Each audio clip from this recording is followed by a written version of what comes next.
afternoon and good evening from across the iRacing world, and welcome to round number 3 of the Nordic Le Mans Series, live from the virtual circuit to Spa-Francorchamps in beautiful Belgium, for what should be an exciting race. The track is challenging, the field is ready, and it should be an interesting 6 hours of endurance racing. Justin Pritzel on side, David Haynes in the broadcast booth, Hugo Weiss in the director's seat. What should be an exciting one to watch at this very difficult 21-turn, 4.35-mile circuit. More than 6 kilometers of overall racing action for every single lap on the track today. Already the drivers have finished up qualifying and they're all set to go for today's round. Qualifying was close, where HM Engineering came away with the pole with a 2-minute .11.594. Mini Racing finished in second and qualified with a 2-minute 11.599. Prologue React Esport and VRS Commanda SimSport are on row number 2, and their Ferrari and BMW respectively. For the top 5 starting positions go to BMWs, with HM Engineering Red finishing inside the top 5 in qualifying. Heike SimSport Luna starts in 6th with Singular Racing Pink and University Isabel the first. Positive Sim Racing GT EU in 8th.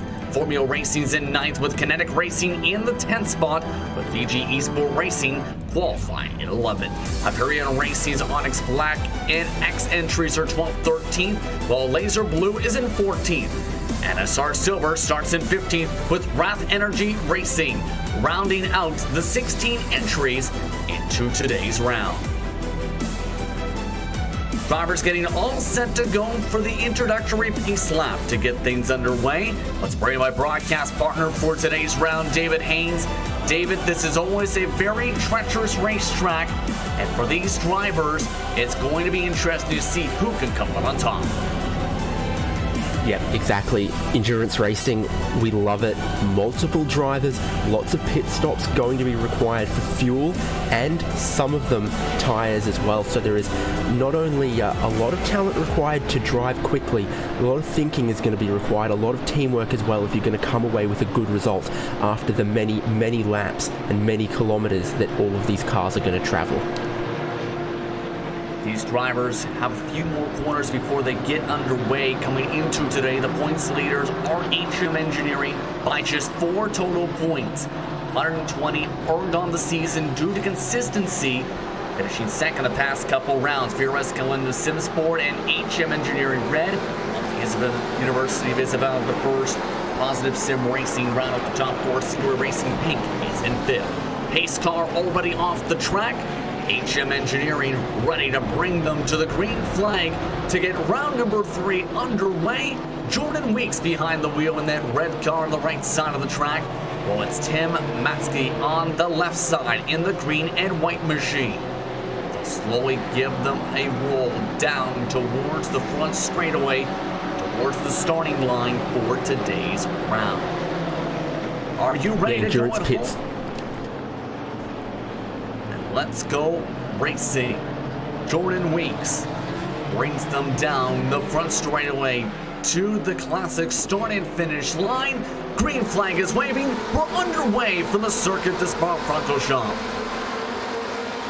Yeah, of course, endurance pits means that the start-finish line is between La Source and this section, Eau Rouge, Radillon, a side-by-side for our leaders up the hill for the first time. Clean start, it looks like, from everyone. Very tough to go side-by-side through there, but they've done it. Still side by side between Weeks and Matsky. Already the slipstream factoring in for second and third place. VRS Commanda SimSport with a huge boost as Weeks gets into the comb through with the lead for the time being. But the side by side battle sees VRS Commanda SimSport come up on top out of turn number 9. Yeah, the blue Prologue React Ferrari under a bit of pressure there. They've lost 1 spot. They're under pressure for another as well. Side by side, tiny bit right behind that as well here. HM Engineering Red and Heike SimSport Luna in here.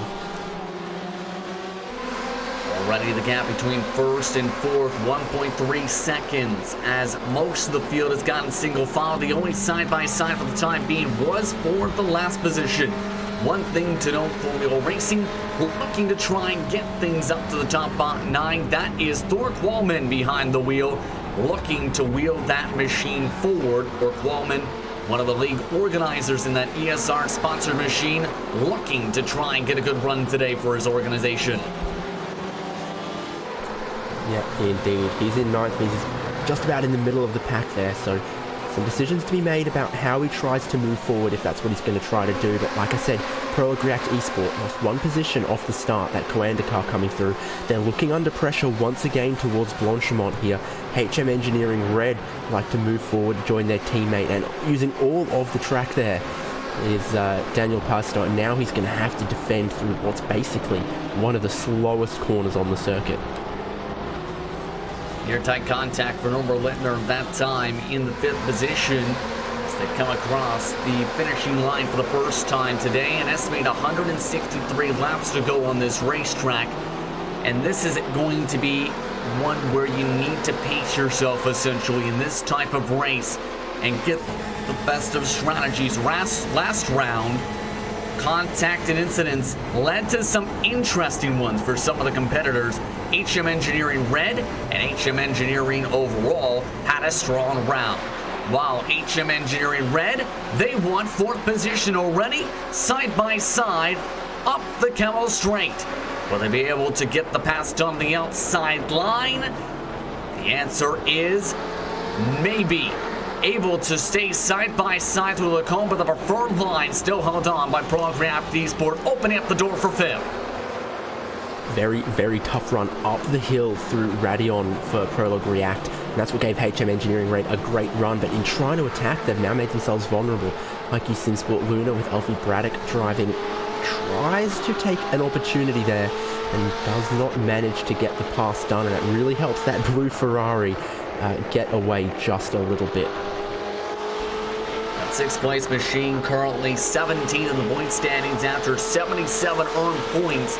Round number 2 at the Circuit of the Americas. Looking to have another decent run today. Still looking to try and get things going, but the more these drivers have already fought so far, David, on this short run, already the gap between 3rd and 4th is about 1.7 seconds or so. Yeah, of course, I mean, you see everyone's battling over 4th place there. It loses them a little bit of time, so it is almost 3 cars breaking away for the lead there. This is a track that's very, very slipstream dependent. A lot of very high speed running. These cars all doing 250, 260 kilometers an hour as they approach Blanchimont. Of course, the Camel Straight very, very fast as well, so it is difficult in GT cars to break away. So Jordan Weeks in the lead, Tim Matsky following him along, and Tommy Ostgaard in 3rd place. Those cars are not separated just yet, and they are almost getting away from Daniel Pastor there in 4th place, and that's part of what's putting him under pressure. Is he's now the leader of that train, everyone in his draft right up behind him looking to make a move, and he's not quite picking up that straight line speed advantage and that toe off the car in front. Though the Ferrari often seems relatively reasonable in a straight line, maybe the high speed stability isn't quite as good. Taking a look back right now for the Pro React Esport machine, and right now the slipstream difference about, for our American viewers, just a couple miles an hour difference this time. Not enough slipstream reeled in for the BMW to make a jump this time as they stay in a straight line. But currently the top 3 overall are all BMWs right now. HM Engineering's Weeks, Mad Racing's Tim Matsky, and Tommy Ostgaard and VRS Coanda Simsport inside the top 3. That Pro React Esport machine, the only Ferrari up front, while the Porsche of VG Esport Racing is currently running in the 10th position. Currently one of the highest running cars for that manufacturer today. Yeah, indeed. The 4 GTE models that we have in iRacing is that BMW M8, the Ferrari 488 GTE, the Porsche 911 RSR, now the previous generation to the new one competing in World Endurance Championship and such. In the Pro division, it's still used in GTE AM, so it's still a modern car in that respect. And then the Ford GTE, which I don't see one of out there just yet, so clearly not quite as preferred the 3 models that we're seeing here. The BMW looking very strong right now, but I think the Ferraris could definitely still have something in this. Indeed, as you follow along right now with this Porsche at the moment, you can see again the cornering. One of the main important factors with this machine. Currently, this is the second highest running Porsche in the field for VG Esport Racing. Can't close in quite yet on Thor Qualman, this time by a 2-minute 13.602 for Qualman, while Asker Radstedt puts in a 2:13.781 up on the clock. The driver behind them, you might notice there, that is Stefan Overgaard, who's had a rocky season in the Danish Esport Racing Championship. Unfortunate for him, where we know that team and that driver can put in great performances. It's just been a rocky run for the DERC this season. He's not in a bad position right here. He's not following in the draft of the two cars in front. I don't know quite what he's thinking is with that one, but he drops back onto the racing line afterwards. He is not losing touch with these two cars in front, but there is a possibility that that Formula Racing car there, the Ferrari you see in blue, is just dropping back a tiny bit from the 5-car battle in front. I said the slipstreaming, very, very important. It forms up some little packs in our racing, and they're starting to just segment a little bit. So we've got 3 cars for the lead, then we've got a 5-car pack behind that, and then those 3 that we were just watching. But yeah, up the front for the lead, it has swapped. So Tim Matsky leading for Manichi Racing. HM Engineering Jordan Weeks right behind in second. It doesn't look like he's going to fade out of the back of the picture though. It looks like these 3 cars will be together until someone makes a big mistake or we get to the pit stops quite a while away. The main reason for the swap for the race lead is they did switch positions at the very end of the Kemmel Straight, this time by where Matsky had a huge run and sent it hard underneath Weeks. Weeks gave him the spot, and now Weeks stays inside the slipstream here. Now it becomes the question for these types of drivers, what's kind of the mindset? I know it's early on in this type of a race, but what's kind of that strategy to make sure you stay in the right drafting pack, specifically the lead drafting pack in this race? I mean, you would have had a chat with your teammates and your team management and whatever structure you have before this race to say, well, how are we going to approach this? Are we trying to save a lot of time by looking after our tyres? Are we trying to extend the length of any of our stints out? And if they'd decided, hey, it looks like there's an advantage in double stinting tyres, or it looks like there's an advantage in going 1 lap longer on every stint and having a shorter final stint, then you'd be driving right now thinking about, okay, let's make sure we hit that fuel number, or let's make sure we're not sliding the tyres too much. Jordan Weeks, good run up the hill, tucked right into that slipstream. This time, though, not able to make a move. His teammate, though, and Littner making a move on the outside line. This time, a harder squeeze, able to take away 4th position. And that was a move they wanted to make since lap number 1. However, the amount of time it took the move was a bit of some time. Overall, more than 3 seconds lost between 3rd and 4th positions since the drop of the green flag almost 10 minutes ago. Now, what do you do if you're that HM Engineering red machine to try and see if you can get yourself positive sim racing around? A spin there in no-name corner for the positive sim racing Ferrari. Rasmus Busk, I think maybe he's just taken too much of that curb, lost the rear. Of course, we're going to get a replay of what's happened there. Taking a look on board here in too much curbing on the right side of the racetrack. Swings around Busk's machine. And keep an eye on this. It took a long while to get going because that car went backwards and back forward and nearly collided with 14th and 15th when getting back going. Overall, back to 16th, 6 seconds behind NSR Silver. Yeah, that's something we saw as well from the Prologue React Ferraris. It looked like it just wasn't quite as comfortable bouncing across some of these curbs, so he's taken too much on the entry, lost control of the rear, and then pointing the wrong way on the track. Always difficult to get the car pointing the correct way around. It's difficult to rev the car and drop the clutch to spin it around in these cars. You'd have to turn the traction control off first, and even with that, it's difficult to safely turn your car around 180 degrees to the correct direction.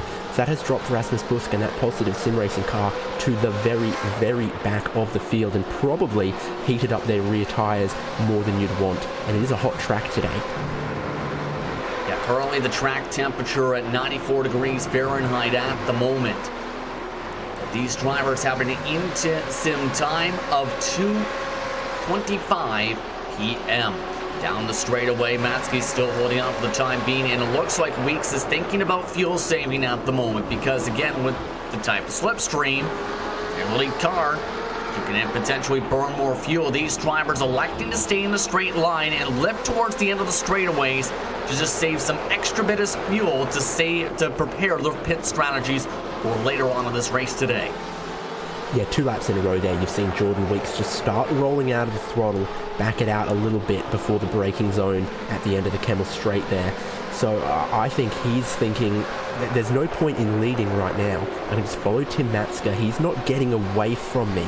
And obviously, being the car behind, using a little bit less throttle, having less air resistance, he'll save a little bit of fuel, and therefore he'll either pit on the same lap and take a little bit less time to fill the tank, or they're thinking of going longer, maybe trying to go for an overcut and have a shorter final stop. It just gives them a bit more options, something in the bank to use later when they know, they've seen that if they're the leading car, they can't get away, and Maniti Racing and Coanda Simsport are just going to follow them. So this is that proper sort of pack racing mentality here at Spa.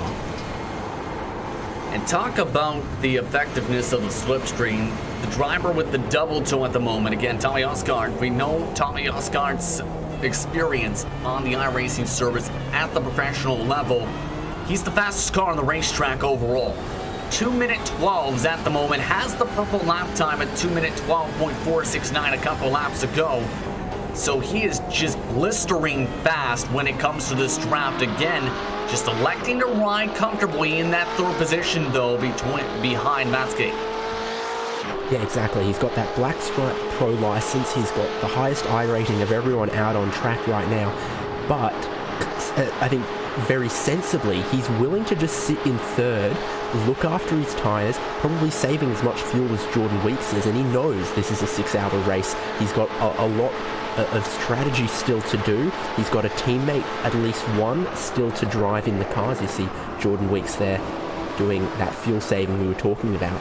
It's great to see someone who clearly has a lot of pace, a lot of talent, just playing the sensible long game, just sitting in third place there. And if you're the 2 cars in front, you'd be forgiven for sort of hearing the Jaws music as he just sort of ominously lurks in the background there, waiting to strike maybe in 10 laps, maybe in 100 laps time, who knows, but just waiting and still within 1 second of the lead, definitely not losing touch of contention for the race win. This time, not as good of a second sector, losing a little bit of time, but again, still inside the slipstream to try and hold on. But Prolonged React Esport, they're starting to lose touch to 4th position already, meanwhile. They're still within the slipstream, but lost 2 tenths last time by. They're also the highest estimated incident points driver at the moment. Currently in this series, if you reach 40 incident points, you do get a penalty in the iRacing system, then every 10 afterwards. It's not been the best of runs for that 74 machine so far, and already losing touch to HM Engineering this time by a decent margin. Yeah, indeed. Lots of places around here that you can be registered as having gone off track and pick up one of those incident points. Battle behind, though. The battle behind is side by side. That is for 6th position. Ike Simsport Luna losing the spot to Casper Zoltza for Singularity Racing Pink. So the Singularity machine, now the highest running Porsche, up to 6th spot on the racetrack. This is how that pass developed. And you can see just switching back and forth, forcing them up in towards the outside line before the attack. Classic move there. Must have got just a better run through Blanchimont, which isn't quite flat out full throttle in these cars. It needs some kind of lift. We're not seeing them use the brakes or downshifting there, but it's an absolutely committed, tough corner. You've got to throw the car in, lift out just a little bit. and they must have got a better run through there. Trouble times behind as well. Must be a slowdown penalty coming up the hill for the Ferrari as these two battle again. Formula Racing dropping back a handful of positions there. Yes, indeed, a massive amount of positions that time for Thork Wallman in the 16 machine, as might have just gone a little bit too wide on the run off in towards turn number 3, 4, and 5. That's Radion and El Rouge in turn. Because of that, to the back of the drafting train into 10th position. All the progress that machine had, gone. And you're going to see it on the right side of the racetrack. Doesn't look like too much, but as you talked about, this is a track with very strict runoff limits. Yeah, exactly. So he'll be following behind two other cars that can disturb the air a little bit, maybe make your car not quite as stable. He's obviously trying to carry as much speed as he can up the hill. Just goes a teeny bit too far across that runoff to the left, and that's deemed as having cut the course. He has to slow down and give up the time gained, as the iRacing default spotter tells you. So he pulled all the way to the right, lost maybe 2 or 3 seconds there having to do that. Well, the race lead, though, still tight battling right now. And Matsky, currently an interesting prospect who's really risen up throughout the iRacing ranks in the past couple of years or so. Started in 2018 as Split Number 9's Bathurst GT3 race winner for the 12 hours at the circuit. Then in 2019, rose up to the middle splits, coming away with podiums, having some strong runs in the VRS VVON, winning the IWEC 24-hour Le Mans second, in the LMP1s. He has appeared with different types of organizations, with Matsy Racing as well as for Phoenix Racing Esport in the Neo Endurance Series. So this is a driver that is on the rise for 2020. Well, he's definitely now been scored as a race leader for several laps in a row. He still has Jordan Weeks right in there behind him, not trying to overtake him. Tommy Osgaard had almost dropped 1.1 seconds off the lead there, but he has closed a bunch of that down the Kemmel Straight, and he's still right in the picture. You see the BMWs there on the entry curb, bouncing across it and eating that curb up like it's nothing, and the Ferraris just don't seem to be able to do the same. Yeah, and that leads to the discussion again. The BMWs this season have been the preferred car for many competitors. Why do you feel that is over the Ferrari this season? Because in the past, the Ferrari had been the preferred car for many teams. Yeah, obviously what's in vogue and what's in fashion and what the teams like changes a little bit. Sometimes there's balance of performance changes. There's been some changes to the weather system as well, and sometimes depending on the weather, one car appears or feels better than another. So I think the BMW people just sort of feel it's a bit of a good all-rounder, and like you see here, the high-speed direction changes at Eau Rouge Radion, it seems to be doing better than the Ferrari. When it comes to opening the circuit up a little bit, bouncing across some of the curbs, the BMW seems more stable than the Ferrari. So I think there's speed in the Ferrari. Obviously Prologue React Esport qualified third with theirs, so one lap speed seems good, but just raceability seems like it's just a bit tougher to wrangle for a 6-hour race than the BMW. Already Prologue React Esport losing 1.1 seconds to 4th position behind this lead group, still following along with these drivers as they make their way up the hill. Jordan Weeks, this time with a good run, but electing to lift still, just to continue to save that fuel. Tommy Osgaard, though, having to go a bit more full throttle because he's been losing a little bit of touch to the top two in the middle sector. Surprising so far for the 18 machine. That's where he's been losing a lot of time. A bit of slippage that time for the BRS Glenna Simsport machine coming off of turn 9 in towards turn 10. Of course, Sector 1 and Sector 3 are very, very fast, very high speed, and Sector 2, a lot more corners, a lot more turning. So it's possible that in giving away that time in the middle sector, they're either running less downforce on the Coanda car, or Tommy Osgaard is doing a very stout job of trying to tippy-toe around on those tyres and make sure he's looking after them through the really fast, high-loaded corners. Bit of a different corner approach for Osgaard that time by. He took a little bit of an earlier arc into Campus to try and set things up for 13 into 14, 15. Still drafting along as they go out of turn 16 and make their way towards Blanchimont. The leaders currently separated from fourth on back by more than 3 seconds at the moment on the racetrack. Going along with the VRS Coanda Sim Sport machine, you can see again the speeds being carried around this track and the difficulties. Just 5 estimated incident points so far for Osgaard in this race so far today as they rumble along the strips. If you're seeing the same kind of estimates that I am, I think they're slightly overstated potentially, but one of the things we did see with this great onboard camera, and that's why I love the shift lights on these cars, is you can kind of tell very often when the drivers roll out of the throttle, lift and coast into the corners. On approach to the bus stop there, typically what you consider the final corner, you definitely saw the shift lights start to come down a little bit as the revs dropped, as Tommy Osgaard rolled out of the throttle. So he's also in this sort of fuel save, extend the tank mode that Jordan Weeks is in, and we'll see it here at the end of the Kemmel Straight as well. The red lights are just sort of maybe given that 100 meters or so.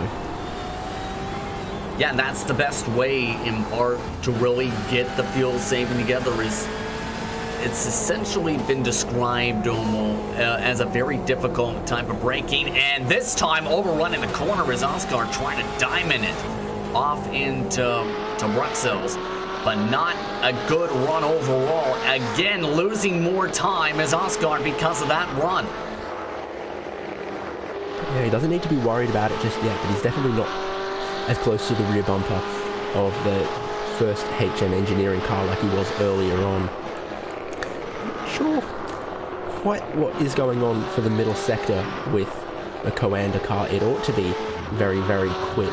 Maybe they're running a setup that's designed to conserve tyres and thus it not quite as pointy or something.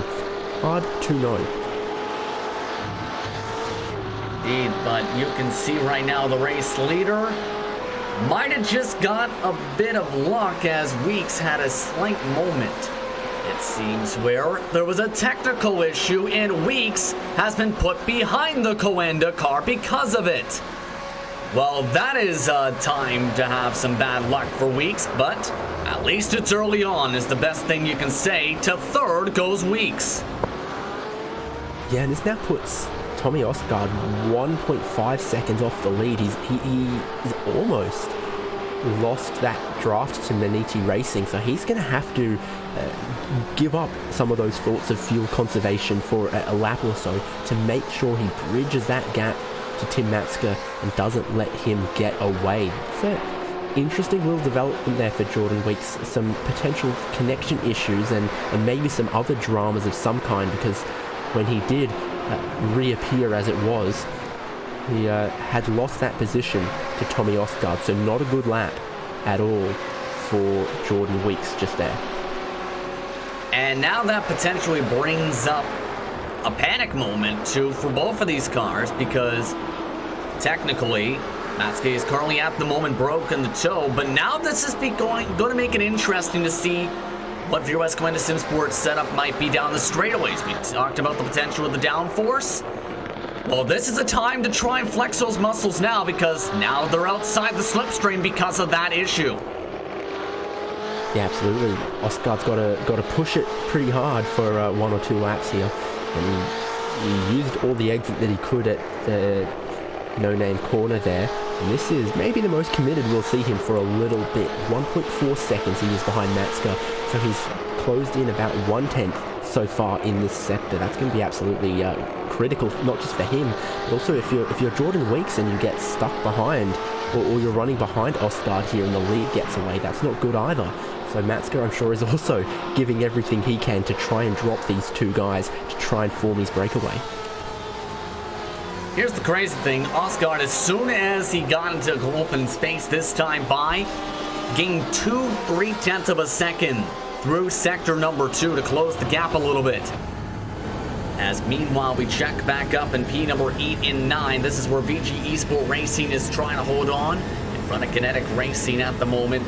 They've lost a bit of ground to the 6th and 7th place cars, while Kinetic Racing at the moment +1 on the grid, trying to gain more time in their BMW. Oscar, with the later braking compared to the 3 competitors in front, closes the gap down to just about a car length and a half. Yeah, indeed. VG Esports Racing and that Porsche, maybe it's doing well in this race as well, because they're up 3 positions from where they started in 11th, and so they seem to have a turn of pace in race spec for VG Esport Racing, though they definitely do have Kinetic Racing behind them to occupy their rear vision camera. See if the Porsche 110 can close up on the 2 in front. Run for Overgaard this time. We'll see if he goes with the fuel save of the position. No, he wants a defensive line from VG Esport Racing. They give the tight squeeze to the outside line, but Overgaard forced to overrun the corner. Near contact as they slide, they do make the touch on the doors. VG Esport Racing sent off to the grass this time. Yeah, VG Esports spinning around there, losing a lot more time. Kinetic Racing realized they were in a slide very early, locked up all 4 tires, and actually have come off better. We'll see it again. It's on the exit here. BMW starts tracking out a little bit. The Porsche holding a tight line. They door bang. They both lose time and positions to that one. See it from the overhead shot here. You can see already trying to find on the rumble strips, in that VG Esport Racing machine tried to give the squeeze. That Kinetic Racing machine, though, needed to exit the corner. We'll have to see how the Racing Stewards elect to go with that one overall. Kinetic Racing dropped to 9th position in the sequence. By the way, Rasmus Busk currently up to 13th position this time by, making the pass on a Hyperion Racing Laser Blue. Currently rallying to pick up time once again. Remember, they fell as far back as 6 seconds behind a 15th position after their spin, that 106 machine. Yeah, they were basically dead last, running in 16th. Now they have grabbed a couple of those positions. They try to recover up the order, and well, they were last and several seconds behind the entire rest of the pack. A 6-hour race is not a time to give up in the first half an hour. So obviously cost them a bunch of time, some positions then, but if they've got race pace, well, they've got all the time to make some of those spots back up, and they have. Indeed, as meanwhile, 2nd and 3rd losing ground still to the race leader. They've fallen back by now 0.3 of a second in the past 2 laps. W. Oscar still trying hard to gain time, but they're losing a couple tenths each lap at the moment. And this is huge again still for Matsuka at the moment, to the point where how important is it to break that toe if you're the lead car, because these two, despite drafting together, are closing that gap up down the straightaways. In fact, they're losing time. Oh, I think it's very, very important, and it's obvious that Maniti Racing know that, because you mentioned those 40 incident points before you receive a penalty. Well, when you do use up some of the off tracks in some places, it can give you a little bit more speed. You can make a bit more time when you do extend those track limits in a few places. Maniti Racing are doing that. I know they are, because their last lap, a 2-minute 13.2, was 0.3 faster than their best lap, but didn't count as their best lap because somewhere they used at least one off track. So Maniti are thinking, you give racing drivers an inch, they take an inch, and everything allowed within the rules. Maniti Racing will know they've got those incident points, and they'll be thinking about using them, and when they use them, well, they're using some now to try and make sure they keep those 2 cars behind just out of their slipstream range. They're pushing with everything they've got and burning through those allowed off tracks. One thing to keep an eye on too, One driver that's been pushing really hard to try and catch up to these other two machines, HM Engineering's teammate, Norbert Lettner in the HM Engineering red machine, because he's one of the fastest cars on the racetrack. In fourth position and is just about a tenth and a half, 1.7 seconds behind the second and third place cars in his BMW. So, depending on how things turn out, it might turn into a three-car train if HM Engineering Red can get a little bit of luck to reel in these two machines. HM Engineering, again a strong run for Jordan Weeks. This time he wants second position. Will we be able to get the run? Bit of a bubble as he goes off into the grass. Might have locked up a tyre and obviously realised that the only way he could do it was to shortcut the corner there. So that's cost him a whole bunch of time. And seeing, Osgaard would know that he's losing time to those in front. And he's also been trying to save fuel. I'm surprised that Osgaard didn't just let Weeks back through. This has cost both of these guys a little bit of time. Yeah, that left front tire, it looked like, just locked up that slight touch. Might have not expected that little bit of a squeeze. Tommy Osgaard probably thought he was going to back off maybe in the VRS Quanta Simsport machine. And now Weeks has lost the slipstream to the second place car as a result. Battle going on once again. This position has swapped Kinetic Racing and Formula Racing this time by, as these drivers continue to fight. Thork Wallman now trying to hook onto the draft.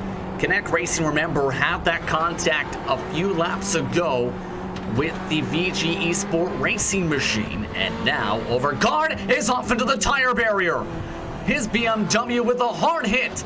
Appears to have avoided damage, however, for Kinetic Racing, surprisingly. We'll take a look at that one. It's here through the fast left-hander. The curbs and the painted AstroTurf, my goodness, that looked like a huge hit.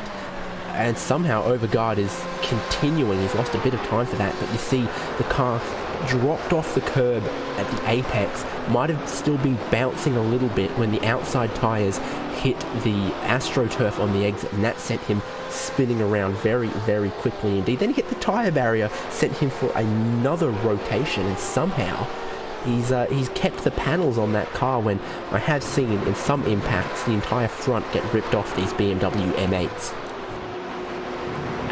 I'm surprised there isn't even a crinkle on that BMW at the moment, but Jordan Weeks, he's quickly coming back. They lost about a second on that last pass maneuver. This time Weeks late breaks his way into the corner to try and gain more time into Lecombe. Currently, the gap between first and second is up to 2.9 seconds. So it is getting interesting to see if Weeks can do something here. Weeks this time using a bit of a higher line. However, as we've seen so far, that section in turn number 10, if you've not run along the curbs, it seems, it's a terrible run for 11, 12 onward for these drivers. Yeah, and that one lap ago when we saw the battle between these two cars, or the lap before even, yeah, Coanda car has gone and lost another further second to the lead, so now 2.7, 2.8 seconds back. Maniti Racing have seen a bit of an opportunity and seized it with both hands, because they are now starting to just break away in the lead. HM Engineering, a little unfortunate in some of these cases, has almost let the HM Engineering red car in fourth close up on these guys. And then if there were two HM Engineering cars against Coanda, the advantage of the numbers for HM Engineering, they'd be able to play some more interesting strategy if they could work two cars into the mix against some single car teams. Yes, absolutely at this point. By the way, currently still faster laps from the race leader by about a tenth or so compared to much of the field at the moment. The fastest lap by HM Engineering with the slipstream just now, in fact, a 2-minute 13 flat.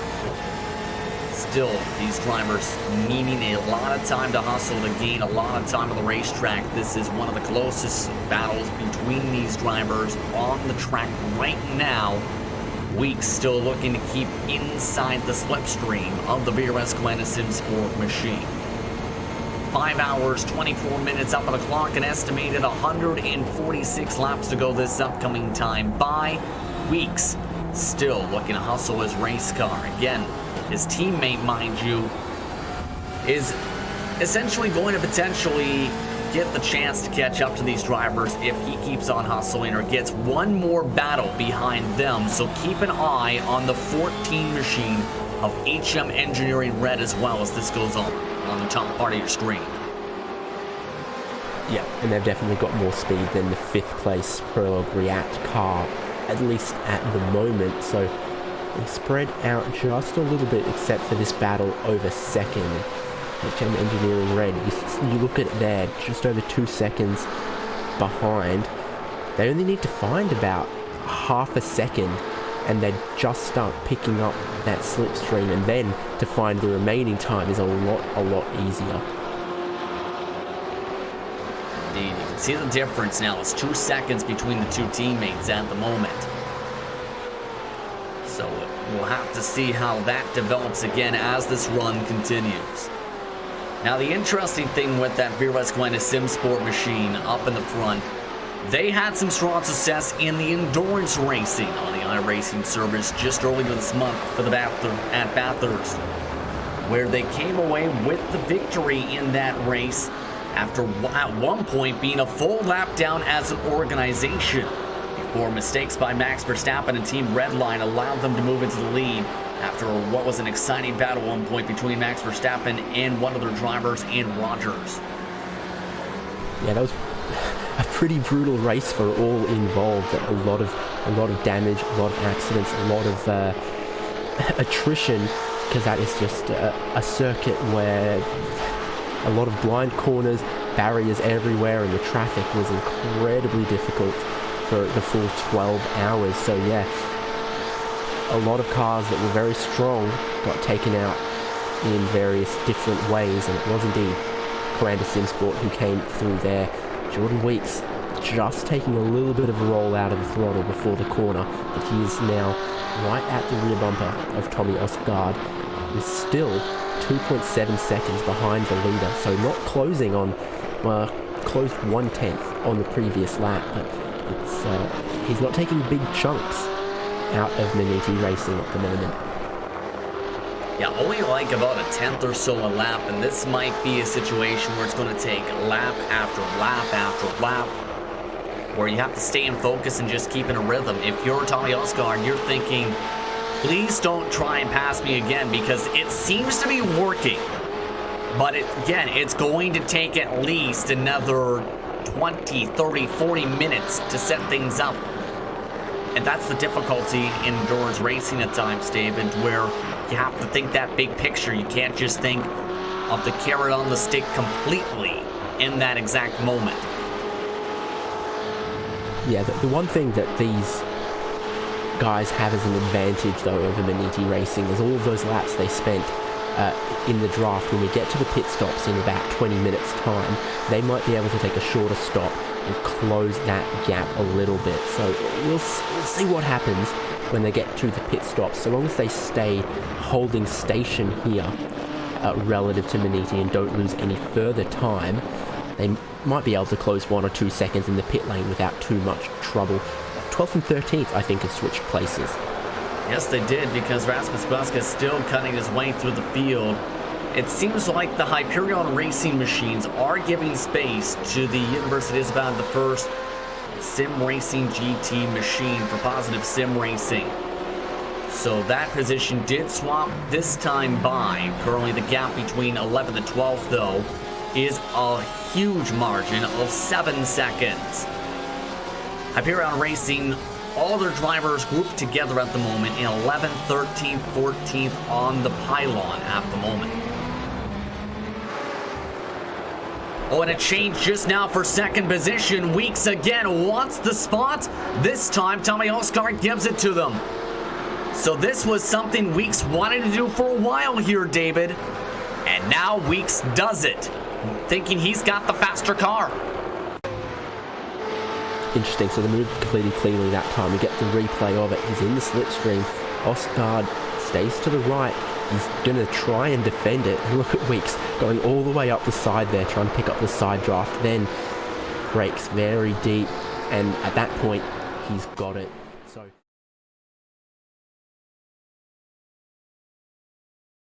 has muscled his way past. I was going to say Weeks is looking pretty quick today. Mind you, that car is the points leader, David. And already has picked up 3-4 car lengths in sector number 2. So in the technical corners, they seem to be very quick.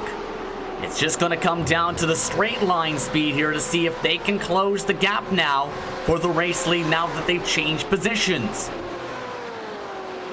Did you see that the Coanda car maybe looks like it's a little bit twitchier, maybe got a little bit more oversteer through some of the high-speed corners? That's interesting to see because obviously this, a 6-hour race, started at 2 p.m. means it's going to end at around 8 p.m. In sim, in the session time. I think maybe in the second half of the race, track might be a little bit cooler. The Coanda car then might have a little bit more grip, a little bit more pace in those conditions. Maybe they've compromised their setup for the second half of the race. They're not quite as quick now, not quite as stable, maybe even using the tyres a little bit more, but with an eye on being quick in the second half of the race. That's actually a great point because many teams do think about that as organizations to set up either for the daytime or for the nighttime or various portions of the race. And that indeed is what they're looking like at the moment. Now they get to save fuel as well now for the next at least 17 minutes or so before the pit window starts to open up for the first time today in the Nordic Le Mans Series. So right now, Weeks already trying to close some ground. This time, they have lost a full tenth this lap as Tommy Osgaard really twitchy that time through turn 10. Yeah, and you noticed him taking some earlier turn-in, more sweeping lines through some places. It's the kind of thing you'd do when you don't want to load up the rear tyres all at once because you're worried they might give out. Look at the work by the hands on the steering wheel there. In the middle of the corner, he's almost completely straightened the steering wheel because the car's trying to turn by itself. So that is interesting to see from Coanda, and look out for that car if they can keep it clean, keep all the panels on it, being quick when the track temperature drops later in this race. That's interesting to see. It's taken us quite a while of watching to notice that, but maybe, 45 minutes in now, the tyres wearing down a little bit is when you start to notice it a little more. Absolutely at this point. And this time, they've lost a decent amount of time once again, Tommy Osgaard. But still, he's trying to balance it out with the slipstream in the braking. This time through the bus stop. Able to hit it pretty well, hitting the curb a little bit on the left side of the racetrack to bounce around the car. But still stays within 4 or 5 tenths of a second of that front group. Still, however, the race leader is running away by 2 tenths a lap at the moment, about a tenth or two rather. Yeah, that he absolutely is. His last lap time in blue on my timing screen because he's the fastest car right now, 2 tenths faster than HM Engineering in second, and Tommy Osgaard starting to struggle a little bit, but being kept in play by that slipstream. And so therefore just hanging around in third for the moment. Norbert Leitner on the last lap gained 1/10 back on these cars, but had maybe lost about that on some of the previous laps. So he's still just lurking in the background, just out of the slipstream of second and third. And at this point, what do you think is going to the heads of these two BMWs at this point? Because they were in a spot again where they stayed in the top 3. Then Weeks, for those just tuning in, had terrible timing and luck. A technical issue lost him more than a second and put him behind for third, just enough to put them both out of reach of the slipstream. And now, in part because of that, Instead of being within the draft of the race leader, they are almost 3 seconds behind. What do you think's going through both their heads now, thinking they would have been in a much better situation if it wasn't for that bad luck? Yeah, it's interesting. You always want to win. You want to be able to say at the end of the day, oh yeah, we won round 3 of Esports Racing Nordic Le Mans Series. But you look at the points table. These are our 2 points leading cars at where we are in the championship right now. HM Engineering leading just ahead of Commander SimSport. Maniti Racing, where are they in the points? Not in the top 10 there. So they're not so much in the championship battle, even though they're running away with the lead. So if you're thinking big picture with these teams, they're battling each other, not Maniti so much. But of course, if they could, they want to win this race. So that it comes down to the big picture focus, or the small detail, just today, just winning this race focus. So what are they thinking is a good question. We don't quite know unless we maybe later in the race get an interview with some of our drivers and teams, which would be good to do. But when you think the big picture, they might not be worried about Maniti. Because HM Engineering, yes, indeed, has gotten in the points lead by being consistent in the first 2 rounds. Finished second in both of them, David. And in those races, they were 2 completely different types of rounds. Suzuka, Seaman Ice and Calm victory. For Circuit of the Americas, Log React Esport came away with a victory after Resca and the SimSport was forced onto a different strategy at one point in that race. They only scored 96 points in round number 2. So HM Engineering in a great situation here to try and grow the points lead a little bit more if the running order stays the way it is. But here's the problem. You still have to run the race for 5 hours and 12 minutes. Anything can happen in that stretch. Yeah, of course, we've still got driver swaps to happen. You never know what your teammate is going to do, and that's the case sort of both ways. If you're the driver waiting in the wings, you're hoping you get handed a clean car. But some teams might try to open up with their strongest driver. Prologue React, I think I saw that it was Mikkel Gada who qualified that car. Yeah, Mikkel Gada. Pronunciation of that I'm not sure on, but yeah, certainly I think he qualified that car, and then Daniel Pauster has started the race. So I think we'll see him back in the car later, and maybe that car might rise back up again. We don't know. Time will tell is the main thing at this point. 3/10 gain this time by for the top 2, for second and third position rather, on the race leader. So not as good of a run for the race leader this time by. One thing to know in that driver swap discussion, though, the car that's in 11th position, let's take a quick look towards Hyperion Racing X if we can, because that is Daniel Nesterowicz currently behind the wheel. He is going to be on his own for more than 3 hours to start today's race. So it's going to be a long stint in the number 50 machine in that Porsche. They already have some curb damage just a bit on the left front. So good luck to Daniel at this point in that car to try and reel it for 3+ hours straight, David. Yeah, no, very helpfully got the driver names written above the door, so we know it'll be Lindholt in at the halfway point of the race. There is sort of, I guess, different ways to chop up the race when you're expecting 6 1-hour stints. So there's definitely some teams that might consider one driver driving for 3 hours and then the other driver taking the second half of the race.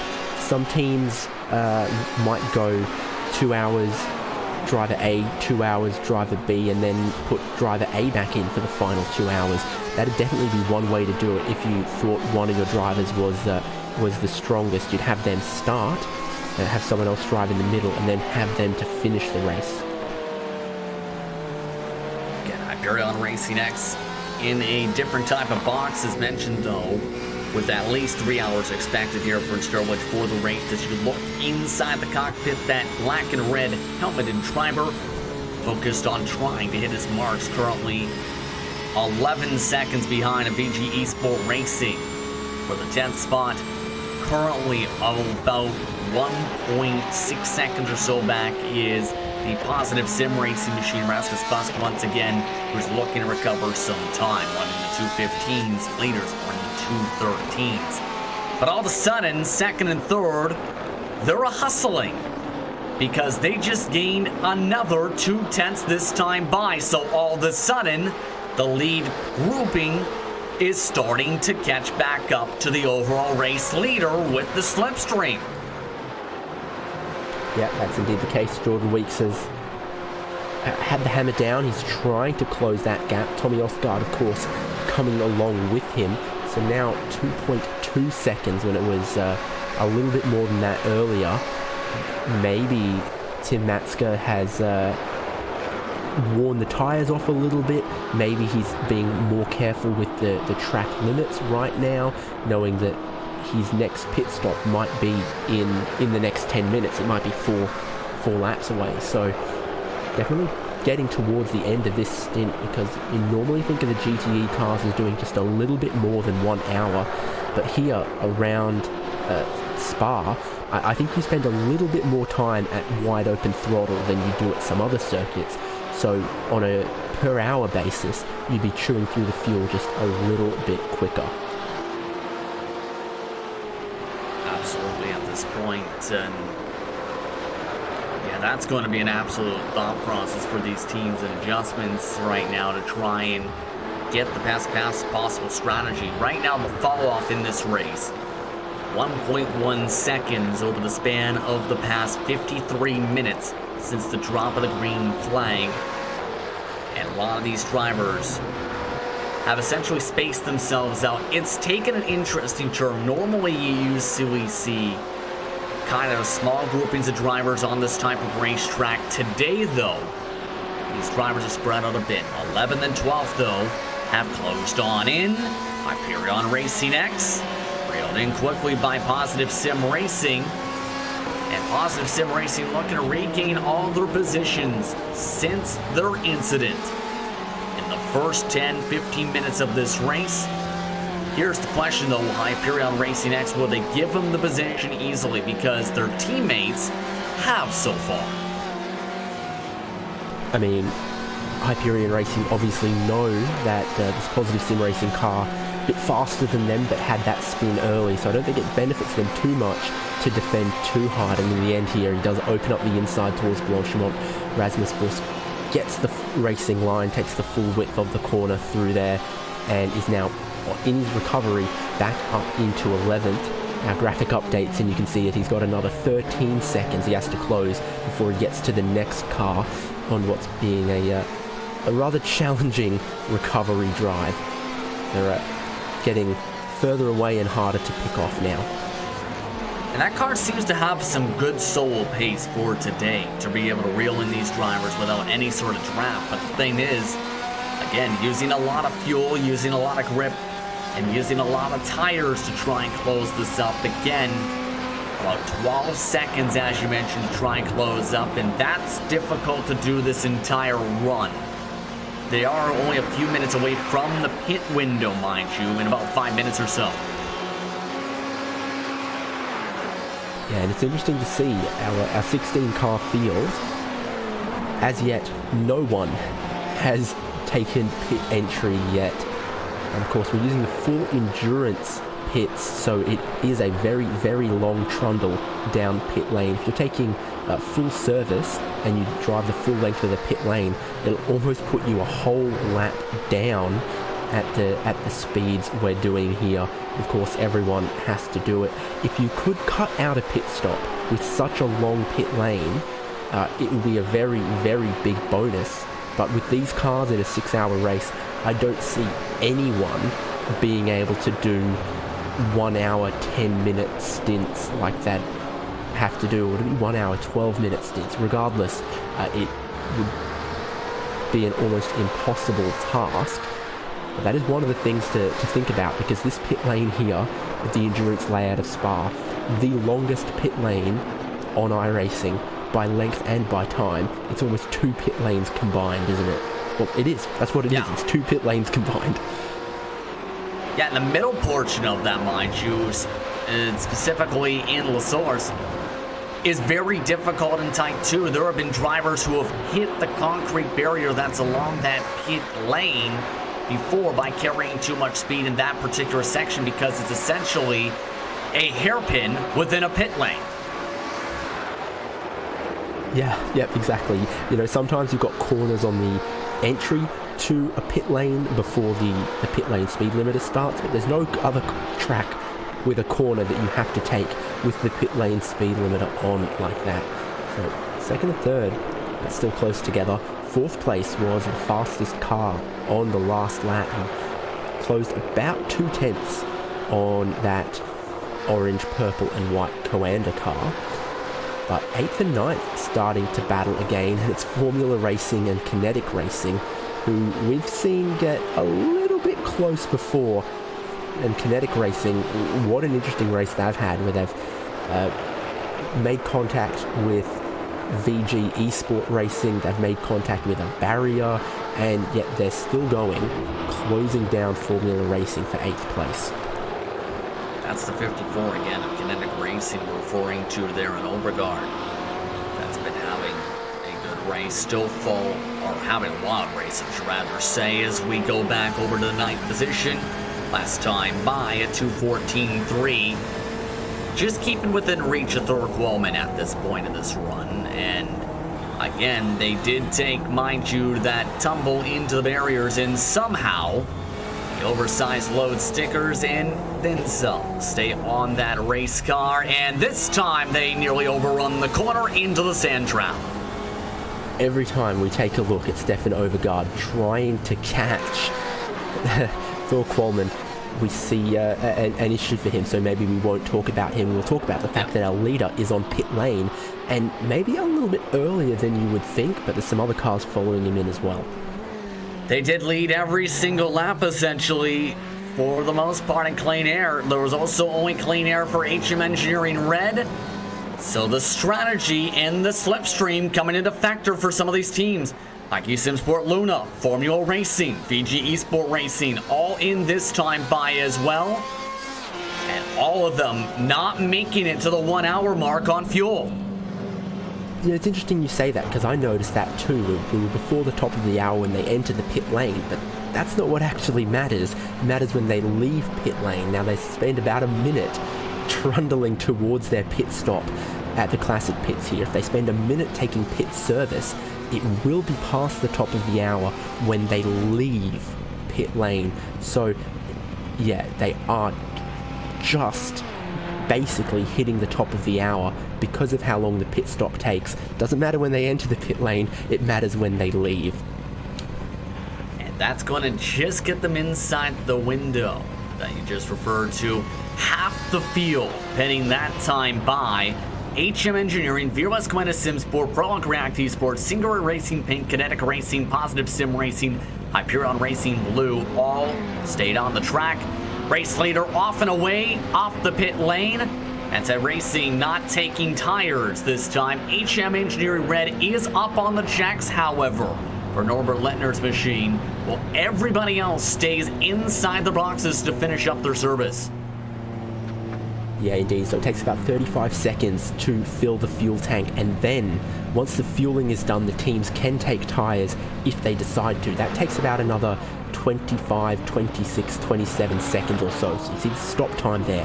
1 minute, 1 second, 0.5 for HM Engineering Red, the car that was in 4th place. So they take full service, a new set of tires. It's Maniti Racing, we saw, taking that gamble, not taking tyres. Now HM Engineering, the 10 car, and VRS Coanda Simsport are on the lane as well. Gonna see almost everyone this time, I reckon. And just about everyone else that stayed out an extra lap, dunking down and tapping the wall this time. Both the cars, I believe, might have scraped the wall a touch. Osgaard got the worst of it. Yeah, I mean, you can see he's right at the bumper of the car in front. It's a tight corner in the pit lane, and it'd be difficult to see when you're that close behind another car as well. Definitely saw him almost ride up the wall a little bit. Now, realistically, they're at the pit lane speed limit of 60 kilometers an hour, so it's pretty slow, but they might have just scraped up the paint a little bit doing that. No bodywork damage, it looks like, on the VRS Gwen SimSport machine visually, it appears.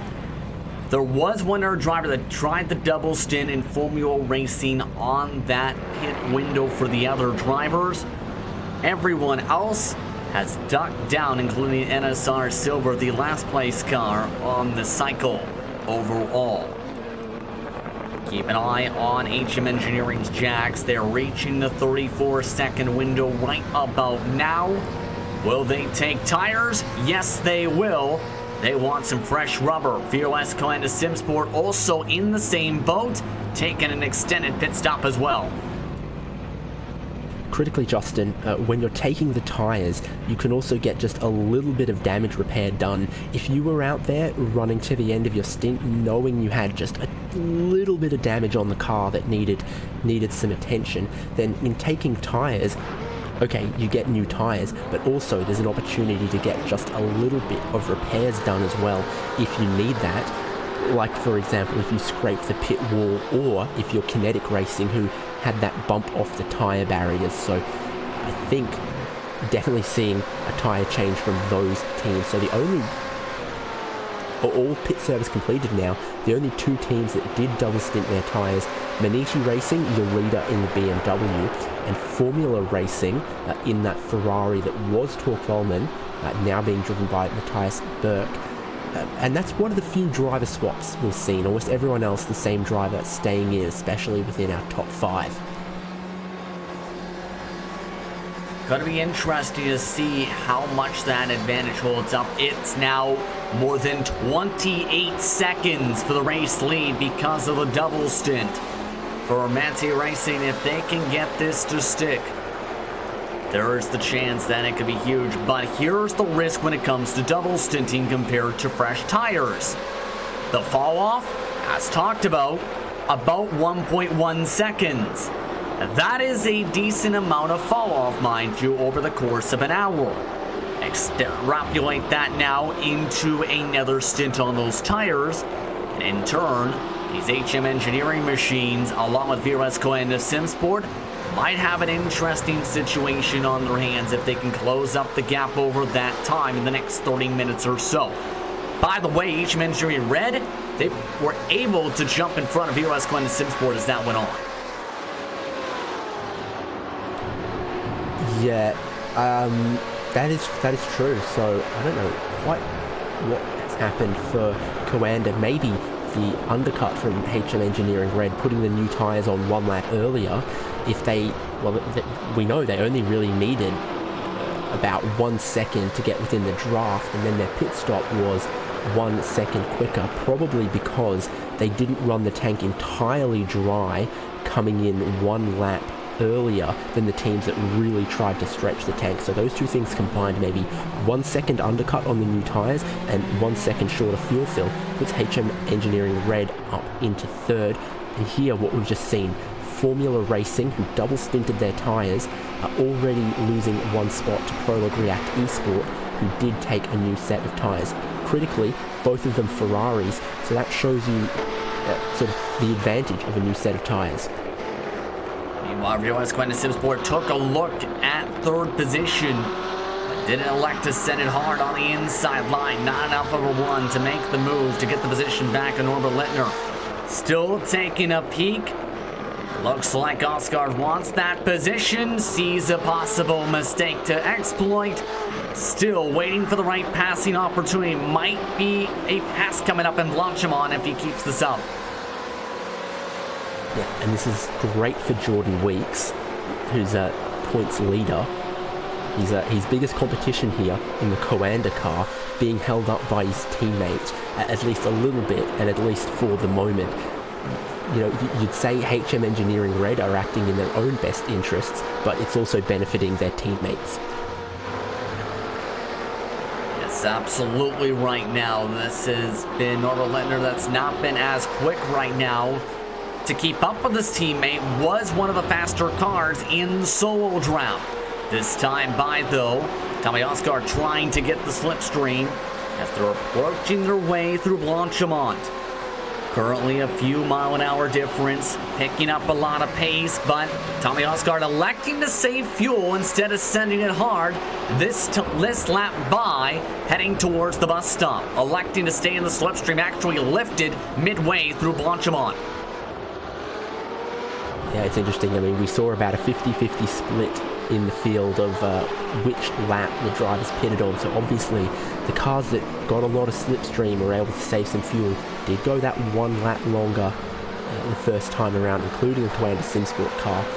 So, yeah, they are thinking about that fuel. And with a brand new set of tyres on some of these cars, Prologue React Esports in 5th have just set their fastest lap of the race so far. Critically, 1.4 seconds a lap faster than your leader, and HM Engineering 1.5 seconds faster than the leader. Now they're battling for 3rd, so there's a lot going on after the pit stops.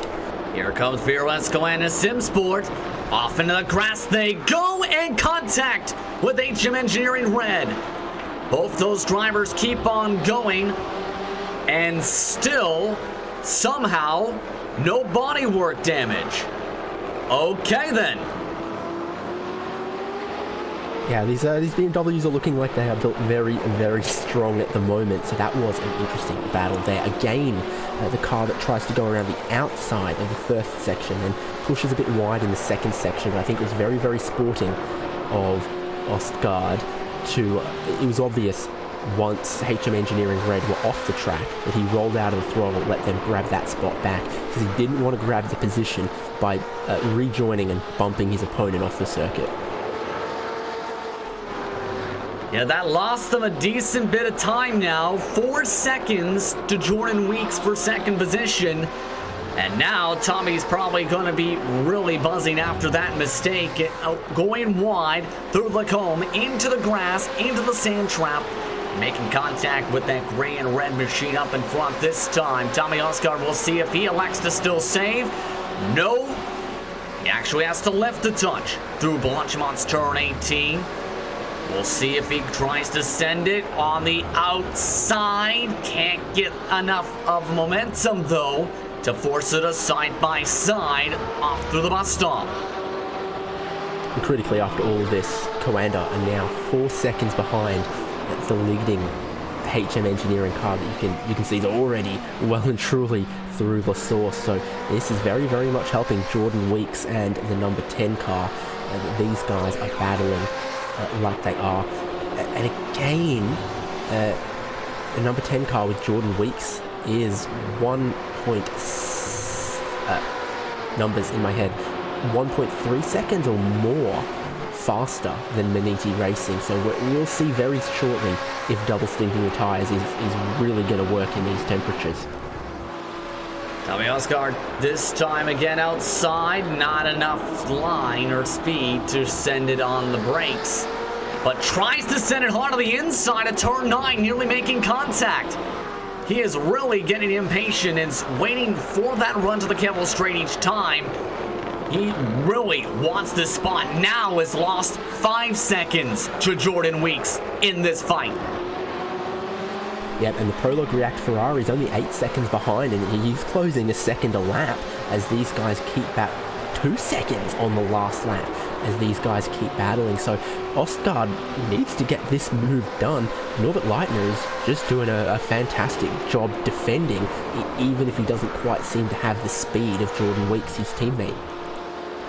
All the way on the curves, that BMW likes to eat those today, it seems. Tommy Oscar trying hard still. Keep an eye again on Blanchimont each time so far in this fight. Tommy's had to lift in turn 18. That's the sharper of the two corners in that Blanchimont section before that run off to the final chicane. Will he try and use the extra runoff this time? Has already had an estimated 24 incident points on the race. This time elects not to use that runoff, electing to stay inside the colored margins on the racetrack. And still trying to set things up for the Camel Straight, it appears. Well, it's been the most popular overtaking place on the circuit. It doesn't have a corner like Blanchimont, a kink in the middle of it. It's a long, flat-out blast. But even into La Source, he hunts the nose around Norbert Leitner, has to defend once again. These guys, that last lap around, 2-minute 13.9 compared to the 2-minute 12.9 of the other BMW in front. They are losing time defending here, tripping over each other there, and they lost an incredible amount of time in that corner where they made contact. Here comes Tommy. Defensive line again from HM Engineering Red. Can Fearless Glenn Simsport complete the pass this time? They go with the side draft. They send it hard. This time not in the grass. Bit of a squeeze. And still able to get the position pass done. Finally, Virlesco and Simsport gets through to get back into a podium position. But the damage already done. Gap is 6.4 seconds to P number 2 and HM Engineering, the points leaders. That was a good move. That was how they needed to do it the first time, and they couldn't quite pull it off, but that was just about perfect there. Let's see, now that he's no longer behind another car, what kind of speed Tommy Osgaard is going to do. I have to think if he was that desperate to get past, he's thinking he can put in some quick laps, and therefore he's going to have to. What speed does he have compared to the other car in front in HM Engineering? And then we can maybe have a look at how quickly HM Engineering has been closing Maniti Racing. The big difference between new tyres and old tyres. 2-minute 12.992 last time by for HM Engineering second. Race leaders in 2:14s at the moment.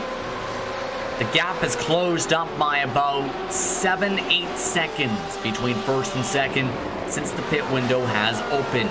Red boxes galore as Kinetic Racing. They've gone into a battle with VG Esport Racing after their pit stop window. And remember how this ended last time? Oh yeah, my first thought as well. So Kinetic Racing, VG Esport Racing together on track again. I hope it's cleaner than last time, but that was basically the biggest incident I think we've had so far in this race. If you exclude Kinetic spinning by themselves and Positive Sim Racing spinning by themselves, that's the biggest contact that we've had. Radstead looking to run away. The 2:14s, harder braking though from Kinetic Racing. This time by, take a look at the advantage with the slipstream. We'll see the time. Right now the time popping across the start and finish line. It's a bit faster for Kinetic Racing. The gap about just under 3/10. VG Esport Racing overruns La Source.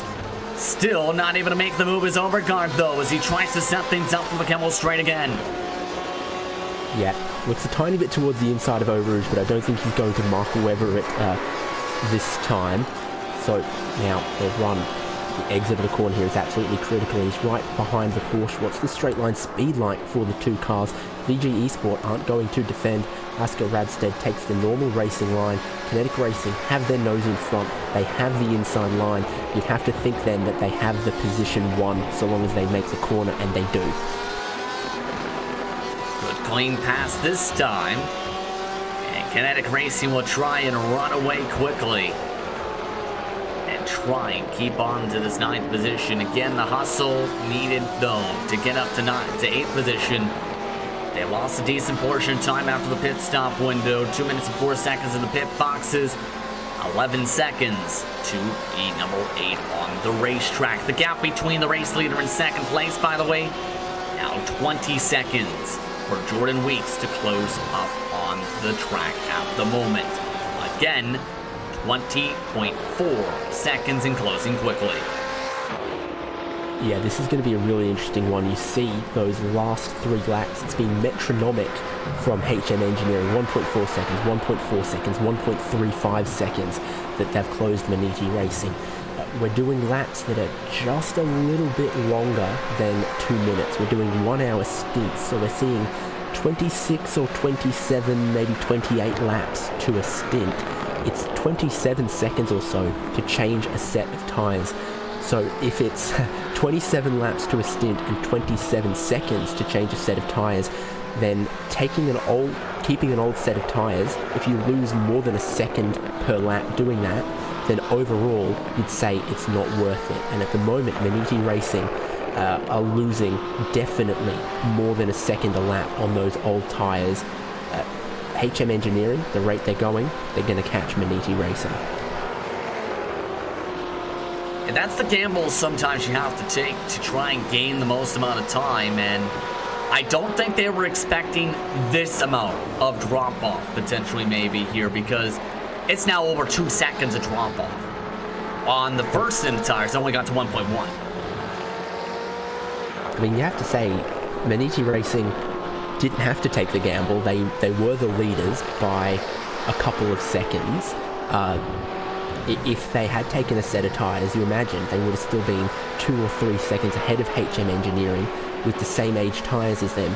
And it did seem from the first stint that Tim Matska absolutely had the pace when he tried to, turn quick laps. He was one of the quickest cars that there was. So I think they've tried to take the gamble. It's not looking like it's going to pay off for them at the moment. When they were quick enough on a fresh set of tyres, they had the race lead. It's not like when you're in second or third, it comes to the final stint and you say, well, the only chance we've got of winning this is trying to undercut them through the pit stop here, not taking tyres. Got to roll the dice in that situation. Because early in the race, the track is still hot and Maniti already had the lead. So I think, considering only one other team double stinted the tyres, that everyone else saw it wasn't quite going to be worth it. But it makes things interesting for us, because I definitely see HM Engineering catching them and having to pass them before the next pit stop in this race. So it makes things interesting from where we're sitting and from where everyone's watching. But if I was on Maniti Racing, I'd say, guys, I think strategy-wise, we've made a bit of a mistake on this. We're not going to be able to hold on to that lead. HM Engineering, meanwhile, has dropped off quickly from Vero Esquin and Sim Sports. They'll try and reel in as much as they can, losing a 10th last time by. Let's follow along with them, shall we, for the time being. As we go to Race Spot Fan Immersion, you're watching Round 3 of the Nordic Le Mans Series live from the virtual circuit Spa-Francorchamps in beautiful Belgium.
Having a look on board with HM Engineering Red for your Racebot TV fan version here at the Circuit de Spa-Francorchamps for the Nordic Le Mans Series, round number 3. Justin Prince alongside David Haynes, alongside Hugo Wiesman's director of seat for today's racing.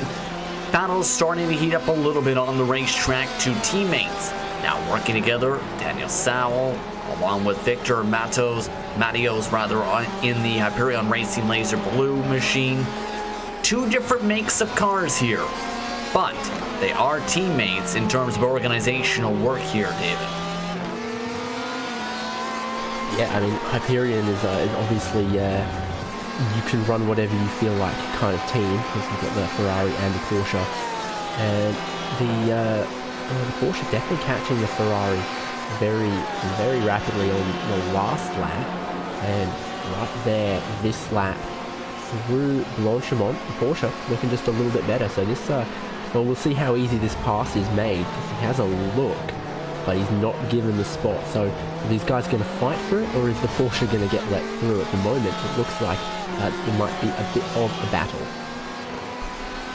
Potentially between these two teammates, and we'll see if anyone has any give. A bit of a send that time for the Porsche, nearly overrunning the corner into the Ferrari's back end and losing a little bit of time out of La Source as a result. Again, this is the fight for 13th position.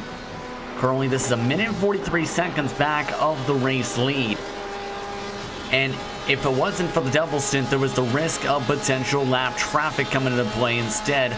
Matt's iRacing losing time, in fact, to the cars in 15, 16, 13, and 14 in the respective positioning on the racetrack. So the pace between these cars is interesting. Just 2-minute 15-second lap times. That is about a second off of the drivers in front of them in all groupings on fresh tires, unfortunately for them. Yeah, but it's the same tires between the two of them here. Porsche goes a little bit wide, better run for the Ferrari that time. So I think they're only really worrying about sort of, I guess, the intra-team bragging rights on this one. Yeah, absolutely. 20 seconds behind Hyperion Racing X at the moment. Let's go for a top 8 breakdown, shall we, on the racetrack, and see how things are going at the moment.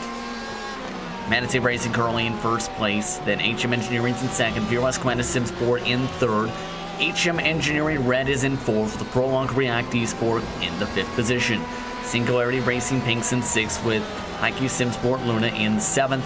Formula Racing is holding on for now to a top 8 position on old tires.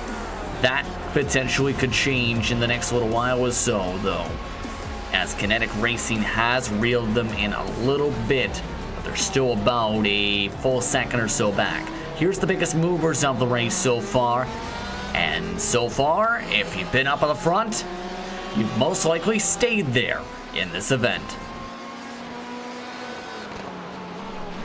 Yeah, I mean, our biggest mover is the leader up one spot. So, yeah, no big charges up through the field at the moment. Formula Racing, though, the only other car that tried to double stint those tires, they are having a pretty rough time of that one at the moment. Their last lap, 2:16.4. As we're going to have this swap here at Hyperion Racing. The Porsche goes right on through, because I think there was a slowdown for the Ferrari coming up the hill there. So yeah, and now, and speaking of Ferraris, you know, there's the other one here in Formula Racing. And we know Kinetic Racing charging back up through the field as well, in their own way after a few little incidents they've had. Formula Racing there on those old tires, 3 seconds slower on the previous lap, pardon me, than Kinetic. So Kinetic closing quickly, and you think with the fresher tyres, if they had a look down the inside anywhere, they'd have a lot better braking performance and a lot more grip through the middle of the corners as well. It should also make it easy to get the pass done. Absolutely right now. Bit of a bobble that time with the Kinetic Racing machine. Berg still holding on for the line. See how this battle shapes out. Where Kinetic Racing can make the move. Expecting Berg to let them on go potentially. And it's going to be helped a little bit with the bad corner for both of them by Lasors. Expect the run down the Camel Straight this time. And I found it interesting that they put Berg on a double stint on the tires with the driver swap, and that's not something you technically want to do as an organization, is put your new driver on old tires. Yeah, it's not normally the done thing, and Matthias Berg clearly knows the old tires he's got underneath him. He's not going to defend. So Kinetic have the inside, they have the grip, and they have the position now.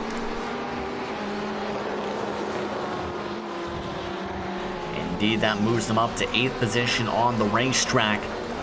Still again, have to hustle for 7-8 seconds to get up to number 7. Romeo Racing also potentially up for grabs for VG Esport Racing already in the next few moments or so. But the race lead separated now by just 13.8 seconds halfway through the stint.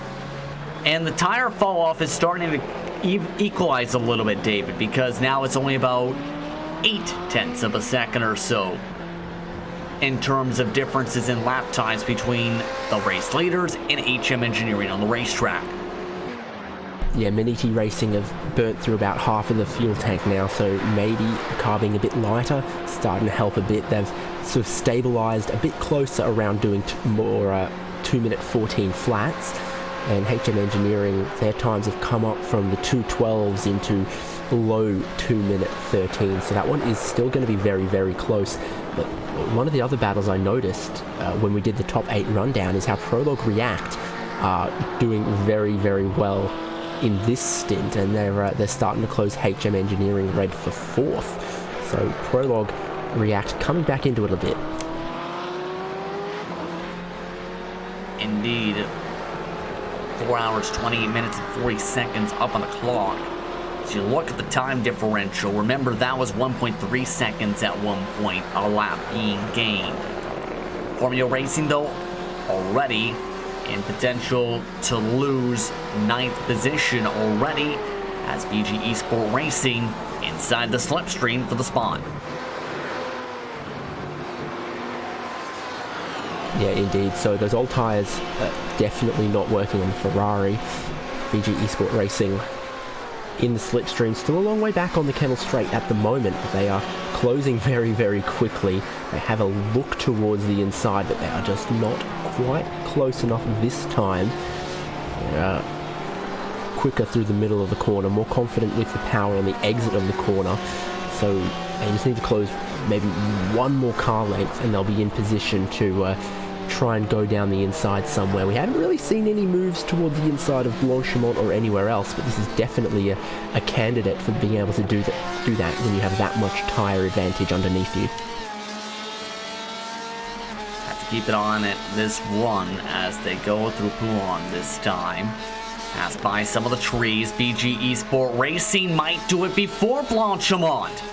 Stellar run through turn 12 as they head towards campus.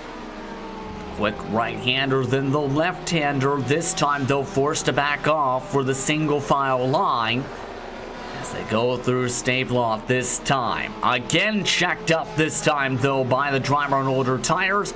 Both of them use the green AstroTurf on the left side tires. Yep, and if you use it in the middle of that corner, you might as well use it on the exit, and then almost got their nose stuck down the inside for Blanchimont. Indeed, I said Blanchimont earlier when I meant a different corner, but yep, here he gets the move done.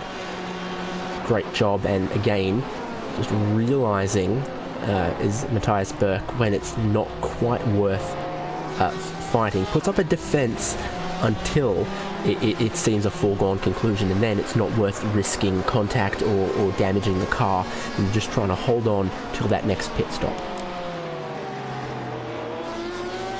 Indeed, and already pulling away quickly is VG Esport Racing after that slow fight for that moment. this race. 4 hours and about 26 minutes to go up on the board. The gap between the lead now to 12.3 seconds, by the way. Cohen Simsport still 7 seconds behind that. HM Engineering another 6 seconds behind that. Prologue React Esport an additional 4 seconds behind that inside the top 5. Top 5 has become massively spaced out throughout this race, to say the very least. I don't know if we expect it to be that spaced out in this early portion of a run and endurance race, but that's the way the cookies crumbled today. Yeah, but of course it is closing between first and second, so you look at those 5 cars and where they are right now, but you know that Maniti Racing are drifting back towards the rest of the pack. They'll slot somewhere in there. They've just managed, I think, the first 2:13 on those tyres though, so well, since their last pit stop is what I mean to say there. So again, it's about 9/10 of a second per lap that HM Engineering close this time. It's gonna be close as they get towards that pit stop. Maniti Racing have really just managed to get it back under control in sort of the second half of their stint here. They're not losing colossal amounts of time, but they are still definitely being closed every single lap by HM Engineering. And Prologue React in 5th, who were closing on 4th, that's kind of stabilized as well. So again, I guess we'll see what happens in the next stint, because we saw 1 or 2 driver swaps at the first pit stop. I think we'll see a couple more at the next stop, doing some double stints on the driver lineup and then changing drivers. I think is pretty common, especially for an event like this.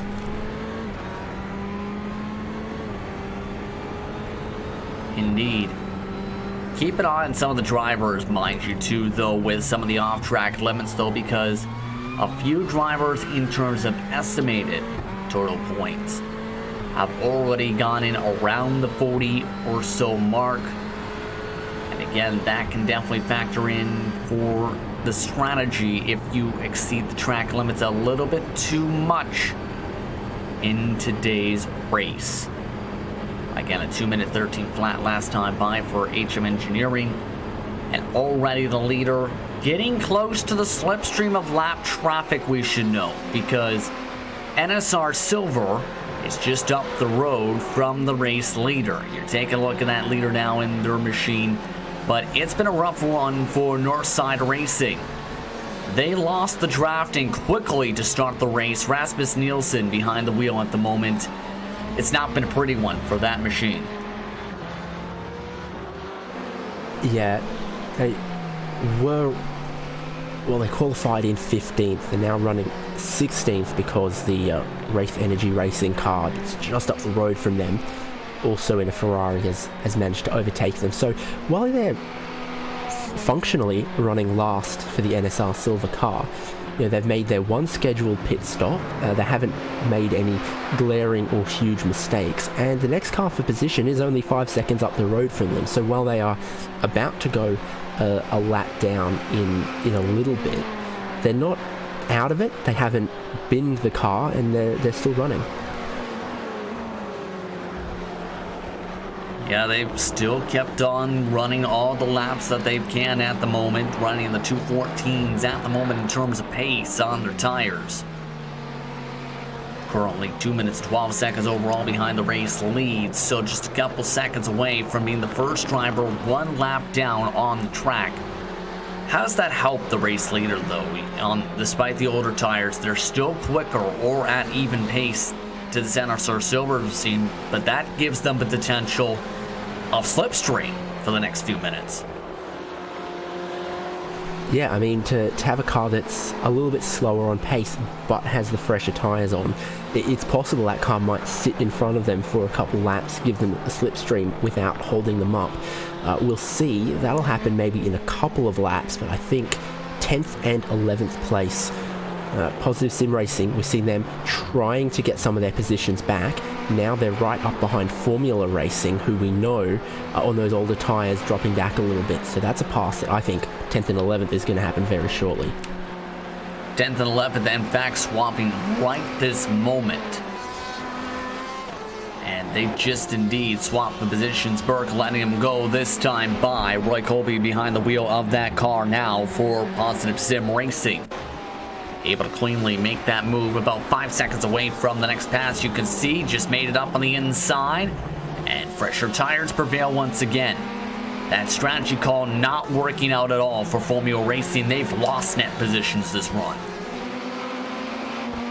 Yeah, the best lap in that car was a 2-minute 14 in the first stint, and now they've just been doing 2-minute 16s, so several seconds off the pace on those tyres. Unfortunately, they might have thought they were doing something clever, but it hasn't worked for them, and that's why it was probably such an unpopular thing to do at the first pit stop. Only them and Maniti doing it. Maniti Racing just got into the slipstream of the NSR machine. Up as the race leader, and still about a second a lap being lost right now by the overall race leader. But if we can head back towards the leader, blue flags equals a pass for the first driver 1 lap down just moments ago. NSR Racing is now 1 lap down. So the north side now gets in the slipstream of the race leader, already quickly reacting to the blue flags. And what I said earlier, it kind of works the opposite way. NSR Silver there with a new set of tyres behind the leader on an older set of tyres. They might get just a little bit of slipstream for a bit as well.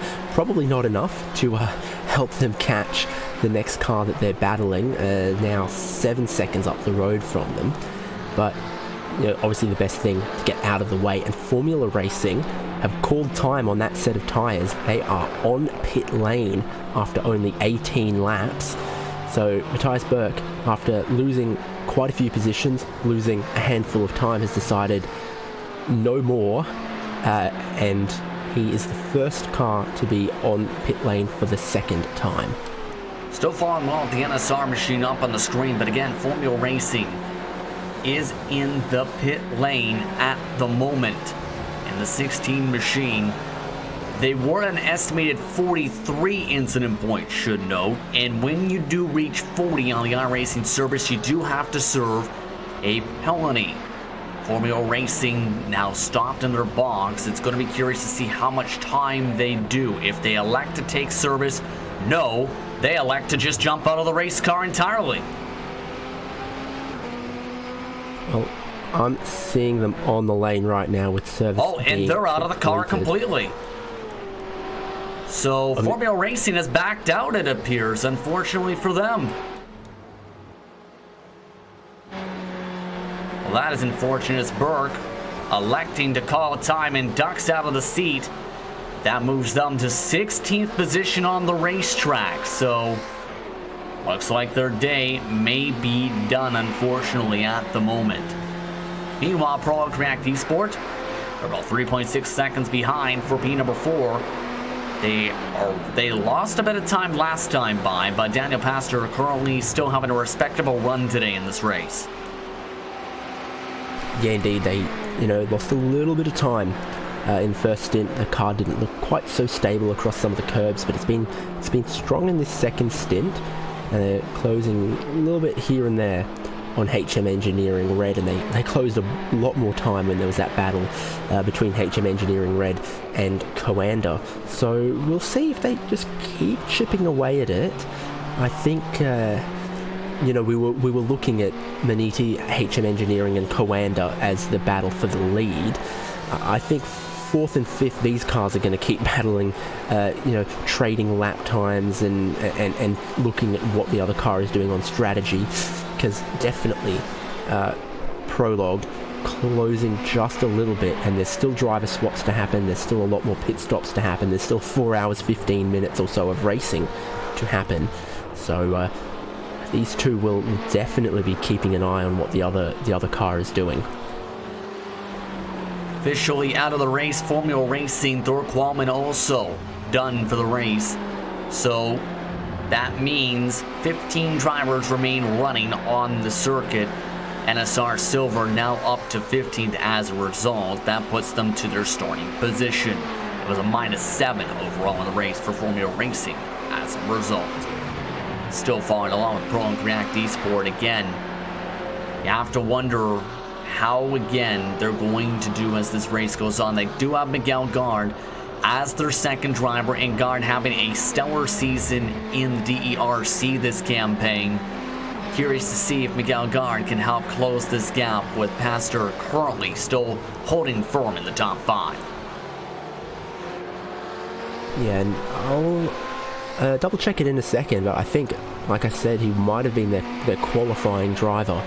So they might be thinking, start safe and then try and wind that pace up a little bit and be strong at the end of the race. And again, a 6-hour race, we're expecting the track temperature to move around a bit later in the race. It might cool off. And again, if they've got a car that they think is going to be strong in the cool weather and another strong second driver to put in the car, then they might just endure this first half of the race, knowing the kind of package that they're going to have for the final couple of hours when it might matter. Absolutely right now. Taking a look at Positive Sim Racing. Again, they used one of their driver swaps on their pit stop window. Again, it's been a recovery drive since their incident. Remember, they were 6 seconds back of NSR Silver after their incident in the first few minutes of the race. Now, just 1 minute and 9 seconds behind the race leader. They're one of the fastest cars on the racetrack, and they don't have any drafting help. Just a couple tenths off of HM Engineering at the moment.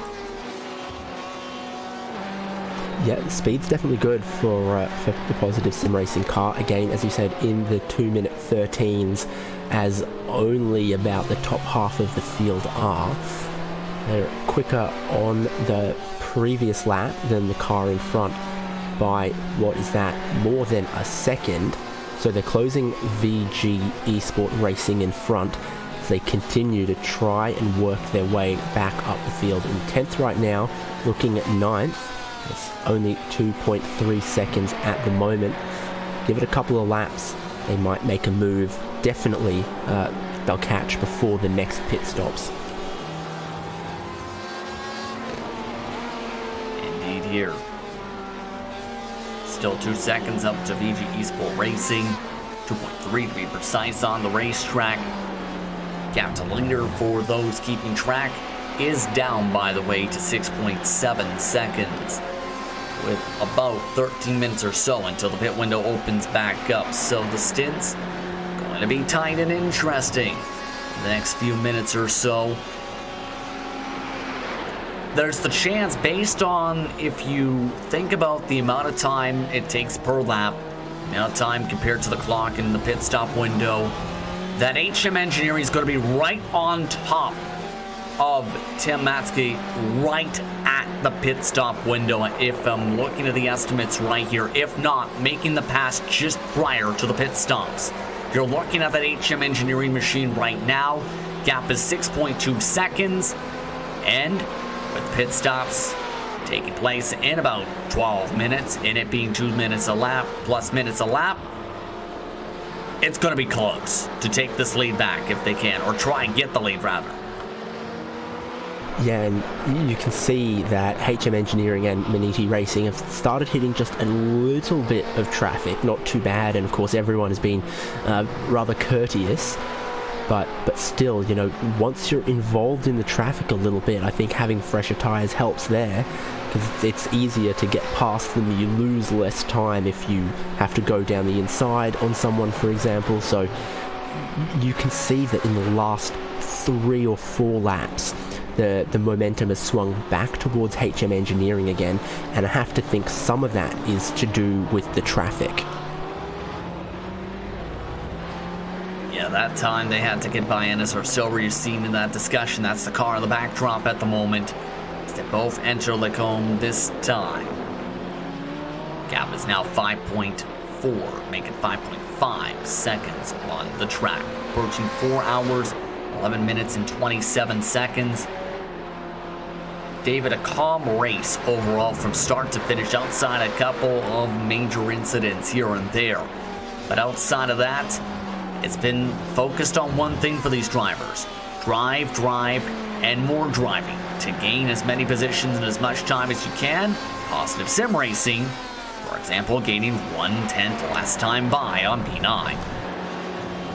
Yeah, so that must have been a little off pace for Positive Sim Racing. As you can see, they closed a lot more on the previous laps, so they might have been pushing just a little bit too hard, had a mistake here or there or somewhere to not close as much as they had previously. But now it's going to come back down underneath 2 seconds.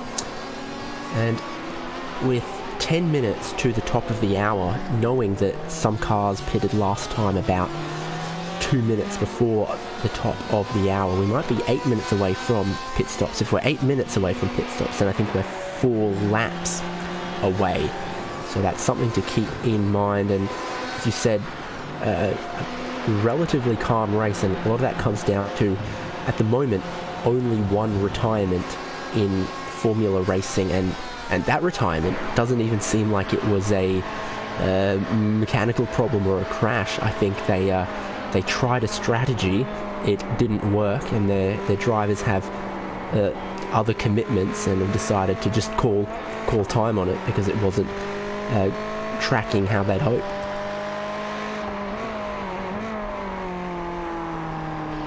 Right now, still looking at Positive Sim Racing, and the gap is almost petered out, almost like, or the amount of gain rather, because it seems like they've almost hit like a bubble in this 2-second cushion just outside the slipstream, but still in a range potentially to have the potential of aero this time, close that bubble a little bit more, still looking to pop it, but again, this team has been working as hard as they can to close this gap all race long.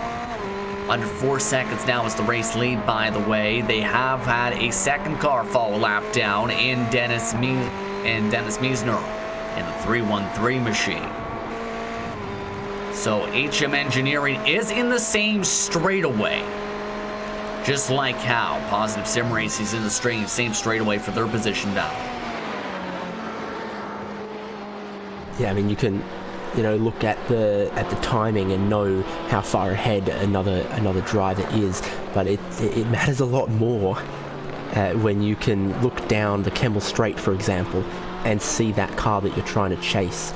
So for HM Engineering in the number 10 car, they can look ahead and they can see Maniti Racing. They can also see one car of traffic separating them as well, but there's all of these corners that Jordan Weeks will be turning, and now seeing the race lead in front of him, and he's started absolutely pushing it, knowing now which lap he's going to pit on, presumably for the fuel. I think fuel conservation is no longer what he's thinking about, because his last couple laps he started ramping it up a bit, and the same is true for Tommy Osgaard. These guys have reached the last couple laps of the stint. The fuel load crash is for the 313 machine. Meisner has just slammed the wall hard, and minor damage to the bodywork of the 313 after a major bubble. Sharply to the left he went. We said these Ferraris don't seem to like bouncing across the curbs. He took a bit of curb on the inside there, and as the car bounced down, he lost control of the rear. We'll see it again from the onboard, but he's just cut the corner a bit too close. It does not like the curb. It starts sliding. He corrects, and it spears him fast towards that tyre barrier. You can see it's pushed in the front left guard. It's bent the rear wing on the right. That is almost the most damage we've seen on any car all race. Yeah, that car is going to be affected for sure now. Lost time, though, by Positive Sim Racing last time by. They lost a 10th. So all of a sudden, even with the times gained, it seems like all of a sudden, as soon as they got within 1.7 seconds, it's like the car just fell off a cliff.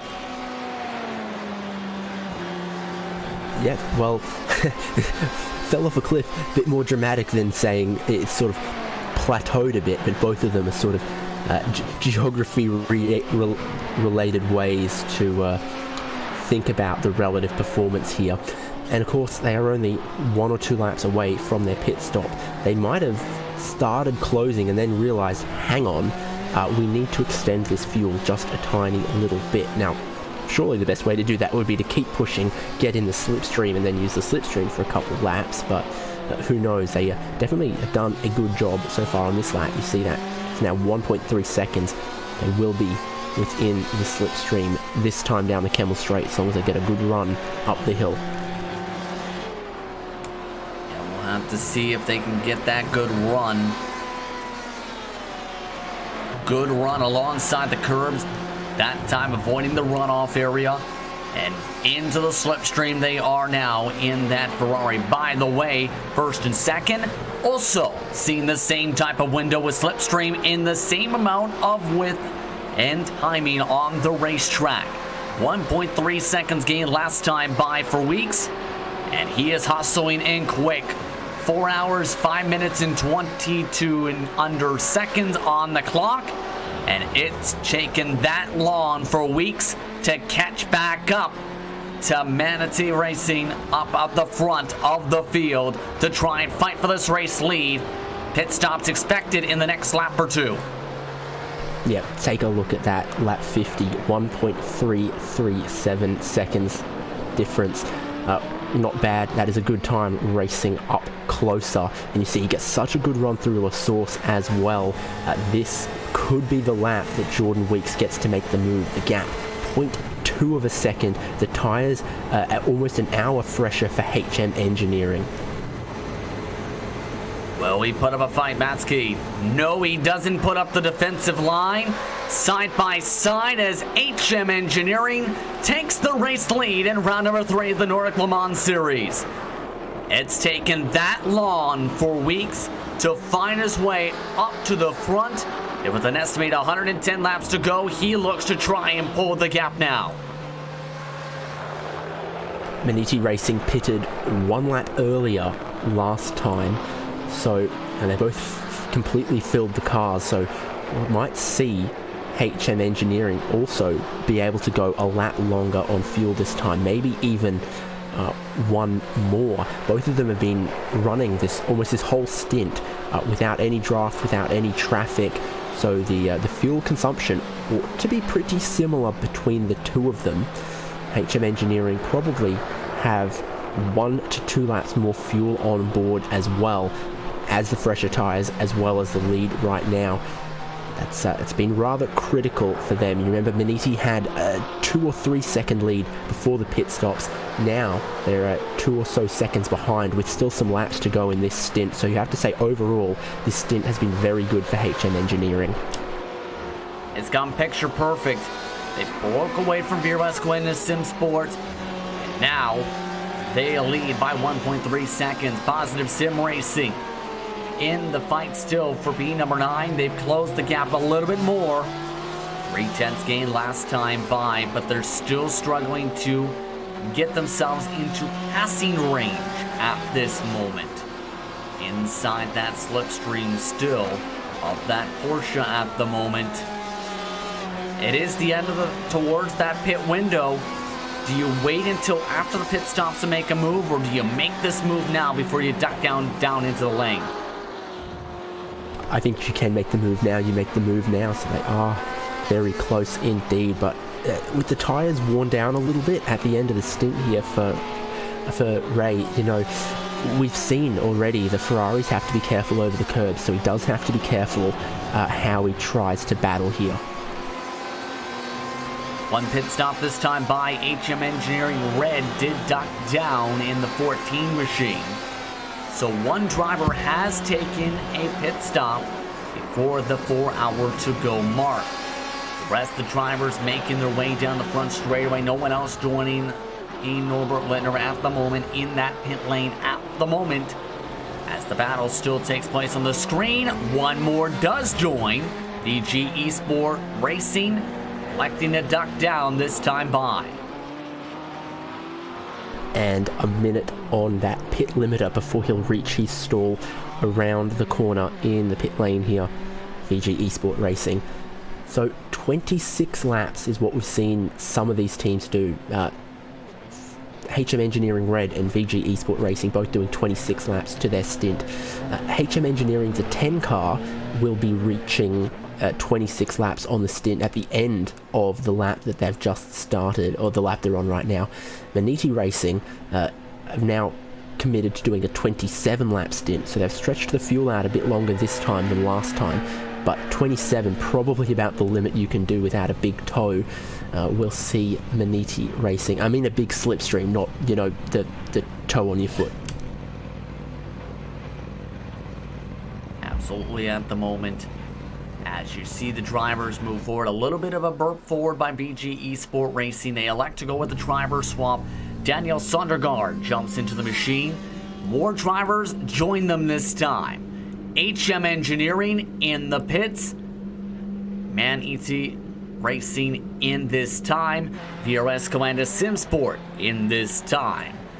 As well as Prologue React Esport and many others ducking down right on the 4-minute mark.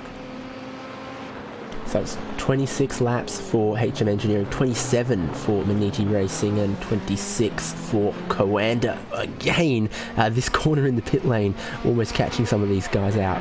Very difficult. See if anyone else tries to extend it. Singular Racing Pink is going to try and extend it for Casper Saltzid, in fact. We'll see if there's any strategy games this time from these drivers. Again, Weeks taking the lead by more than 2 seconds before we enter the pit lane. Gained an extra second while going in the lane this time by. So they're going to fuel up their cars. Now, the pit stop times, 1 minute 1 to 1 minute 3 for all the competitors who have ducked down already. Hyperion Racing X, should note, did do a double stint when they ducked down, as Nesterowitz is in his projected final stint, depending on how his team does in this run. Drivers making their way towards that potential jacking point. And HM Engineering jumps on the jacks.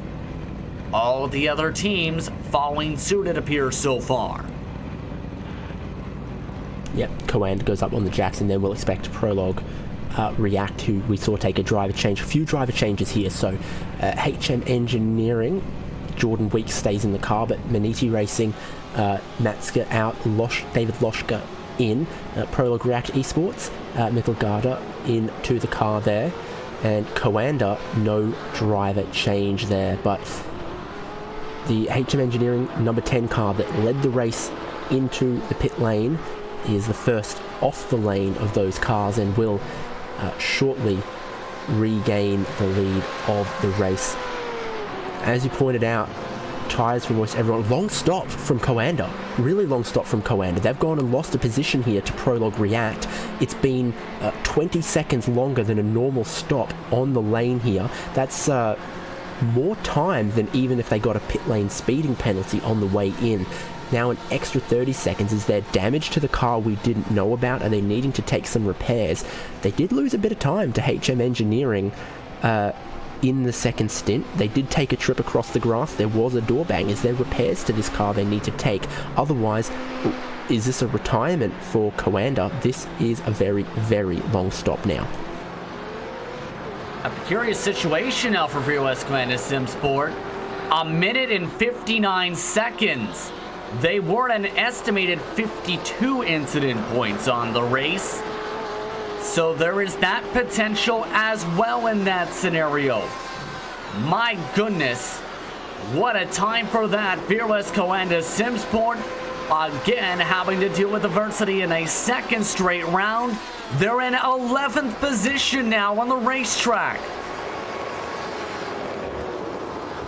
Yeah, that is whatever has transpired, and I hope we get some word about that. That's big for Coanda SimSport, because they were one of the cars in the mix for the win in this race, but it's also big because they were second in the championship points. Speeding appears to be the call, and on iRacing, depending on where the speeding is here, David, it's 40 seconds. Normally it's 15, is it not? Is there, if you speed There have been too penalties much, on the iRacing service lately, David, where if you get a speeding penalty, yes, you can get 40. That's right. But that would explain 40 of the extra 50 seconds. Regardless, very, very costly for them, and in the championship fight, that's big for HM Engineering, who are now in the lead of the race, having passed Maniti, and then dramas for their closest rival. Kinetic Racing amongst the drivers who have ducked down this time by Singular Racing Pink. Positive Sim Racing also able to extend to that extra lap or so. See who takes tires. It appears all drivers saying too hot for my taste for the double stint. Positive Sim Racing amongst them. That says hi to the camera and up on the jacks. How do you order your food, Justin? What's too hot for you? Hot enough to burn your hands? You're not a spicy food fanatic? Not really. Are you? I got given a half-gallon bottle of Tabasco hot sauce recently, and I'm nowhere near getting through that, but I'm not a massive fanatic for it. So yeah, almost everyone has taken their second pit stop now. The last car to do so, NSR Silver, they've done 27 laps on both of their stints so far. Takes them well past the top of the hour. We've got some battles out of pit lane. Kinetic Racing jumped in front of Simon Avatar. Simon Avatar jumping into the car in this stint now for Alfie Braddock. Braddock had some good runs in his car. Now, the Luna sponsor machine looks to go forward on the circuit. As this time, staying inside the slipstream, separated by about a second or so. Yeah, so we saw a tyre change in that stop for everyone except Hyperion Racing X, and it's interesting to see that because most of the teams would have thought, no, that's too much of a gamble, we'll lose too much time after seeing what happened to Maniti Racing in the first stint. But the track temperatures had just started to come down before that pit stop. We'd been at 34 and 33 degrees Celsius track temperature all race. It's now down to 30 degrees Celsius, and if it keeps dropping through this stint, some of those teams double stinting might be able to get away with it. Here's another car might have got bitten by. And here's a thought. Sorry, you were going to say that the Hyperion Racing laser car might have the speeding penalty potentially. Well, it's such a steep downhill in the second part of the pit lane here. If you hold the clutch in, you will exceed, and don't accelerate, you will exceed the pit lane speed. So if you start spluttering fuel on the long run through the pit lane on a long stint, you come past the hairpin, it's downhill towards your pit box. If the engine dies and you hold the clutch in and don't use the brake, you can speed in the pit lane.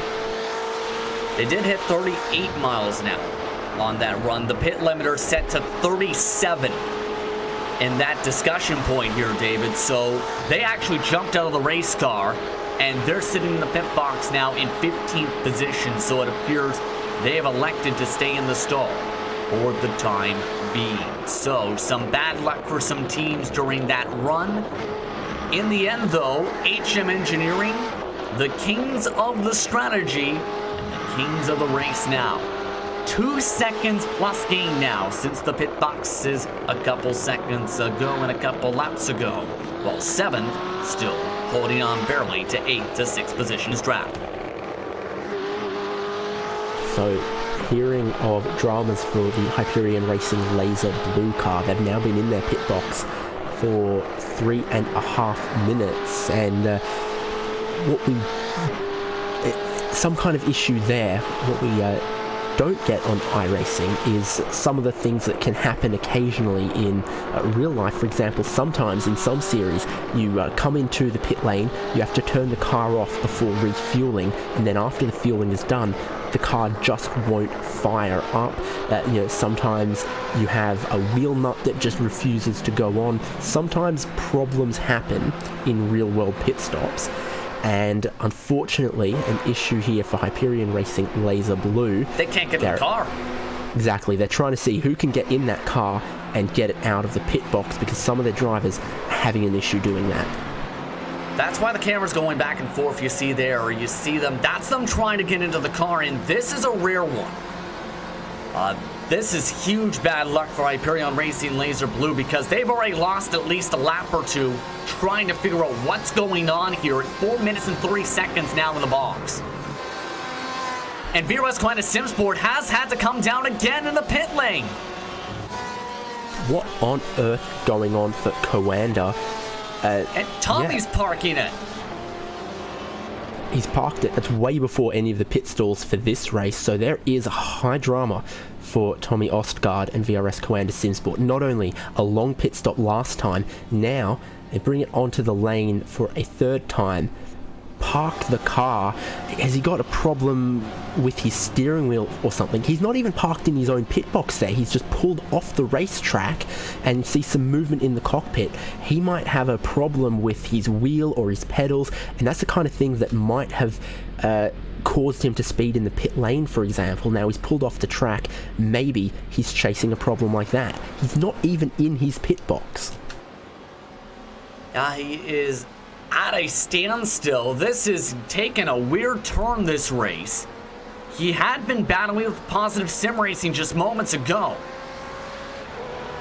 What in the world is going on? Because he's now just lost a lap this time to HM Engineering. Huge. This is the second, one of the top cars in the point standings entering today's round. Yeah, this is... Well, he's dropped down now into 12th place. Cars not moving, not taking service. This is Coanda Simsport car now basically in last. So high drama through all of these pit stops. The race mellows out a little bit. We're saying 15 minutes to the pit stops, 10 minutes to the pit stops, and now everything explodes when we get to that strategy window.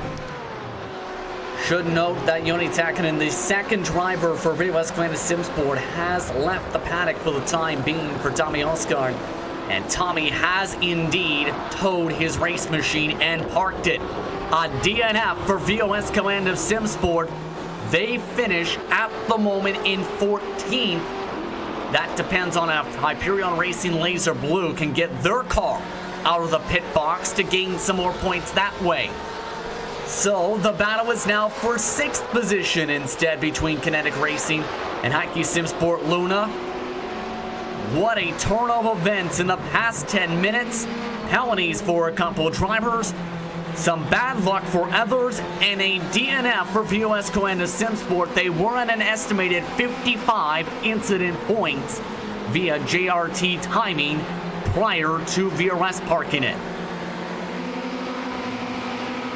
Yeah, I don't give any weight to these estimated incident points. The only people who truly know are the team members on the individual cars and race control who have session admin privileges. So, yeah, we've seen only a couple times where it's blatantly obvious that they've incurred a 1x for going off track across the various different teams. Most of the teams, I think, will be getting into the final hour of the race before they were getting right up to nudging that 40 incident limits. I think speeding the pit lane is the most likely cause, or sometimes issues with small repairs. Battle for 12th and 13th here is great though. Yeah, this is lap traffic, but NSR Silver has reeled in position. Remember that 313 does have damage, and that lost them time. NSR Silver to the inside of La Source. Can't get the run off. Points matter regardless of positioning. And NSR Silver wants some points here on this 313. Yeah, points paying goes down a long way in the order. So every position matters, and finishing every race seems to matter. The 313 car, as you say, Wraith Energy Racing, had some damage. but I think the flick to the rear wing is not as bad as it was before the pit stop. I think during the pit stop, someone's come out with a hammer or stood on it or tried to bend it mainly back into shape. There is still a little bit of damage noticeable around the front left tyre where the wheel guard isn't all the way across there. So I think they've fixed a little bit on that car, but still obviously not perfect. But they're doing a solid job holding off NSR Silver is Dennis Meisner. Yeah, taking a look, still on the onboard with Nielsen. Nielsen actually losing some ground this time by, and Nielsen looked like he might have struggled a little bit with the aero this time. Tries to late break his way forward in the NSR machine. That silver car still, however, seven car lengths rather behind for the position. So comes the question, how long do you think it will take Nielsen to try and reel in the ground, because he was on the back bumper last time. This time still a ways back of that said rear end.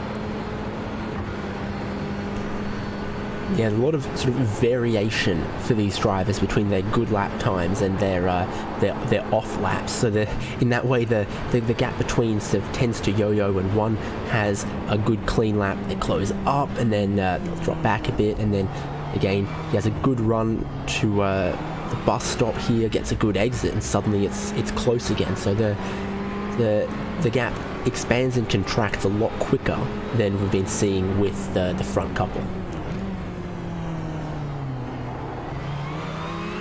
Indeed. As right now the gap about 4 car lengths still on the racetrack. 3 hours, 44 minutes and 40 seconds or so left on the clock. As these cars continue to fight, see if there's going to be enough of a slipstream for Nielsen to make a run. He is about 4 car lengths back this time at the top of the Camel Straight. At the end of the Camel Straight, gap is down to about 1 car length. To the outside, takes a look. Nielsen not able to do anything quite yet, though, in this position battle. By the way, Positive Sim Racing has just lit up the red box for 7th position. They've closed in another car. And Positive Sim Racing's Bas Visser is on a hustle drive to get going. This is the 3rd driver to drive in the car today. You can have a maximum of 3 drivers in this series. One of the first times we've seen a team utilize the 3 drivers this season. Hustle drive sounds like a slightly more urban version of a warp drive, but certainly he's closing in some tenths. He had a good run up the hill. He's followed perfectly in the wheel tracks of the car in front. It's half a second now. And we'll see how the Ferrari does through the middle sector. That's kind of critical, but it definitely looks good in a straight line. And the overall, the lap times, he was more than a second quicker last time. Yeah, that car definitely has pace. Bit of a wobble over the curbs, though, as we have seen them do early in the race as well. If they didn't make those types of mistakes early on, there's a chance they might have been up in the top 5 at this point, if not the top 3, the way they've been driving. Yeah, well, top 5, certainly. I mean, there's sort of this gap now between 4th and 5th, where the top 4 cars are all close enough that they could be in the picture for a win, and then there's a big, almost 30-second gulf from 4th to 5th, and then 5th, 6th, 7th, 8th, 9th, 10th-ish are a lot closer together. So if they get to the front of this pack, that 5th is very much possible. One thing to note, NSR Silver has indeed completed their pass for 12th position as we keep an eye on the 7th place battle.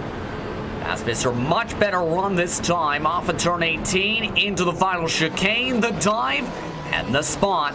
Positive Sim Racing continues to go now in the positive direction. +1 positions gained from the drop of the green flag with 100 estimated laps to go. Still 100 more to gain more spots. As you see this on your screen, still back and forth for 12th and 13th as NSR nearly lost the position back. Yep, so what's now our last 2 cars running continue to battle. NSR Silver grab that position. Now they're trying to hold off Wraith Energy Racing, and with a little bit of damage on the car for Wraith Energy Racing, who we're riding on board with, picking up a slipstream really might help them if they're missing just a little bit of straight line speed. Yeah, they lost a lot of ground, in fact, this time through sector number 2, through Buon. Already back to 7-8 car lengths back once more. Red box has disappeared now for P number 7, with the gap now more than a second. These drivers still with the red box popping up on the racetrack.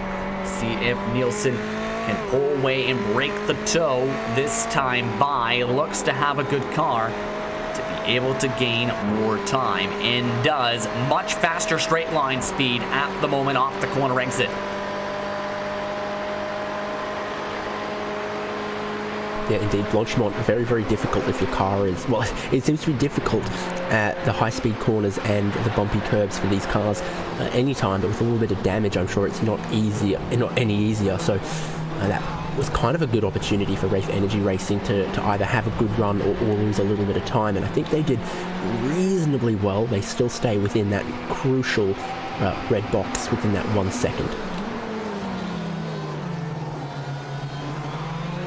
And the red box officially has been smashed. NSR Silver off and away. The next car they can try and reel in is Hyperion Racing Onyx Black. That is a few car lengths ahead or so by a few seconds. Well, a lot of seconds rather. 2 minutes 31 seconds back of the race leader, Hyperion Racing Onyx Black rather. NSR 2 minutes and 54 seconds. Gap between first and second is up to 8.7 seconds. Keep an eye, though, on 6th position, because Positive Sim Racing, they're just outside of red box windows now. As Vincent Leherbier behind the wheel for Kinetic Racing, looking to try and hold on to what has now been a positive run for them after some ups and downs during the first hour of the race. Yeah, and these driver swaps have really changed the face of the race, because here in the Nordic Le Mans series, I'm noticing there's quite a few teams that, to be polite to everyone involved, definitely have an A driver and a B driver, or a number 1 driver and a number 2 driver. So some of these teams here, like Positive Sim Racing, have put in Baz Visser now, who is definitely one of the quicker drivers out there. Kinetic Racing, with now Vincent Herbier, he's inherited a good position. He's inherited a clean car, against all odds, it must be said. But I'm not quite sure that he's up to the same pace as the opening driver in the car. So now some of the teams did really well in the first stints, and now they've got to try and hold on to that in the later stints. And there's some other teams that didn't quite open the book how they'd like, but have now got some very strong drivers to try and claw back that time and those positions. That's kind of one of the battles we're seeing here, and full credit to Positive Sim Racing not giving up after being last. It's been a stellar recovery drive for them, as they are still inside the slipstream of Kinetic Racing. Blanchimont, that's been one of the positive spots for Baz Visser this run, especially turn 18. Good run once again through the corner, late breaking their way by about an extra 50-100 feet to charge their way to the back bumper of Kinetic Racing in that BMW up in front. 98 estimated laps to go for them, approaching the halfway point in about 37 minutes or so. Now Visser, though, looks hungry and is late braking each corner compared to the BMW. Yep, noticeably quicker on that last lap, now solidly within the slipstream, and it all comes down to this run up the hill, Eau Rouge Radion. We've seen sometimes the drivers don't quite get the right line, don't quite get the car turned and push across the top, but not this time for Baz Visser, and he has a great run. He is really close now, but not close enough this lap, and he rolls out of the throttle a little bit. I can hear that, and you can see it. So he wants to make this pass, but he's also thinking about the fuel consumption, which is very multitasking of him. How difficult is that to be able to multitask like that, to think of that while also at the same time thinking, I know I'm faster, but I've got to make sure I hit my numbers to help my teammates. Well, he would have had that good run up the hill. He would have seen he was closing, and your racing mind is thinking, am I going to be able to make the pass for this corner? I'm getting closer, am I closing fast enough? And when he realizes the answer was no, I'm not going to be alongside before the corner, that's probably when he goes, well, we're not going to get the pass done, start rolling out of the throttle a little bit, because what's the point otherwise? So we'll see. He definitely has closed up. He's definitely trying to make passes up the field. He'll make the pass when he can, but he's not going to waste fuel when he's not going to get the pass done at that particular corner. When he didn't get it done, he's probably thinking, okay, in 1 lap time, unless he gets a great run here, and that would have been one of his incident points used right then. Diving to the inside, Visser given the space. Gets the job done. Up to 6th position goes Positive Sim Racing, staying in the positive direction. +2 now on the race. Clean pass once more. 3 hours and 35 minutes or so to go as he looks to try and pull away. And just in the background there, you can see Heike Simsport Luna, who did get passed by Kinetic Racing earlier, but on that lap with the pass, Heike have closed a couple of those tenths back. Indeed, as Positive Sim Racing looks to run away. Question's going to be, can they keep the gap forward? Let's go to a race spot fan immersion. Let's go on board with Kinetic Racing as they try and stay in the slipstream of the 106 machine. Watching round 3 of the Nordic Le Mans Series live for the virtual circuit, the Spa-Francorchamps in Belgium.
Then a look at a race spot fan immersion with Kinetic Racing, who is currently in key number 7. They have lost 3 seconds as that's gone on for Tobias Visser. Meanwhile, we do have a race interview on the sidelines. The man who controlled the first part of this race, Tim Matsky, is standing by. Let's see if we can speak with him. Tim, your team off to a good start today. Tried a different strategy on that first pit stop window. How would you describe your race so far for you and your organization? Hello, first of all. Yeah, it was quite a good start for us. There with the different strategy as well, trying something. I mean, we are in to learn and in here to learn and try stuff that you usually can't really try on a high level against good teams. So I would say it paid off, because you have to think about that I saved a full lap of fuel on that second stint on all the tires, and I think that was the main factor for losing the position. But it was fine at that point, because it's gonna be really interesting to see if some teams have to do splash and dash and some not, because we are really unsure right now if we can do it with 5 stops or with 6 stops. Yeah, right now your team is currently in second position, though. What drew you guys to this series? You mentioned the need to learn and experience to learn. What drew you and your organization to this team for today's round? Yeah, we want to compete against the good guys and learn from them, like VRS, HM Engineering, Prologue, React, and all those teams that have proven that they've got big sim racing knowledge and also strong pace. So we want to try to compete against them and get better, and use it as preparation for maybe getting into SCO next season as well. So every good team that wants to compete against us, we are always open to try to learn from them, basically. Have you been surprised in terms of how you've been doing, or is this something you were kind of expecting, because you performed better than VRS going to SimSport today? You were up there with HM Engineering for the first third of this race. You're faster than Prolonged React Esport at the moment in positive sim racing on the racetrack. What are your thoughts on that? We were confident going into the race. I mean, we weren't thinking about having a proper chance for the win. Still HM Engineering looks pretty strong, but we're doing our best. But we were confident. We had a good preparation, good setup work the whole week, did plenty of laps, and we were confident that we were gonna have a chance for the podium at least. And right now, I mean, as you said, we were performing quite well and better than we expected. So we're just gonna try to ride that wave and continue on here. What's the strategy looking like for the rest of the race for your 11 car for this event? We're currently trying to save fuel in order to not have to do the splash and dash. It's as I said, I'm not sure what the other teams will do. I think what hinders us a bit right now is that we didn't do 27 laps on the first stint, because I thought it's not possible to save enough to stay above the hour mark every stint, but it looks like as if it's possible, and that threw us on the back foot a little bit, like especially on the second stint where I needed to save fuel coming to the end of the stint to get that lap back that I lost on the first stint. One thing I do want to ask about, and David I think as well has happened the same thought, is the track limits and incident points. Those are two things to really balance out and are difficult at this racetrack. How difficult has it been to keep yourself from getting incident points? Yeah, especially in the starting stages of a race, you're usually a bit excited, and sometimes you take some more risks to get away, especially with HM Engineering and VRS sitting right behind me, like after lap 6 or something. I was trying to pull a gap. So you get a little bit pushy sometimes, and I got more than I wanted to get anyway, and it's getting better though as the race progresses. I feel like you always get into a rhythm and aren't pushing the limits as hard as at the start, and I think it's definitely close, and it won't be easy, but we are looking good in terms of that, I feel like. What's the overall number, if you don't mind me asking? We're just below the half, like a little bit below the half of what we can have. So just below 20, and it's almost halfway point. So David is doing a really good job out there with incidents as well. And as I said, the average incidents per stint are gonna drop slightly over the rest of the race. Also, as it gets cooler, the understeer.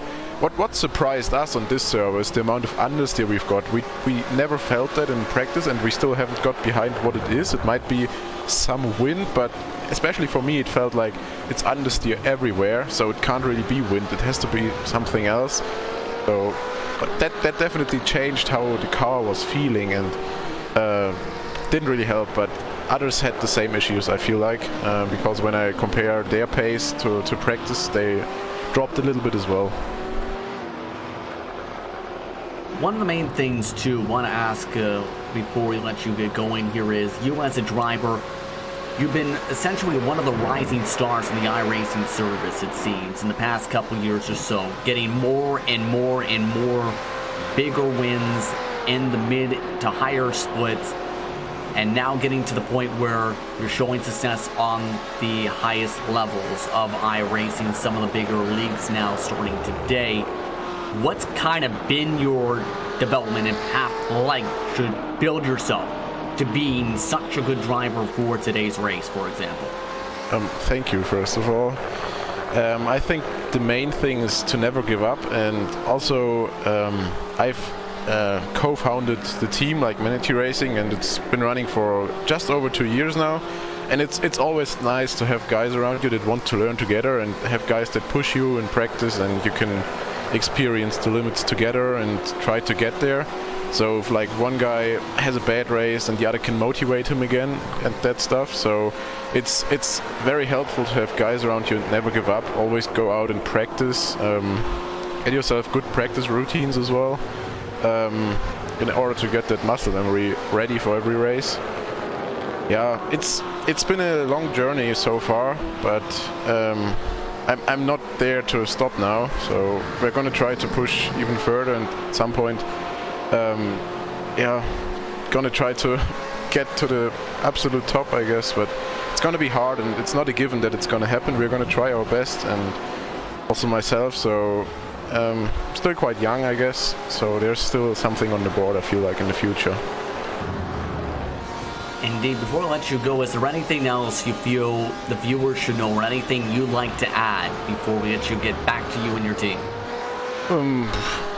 Yeah, nothing especially, I feel like. Oh, it's nice to have viewers, and thanks for watching. Also to the members of our team that are watching, so greetings to all Manatee guys out there supporting us, and I hope you're enjoying your time. Thank you very much for the time, Tim. Hope to see you back on the track soon. Yep, thank you. Damaski coming right now currently is his team in second position. Thank you very much for him for the time. David, your thoughts on his words? I mean, we learned a couple of things there. You know, you can practice all you like, but then come race day, the track might not behave how you think. So they've obviously put some time into, you know, their setup and their practice and all of that, and then come to race day and gone, a little bit of understeer there.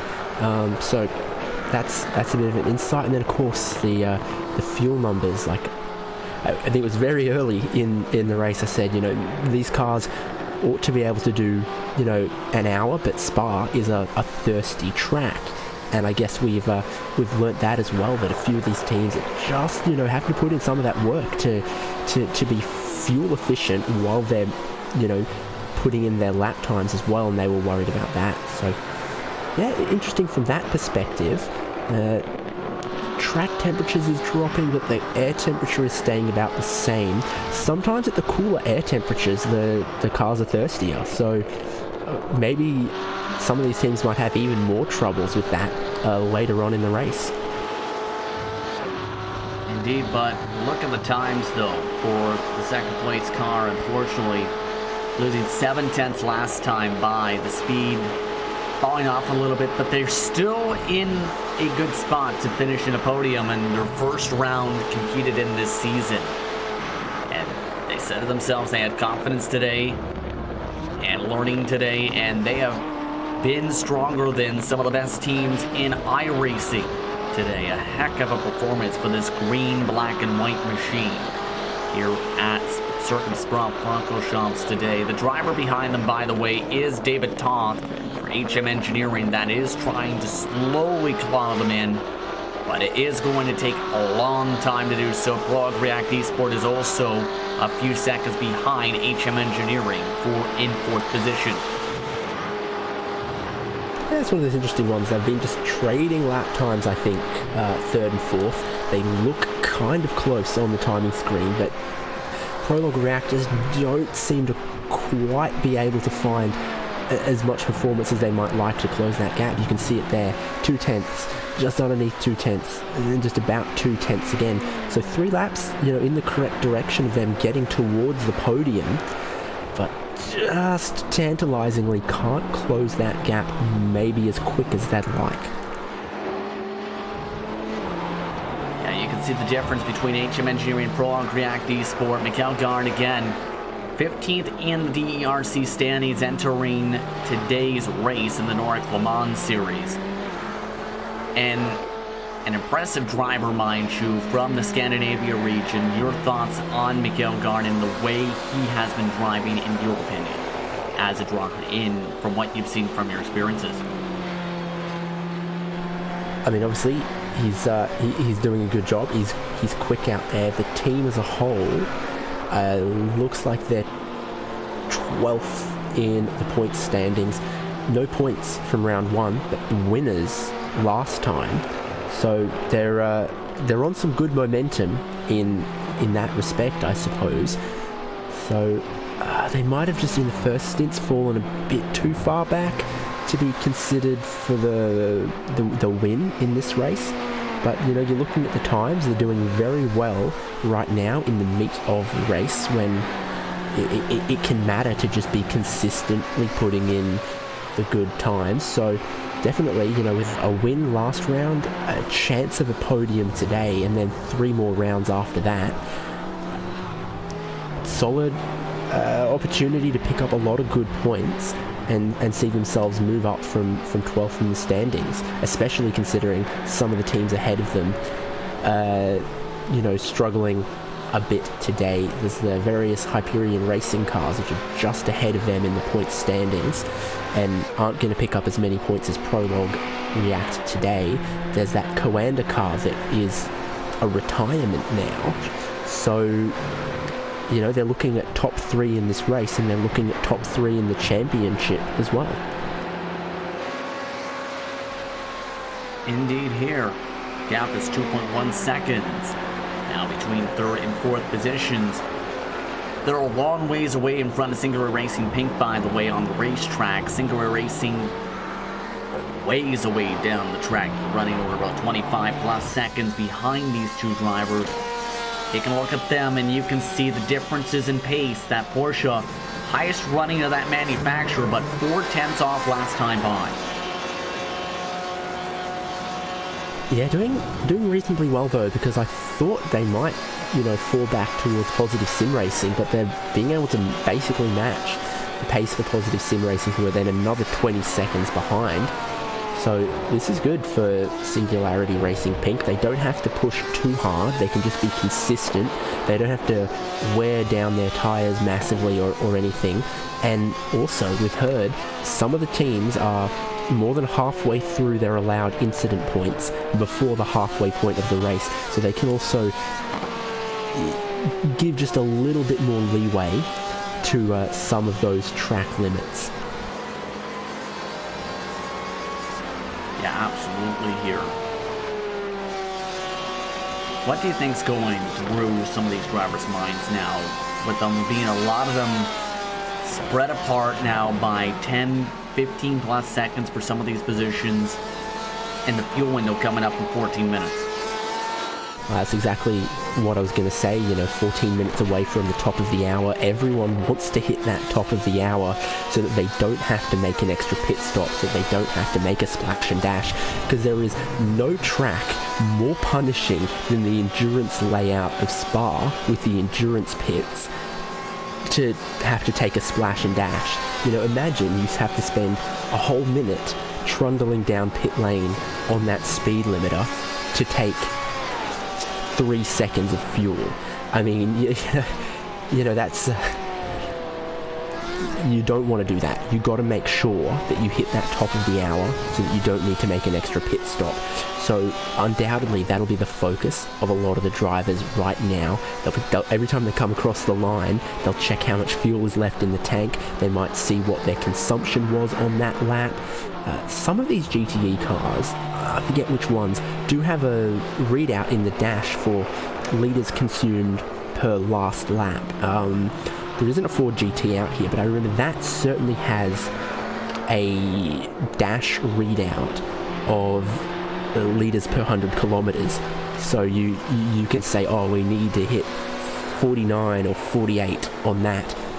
And every time you come across the start-finish line, it updates. You'll have your eye on that. You'll think, okay, we're good, we're in the green, we're on the good side, or oh, we're burning too much. We really, really need to make sure we hit that number so that we hit the top of the hour. And right now, Miguel Gard, meanwhile, has closed the gap at 1.3 seconds, by the way, for third position. And still hustling that race car. 6/10 gain last time by. We'll see if he can get the pass done on David Toth. Next few moments or so, Toth right now just not getting the same amount of pace, it seems. In sections like right here are where they're gaining the most amount of time in this Ferrari. It seems the whole team and all the Ferraris are able to carry a bit more speed in that part of the track. It's just in Sector 2, it's been where some of the ups and downs were at the start of the race. Now, the track temp is the coolest it's been all day. Yeah, exactly. That's what I'm thinking too here. We said track cooling off a little bit might be good for the Ferraris. It looked a bit twitchy, a bit unstable early. Now, Michael there picking up some of the slipstream. He's within that window now, and that was just the fastest lap of the race for his car, a 2-minute 12.8, and he's the only driver in the 2-minute 12s. Yeah, okay, given car still looks very twitchy coming up the hill, and some of that time would have been the draft helping him, but he is fastest car right now. He got away without getting a slowdown penalty coming up the hill there, but boy did he have just a little bit of a wiggle he had to hold on to. So the Ferrari still looking twitchy with the changes of direction and across the curbs, but the speed is coming towards the Ferraris now, I think. Yep, absolutely right now. Gap is down to under a second inside the slipstream, now having to deal with a bit of the aero push. As David Toth still trying to drive it hard and away in that BMW. These drivers are about 25 seconds behind the race leader, by the way, in Jordan Weeks still. And they are running around the same ballpark. Miguel Gard, though, was faster than the race leader last time by, so the slipstream also starting to help out too. And now I'm curious to see if Gard just elects to make the pass quickly here, David, or again elects to do what we've seen a couple drivers do, save fuel for a couple laps and then push.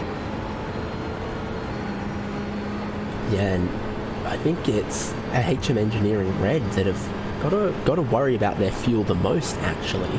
They pitted the earliest and are now the furthest into their stint of everyone. Prologue React went 1 lap longer. HM Engineering's a leading car went 1 lap longer. So I think Prologue React now, they'll use the slipstream a little bit, help their fuel out for maybe a lap or so. But really, the third place car is in the worst position of all of our teams. They've only done 26 laps to a stint, both stints so far.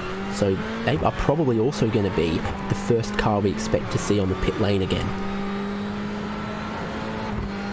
Yeah, they pit about a lap earlier than anybody else last time by in the last pit window. Short shifts. Go ahead. I saw some slightly short shifts from 4th into 5th and 5th into 6th. How much does that help in terms of those types of decisions?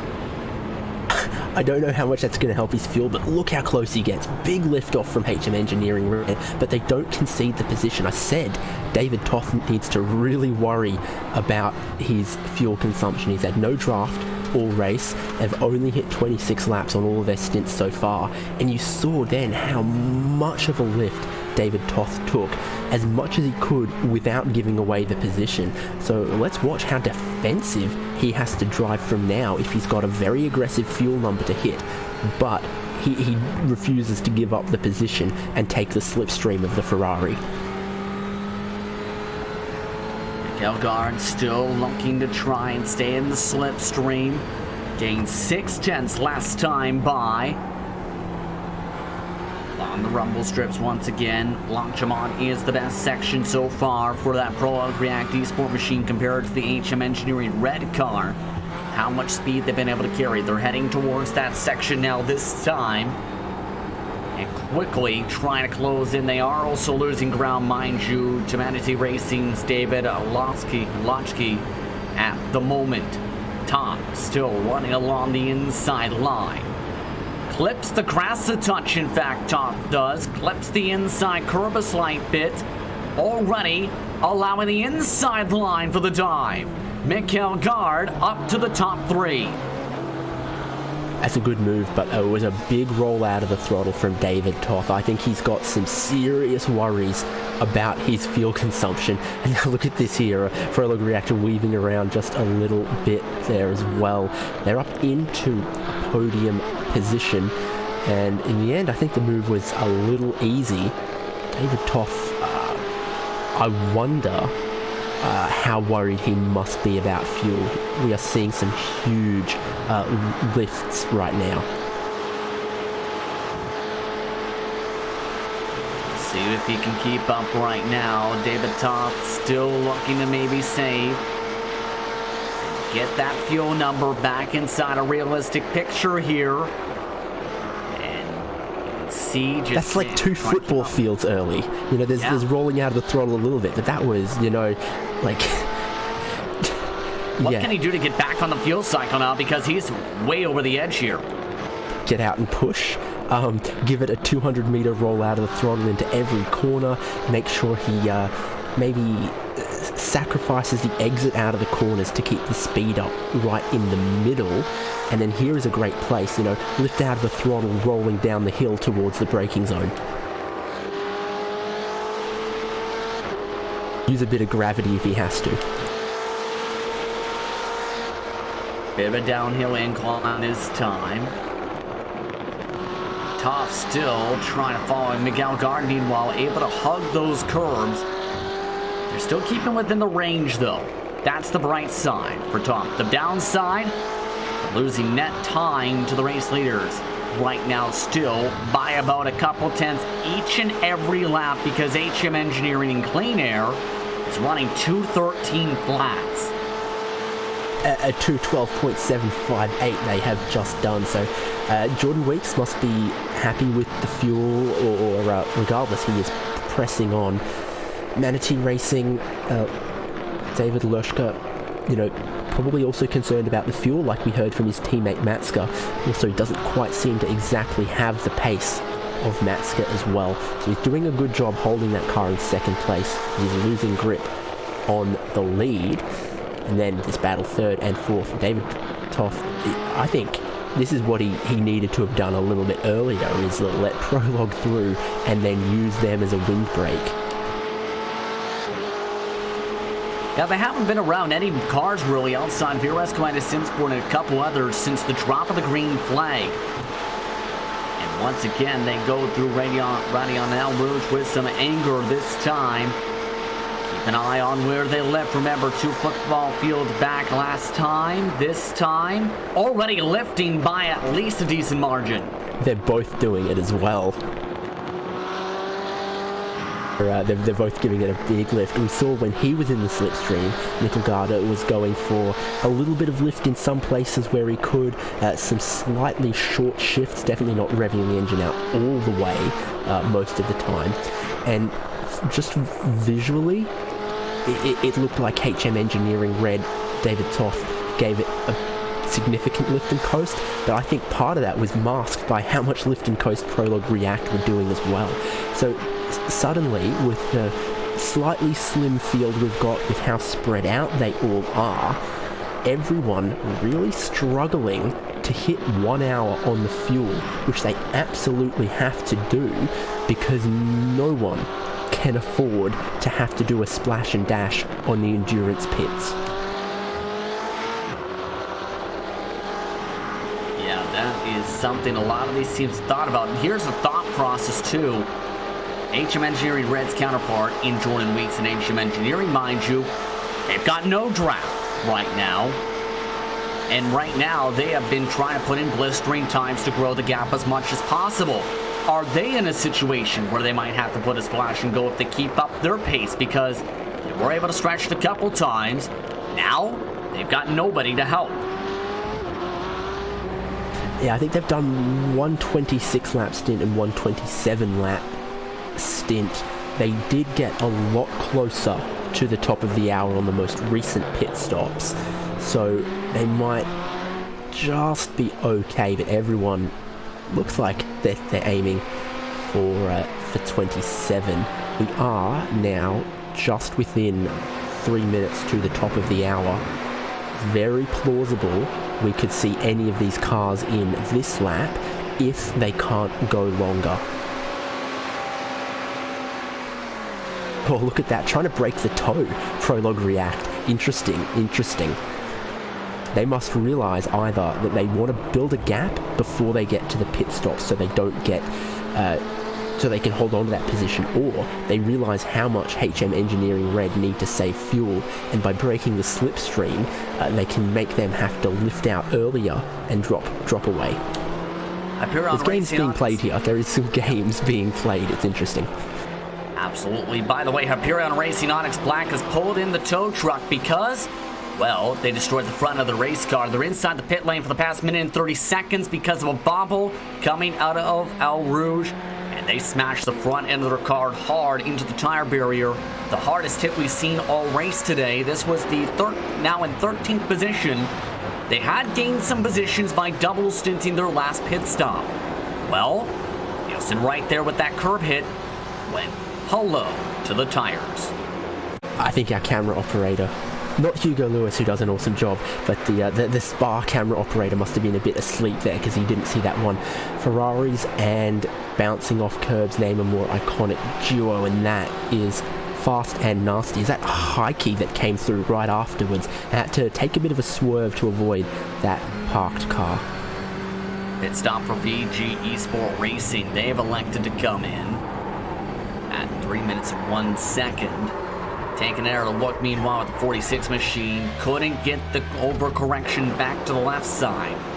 And that is, again, the hardest hit by any competitor today in most amount of damage. HM Engineering Red has just ducked down to the pit lane this time by as well.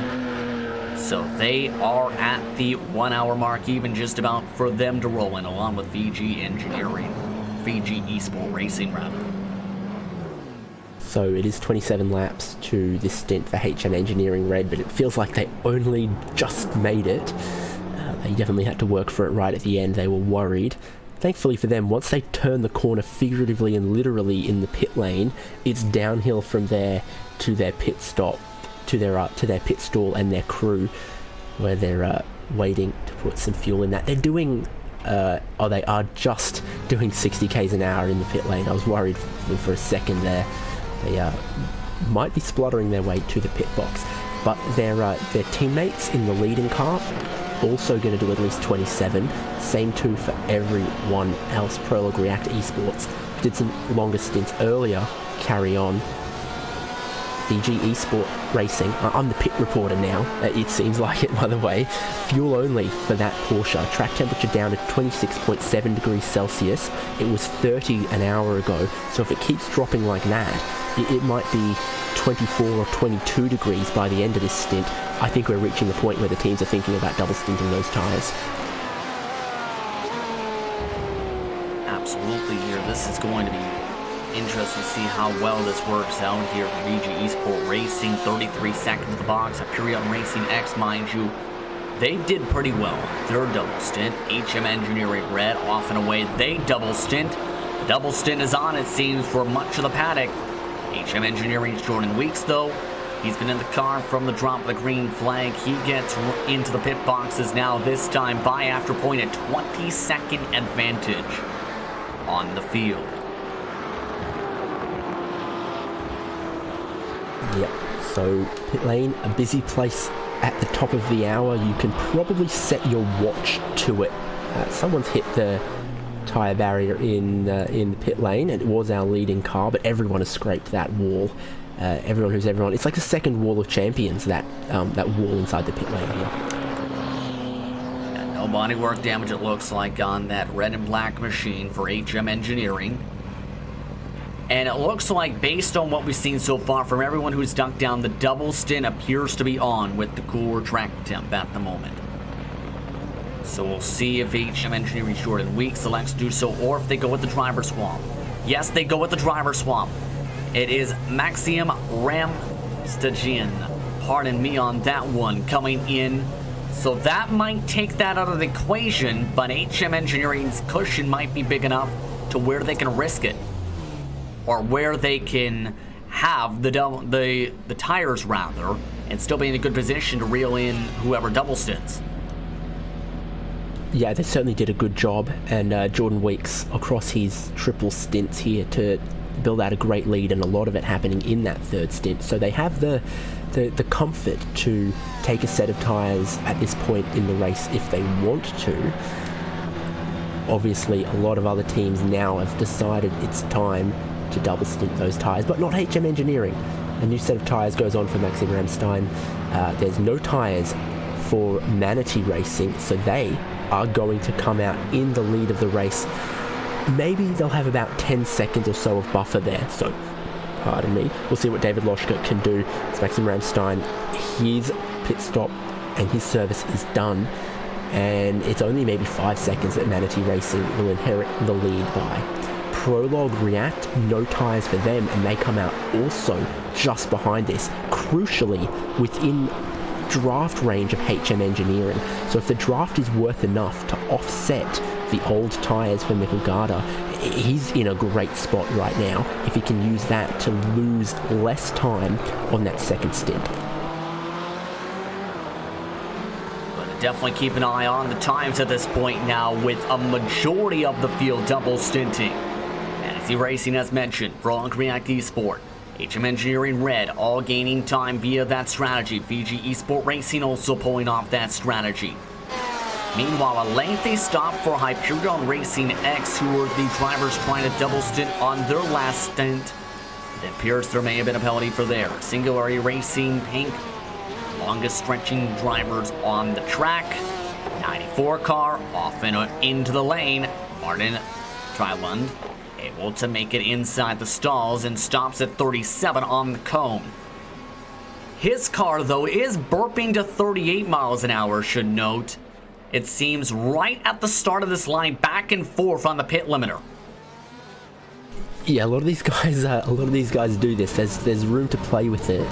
The pit limiter holds you at 1 kilometer an hour under the pit lane speed limit, and you only pick up a penalty when you go 1 kilometer an hour over the speed limit. So a lot of cars, a lot of drivers go back and forth between first and second gear just to get themselves an extra half a second going down the pit lane. It's a risky game to play, but it can, if you're in a close battle with someone, you've got to take every second that you can get. See if Dryland elects to go with the strategy call. They are being outpassed now by the race leaders. Already the gap down to 4 seconds, by the way, between HM Engineering and Manatee Racing on the circuit. Positive Sim Racing also ducked down this time by. That's the car with the headlights you're seeing roll into the stalls. One driver off and away, that is Simon Avital. That has lost a decent chunk of time. 1 minute 42 seconds in the boxes for his stop. Hyperion Racing X also with a lengthy stop at 2 minutes and 12 seconds.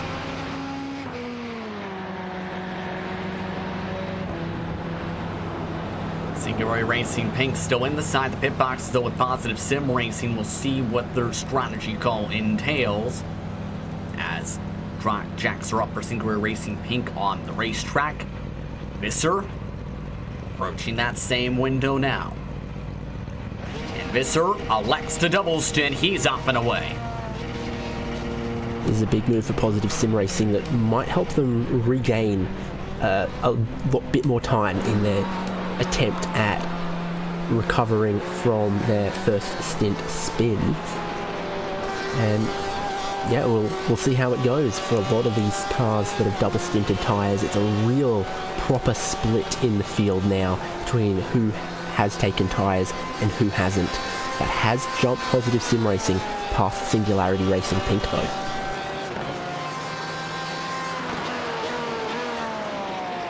See if we can take a look at the top 8 runners on the racetrack after the pit stop window. It is changing a little bit because of how pit stop windows have gone. Manatee Racing currently up by 3 seconds. That is closing rapidly already in the same straightaway. HM Engineering just having to deal with lap traffic that just pit in front of them. That loses them a perfect time for the split second. Prologue React Esport is up to 3rd, with HM Engineering red back to 4th position. They are 4 seconds behind the podium position. Positive Sim Racing up to 5th with the double stint strategy, trying to pull away right now from Singularity Racing Pink, with Kinetic Racing in 7th. EG Esport Racing rounds out the top 8 on the racetrack. They're the last car on the lead lap. Everybody else is already 1 lap down in this race. So now the question becomes again, how long will it take for HM Engineering to reel in the leader? They gained about 1.2 seconds last time by. The fall off has instituted the first run to be a 2 minute 13 after the pit stops. The fall off tires at 2 minutes 14.310 last time for Manatee Racing. And interestingly, Prologue React haven't been able to stick with HM Engineering. In fact, they've dropped 9/10 of a second on this lap and presumably similar on the other laps since the pit stop. So they're now 3 seconds further behind HM Engineering. They weren't able to stick in the draft, which I'm sure they were really, really hoping they could do. It would have been very, very beneficial for them if they had. Unfortunately, not going to be able to do that. Half a second gain this time in the corners, and that's where the grip again comes into advantage with those fresher tires. How much speed and how much aggression you can take in that part of the racetrack. Still 2.5 seconds the gap. NSR Silver still inside the pit boxes, by the way, is the last driver, the last team to take service on the racetrack for this stint. Still a couple more pit stops left to go. 77 estimated laps to go this time by. HM Engineering looking to gain another couple tenths this time on the corner entry. Able to close it up another 10th or so. Just outside of slipstream range again. And this is super important for HM Engineering, that it looks like Maxim Ramstein into the car and basically matching the times and pace that Jordan Weeks had as Manatee Racing. And again, I say this with all respect, being carried a little bit by Tim Matska, who did a fantastic job. David Loschka just hasn't quite been able to match that same pace, and we saw this again with Prologue React Esport, who were dropped down into 5th at the start of the race, and now Mikkel Garda doing a fantastic job there, getting them into 3rd and closing a little bit on Manatee Racing. So this happens in these endurance races sometimes. In the first couple hours, you think you have an idea of, the relative strengths of each car, and then the driver swaps come along and you see not just the best driver from each car, but the average of the depth of talent within each team. It takes 2 to tango, they say. It clearly takes at least 2 good drivers to win a race like this. You can have the best teammate in the world, but then you need the other driver to not necessarily match that pace, but be close enough and also reliable enough, safe enough. It can't all rest on one driver. A fantastic driver can't make up for the iniquities of a dangerous and slow driver within a lineup. Indeed. Look at the bright side too, though, here for these teams. They're all technically, you can get them within one picture, in fact, for some of these drivers that are following along. But the red box is up now for HM Engineering. Now we'll have to see if HM Engineering again elects to save a little bit to try and help their fuel picture, or if they push immediately for the race lead and go from there, because they do have, if they push, the chance to reel in VGs for racing this stint, as well as a couple more lap cars up the road. They are currently running down the Kemmel Straight for comparison's sake. Yeah, they're about 10 seconds up the road to put some more cars a lap down. We've got this onboard camera that will tell us about the fuel consumption for HM Engineering and Maxim Ramstein, what they aim for. All the red lights on the shift indicators. Does that roll down before the braking zone? No, not really. Not much of fuel saving being considered from HM Engineering.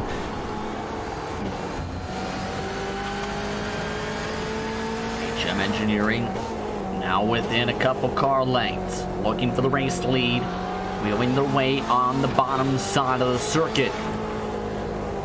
Might be able to make the run this time by for the pass. Huge amount of speed off the corner. The 10 machine looking to pass the 11, backs off the corner this time as they go into the left-hander. Still waiting, I think, for the right moment. Again, the passing zone coming up as Blanchamont off to the final chicane. But again, needing to be at the right place. This is where they can save that little extra bit of ounces of gallons and liters of fuel. Be able to roll their way through the circuit, that time through campus, off to Stable.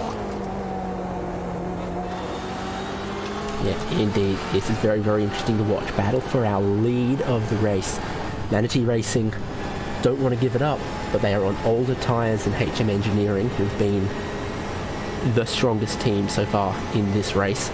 So this is going to be interesting to see Manatee Racing look like they're not going to roll over and give up the position. Racing this time holding on toward the stripe with an estimated 76 laps to go. He's the closest pair of drivers on the track at the moment for the race lead.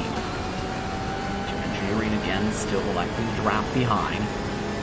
Maxim. Lane breaks his way into the source. Oshki still looking pretty comfortable, and it looks like again that Maxim is looking at big picture here. Could have pushed the issue last time, could have pushed the issue a little bit more, but this time might push the issue now that they've drafted for a full lap or so.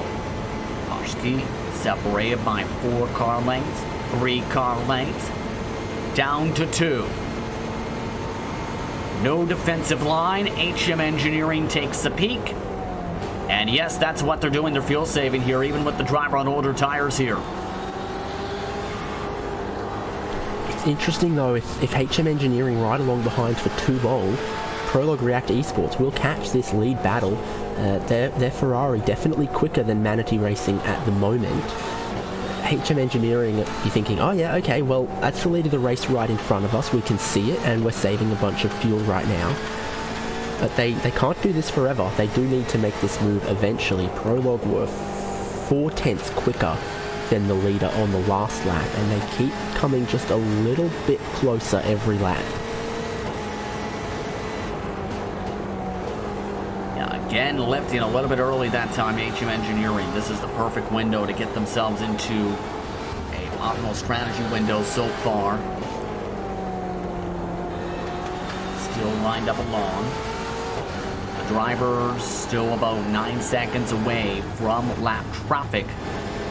BG Esport Racing is currently running 2:15s for comparison's sake. HM Engineering this time in through Blanchamont off the turn number 18.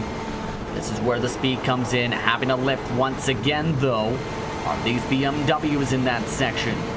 Will we take a peek? Still no. Again, very confident in staying behind because even though they're tucked in here, David, they're running the same lap times as Prologue React Esport on the racetrack. See, they come across the line and the times update. 13.9 for Manatee, 13.7 for HM Engineering, 13.8 for Prologue React Esport. So they didn't close as much that lap as they had on some of the previous laps. They remain about 5 seconds behind this. So HM Engineering saving a lot of fuel, but not leading the race, and if anything, letting their tyre advantage maybe go to waste at the moment. Much closer this time though, Justin. This time, HM Engineering wants the lead. Once again, with about 2 hours and 43 minutes to go, they take the outside defensive line for Manatee Racing, and the fresher tires prevail again. Once more, the red and black Theon is up at the front. The points leaders look to pull away more so.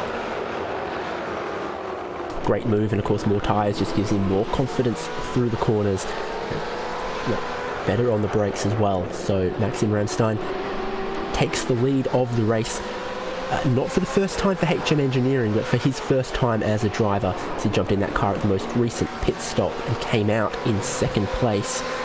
Now takes the lead for his team. In the gap quickly here. Approaching 73 estimated laps to go here.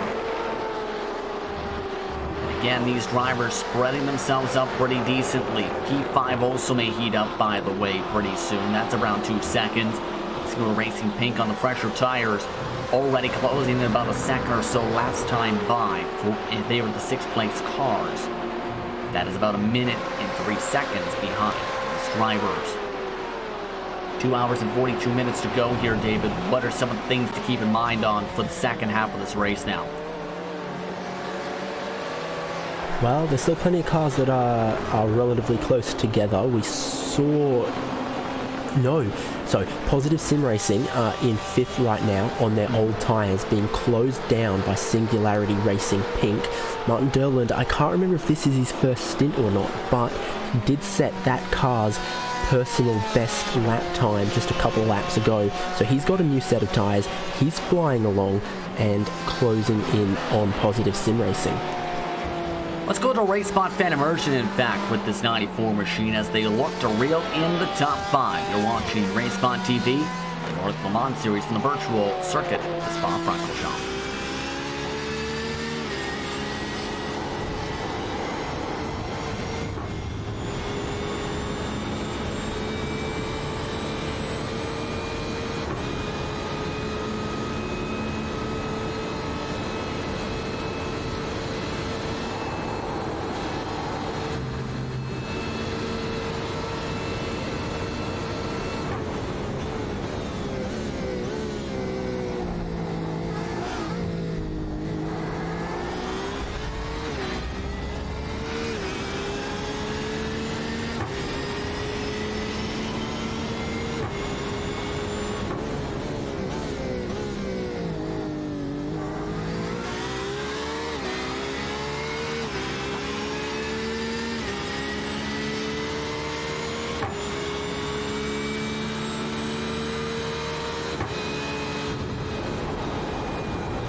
Singularity Racing Pink up inside the top 5 after making the pass last time by. And now looking to try and pull on away. Justin Britz alongside David Haynes. Hugo Weeds in director's seat for tonight's race.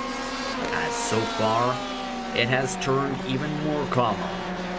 Singularity Racing Pink looking to try and run away. 1 minute and 7 seconds behind the race leader. HM Engineering in full control of the race. Let's take a quick glance at the top 8 if we can here, as HM Engineering continues to dominate this race now, especially the middle portion of this event. It is Manatee Racing in second on a double stint strategy. Prolog React Esport, also on double stinted tires, is in third. HM Engineering Red is in fourth. Singularity Racing Pink, Austin Sim Racing, Kinetic Racing, VG Esport Racing round out the top 8. Those are the drivers on the track. Top 7 are on the lead lap. VG Esport Racing is 1 lap down and being now just about passed by the 3rd place position race car. David, it's turned into a race where no one's made any major mistakes. Now, it's just a matter of one thing. Get to your pit stop window, get to the finish. Yeah, exactly. We're now basically halfway through this pit window, knowing that the way the race is, the way the fuel tanks and stint length is in these cars, everyone is just about hitting the top of that hour. We have a definite pit window that everyone has to try and make it to. So we know we're halfway through the stint for these teams. We've got some teams on the older tyres, some teams on the newer tyres, like we just saw here, Singularity Racing and Positive Sim Racing. So the teams that are on that second stint on their tyres be hoping that the weather keeps cooling down and that as their car gets lighter, they'll get a bit of the balance back and won't be losing as much time. Indeed, right now the track temp, of course, has been Fahrenheit at 77 degrees at the moment. In-sim time is about 5:42 at the moment. Still ways to go in this race. Let's see if we can bring in Jordan Weeks. His team is up at the top of the board in HM Engineering. Jordan, strong race for you and your team so far. What's going through your mind here as your team now is leading by 5+ seconds? Feeling really good at the moment, so yeah, just gonna let that team focus on creating a little gap to Manatee Racing, and I'm probably going to be doing the final stint of the race just to cover off Tim because his pace has been mega at the start of the race. What was your preparation like to make sure you were ready to go for today's event? Because your car has been clearly one of the top 3 from the get-go and now is the best car remaining. So, didn't do much preparation, so we was trying different setups, see what feels best and then sticking to it. Then it turns out that I had the best feeling with the Kota setup. It seemed to be a very good base setup for us to use, and we just went for that and stuck with it, and we're reaping the rewards over it. You did have some troubles early on, in part because, well, technical issue that lost you the draft to Manatee Racing during that first stint. What was going through your head when that happened, and all of a sudden you and VRS Glenda Simsport found yourselves a few seconds behind by the start of the pit stop window? Oh, I didn't react to it very well. I was just like, wow, no, potato PC, don't do this to me. But yeah, after finding, luckily it got kicked back into gear, and it's been stable ever since now. But yeah, you set us back a little bit because I felt that I could have been a lot closer to Tim at the start, and I would have used him to fuel save even further. I was going to say, how difficult did it make it for you and your team to try and execute your strategy overall? So it was quite clear for me after that first stint that the fuel can only last to the hour, well, just to the hour. So tried to save a little bit of fuel to go over the hour, and will help massively. For the last 2 hours of my stint, that's, well, not the last two, the last hour of my stint, I suddenly realised that, so that's where I just started to fuel save as much as I can, but keep the pace at the same time. And yeah, the guy that's taken over Manatee, David, yeah, I seem to think that he's not used to the car just yet. Let's speak about the cars real quickly again here, because right now the BMWs have looked strong here at this circuit. Most of a majority of the field, in fact, I should rather say, in BMWs. What makes the BMW the preferred car for you and your team compared to, say, the Ferrari or the Ford or the Porsche, as the eligible cars are in the series? I think everyone gravitated towards the BMW because of the BOP at the moment. The BOP is still very good, however, on certain tracks like this, it seems to favour the BMW a lot. But yeah, for me as well, when it comes to my driving style, I tend to like the BMW a lot more than any other car, purely because of the weight at the front. So I feel that I have more flexibility through my own driving with the Beamer. What about the track limits? Of course, they're very strict here at this circuit. It's talked about a little bit by Manatee Racing. They're around 20 or so, about an hour or so ago. How difficult has it been for you and your team to keep it inside the markers and off the grass in the AstroTurf too many times to try and keep yourself inside the incident limit? So, Spa is notoriously a punishing track when it comes to off tracks. However, if you just set yourself at a good rhythm, it shouldn't be much of an issue at all. At the moment we only got 9, so it's, for me at least, it wasn't much of a problem. It's just through testing, just know where the track limits is, as much as we all know what it is already. But yeah, just building the setup around a track so it makes life much easier. Now at this point, you mentioned you are expected to come back in the car for the final stint of the race. What's the strategy overall looking like in terms of fuel? Because it has been talked about, it can potentially be very tight for a couple of the teams today. So all the teams that pitted around us, so luckily on my final stint when I pitted, it was over the hour mark, which is great. Maxime, I haven't even really asked him the question or paid attention to his driver. I'm not sure he's actually fuel saving himself, but that's something that I can compensate later on.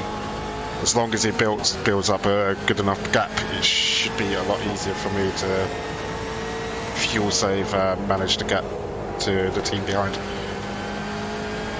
He's running the fastest laps on the track, by the way, with no draft, just to give you an idea of how fast he's going at the moment in the 212. So, but is there anything else you want to add before we let you go, or anything else you'd like to say? I'd like to thank all the sponsors of our team, Logitech, Asus, AMD and all that. They help out massively to prop up the team's standards, and also all the team members as well. We all work as a team and we are reaping the rewards of it. Indeed. Hopefully you get the chance to speak to you later on. See how your team does, leading by 7.79 seconds. Jordan, thank you very much for the time. Thank you. As Jordan Weeks, his team leads by a staggering now 8 seconds. HM Engineering David, your thoughts there, because it seems calm and collected, even with what happened at the start of the race. Very calm now that his team is in a great picture of shape and is looking like they have great pace and is now slipstreaming off a kinetic racing car.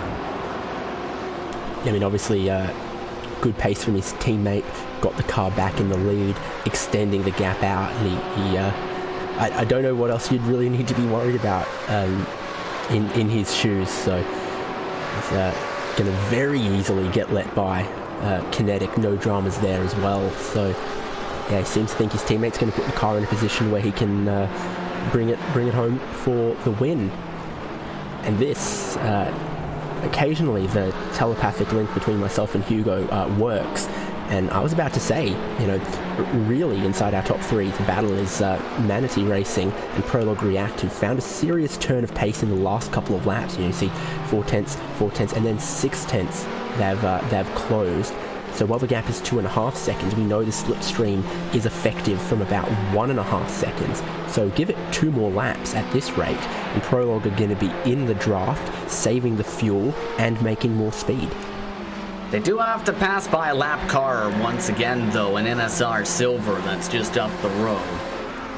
So they do have to potentially, there's a little bit of time that way. They do have some slipstream as well, though, off that black and silver machine you see flashing on the bottom side of your screen in terms of the speed. But your thoughts on how David is doing in that second place car, because Jordan thought he felt uncomfortable, and this was from a competitor's thought process. Yeah, I mean, obviously, you know, he's got the car that's in the lead, does Jordan Weeks, so he was keeping tabs on what the competition is up to, and he's come to the same conclusion I have, that maybe David Loschka doesn't quite have the pace that Tim Matska had in the car, and you know, his thoughts on that was, well, I'm going to drive the last stint in case they put Tim back in, or if they put Tim back in. So, you know, Manatee Racing is still absolutely in it. Tim Matska must have been the fastest driver in the first stint, and by a little bit of margin as well. So it's not done, it's not over yet, but yeah, difficult spot that Manatee Racing are in right now, in second place, where it could go either way. They could still threaten for the lead of the race, or they could be about to come under pressure and get demoted back to third. And the gap is now 2.5 seconds with the lap traffic. So Miguel Gard having to put on the hiking boots and hike his way up that amount of time quickly. It's going to take another few laps or so to do so. By the way, as this race has gone on, there's been essentially, for these competitors, and just double checking this fact here, where there has overall been only one driver that has been swapped out. By the way, Hyperion Racing X appears to be on the way for the 10th place car. As remember, Daniel Nesterowicz expecting at least 3+ hours on his own in the 50 car. He is currently having his teammate and Daniel Lindholt saying hello to the paddock right now. Yeah, so 2.3 seconds. It's come down 0.2, but looks like it's kind of stabilized to how it was earlier, when it was only taking out 1/10 here, another 1/10 there. This remains an interesting little battle to keep our eyes on, and one thing we didn't get out of Jordan Weeks was any idea about whether the other cars can save fuel better than the BMW, because we've only spoken to BMW teams so far. They're leading, but all the cars we've seen go 27 laps right out of the box were Ferraris and Porsches.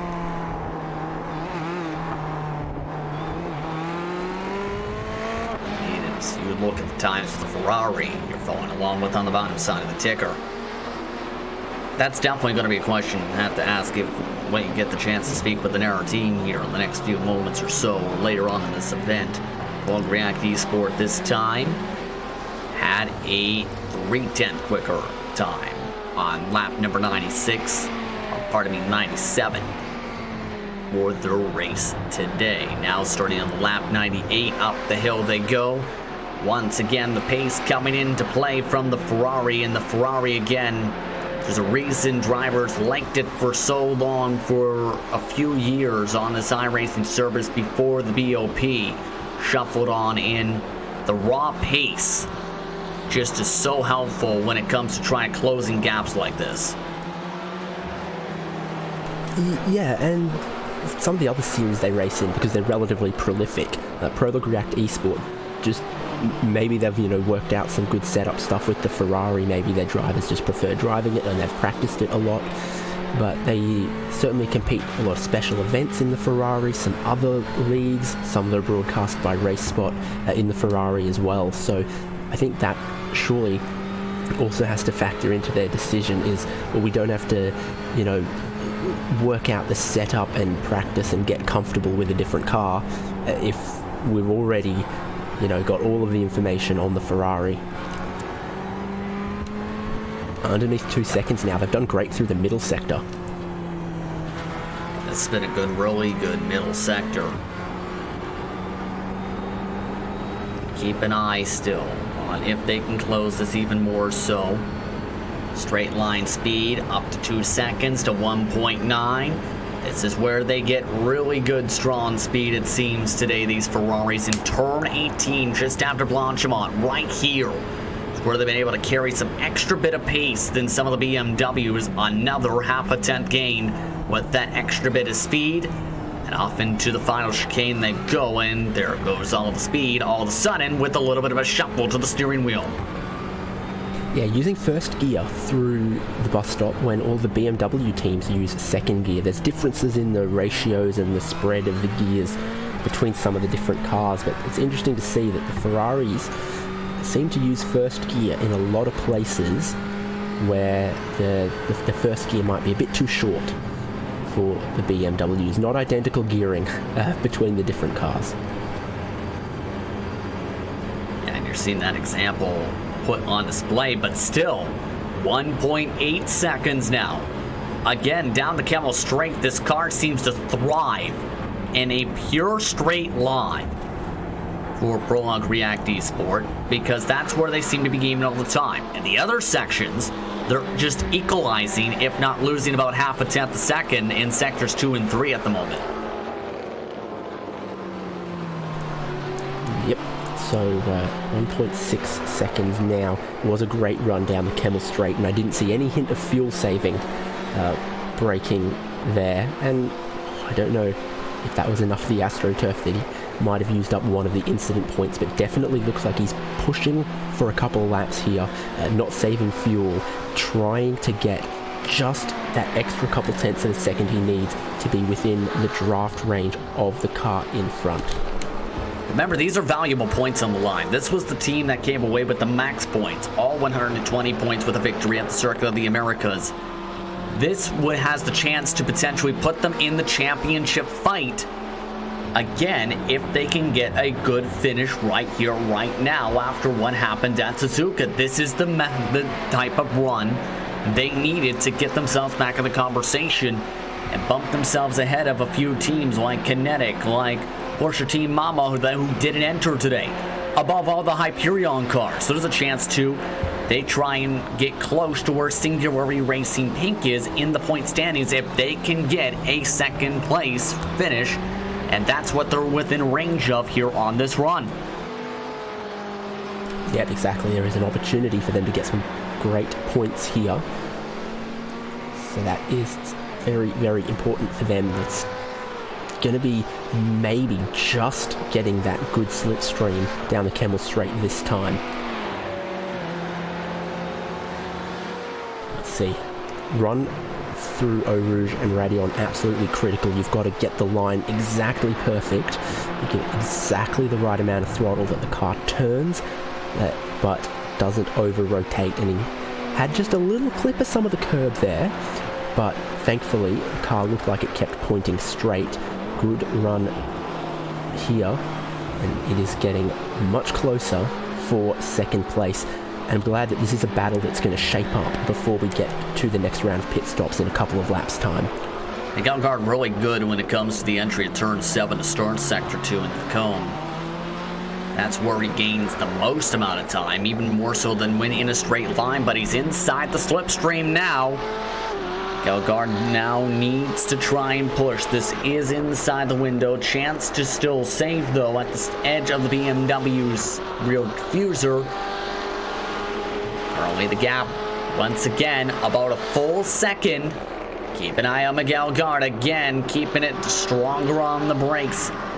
Sees the carrot on the stick. Looks to have a chance to chomp on it.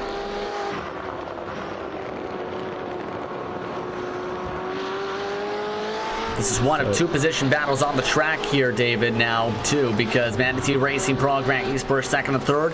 VG Esport Racing has been reeled in by Heike Simsport Luna as this has been going on as well. That reeled in by 0.6 of a second last lap. 2 laps ago, 1.7 seconds. This is a battle currently 1 lap down, but again, points are vital. That VG Esport Racing machine does have some left rear damage. Yeah, also, Eastern Sport Luna were in 5th place. If you remember, they had a very long pit stop last time. VG Esport Racing have double stinted their tyres, so Heike, a very quick car on a new set of tyres, has been pushed down the order, now trying to make their way back past VG Esport Racing, who are doing everything they can to defend that very, very ambitious defensive line into the bus stop. They are fighting with one arm tied behind their back with those old tyres, though. It almost looked like last time Avatar bounced his way around on the entry to the final chicane. This time tries to take the long way around and nearly snaps towards the wall. Able to keep it going, though. That was a massive amount of loss of grip off the corner. Yeah, it was almost going to be a very, very brave move around the outside of the source, but once he put one tyre on that AstroTurf, you saw it spin up that tyre. The car almost went nose straight at the wall. He managed to save it, and he's right back in the draft again, but he'll now realise he has to be careful making this move. On the outside line, Avatar able to run the curbs. Can he get the squeeze? This is a difference between fresh tires and old, and Sondergaard loses the position this time for Pete number 8. So Heike Simsport Luna up inside the top 8 once again. The second car 1 lap down. As these drivers look to separate themselves out, Manatee Racing looking to try and hold on for at least a few more laps, because Miguel Gard again is inside the slipstream. Gained 0.3 last time by check that 0.4, and looking to try and check in and then check out for the position. Yep, indeed, you see that lap 99 was very, very profitable for Prolog React Esport. Really helped them close that gap up. Now they're here. What matters is getting a good run onto one of the long straights so that they can attack and overtake.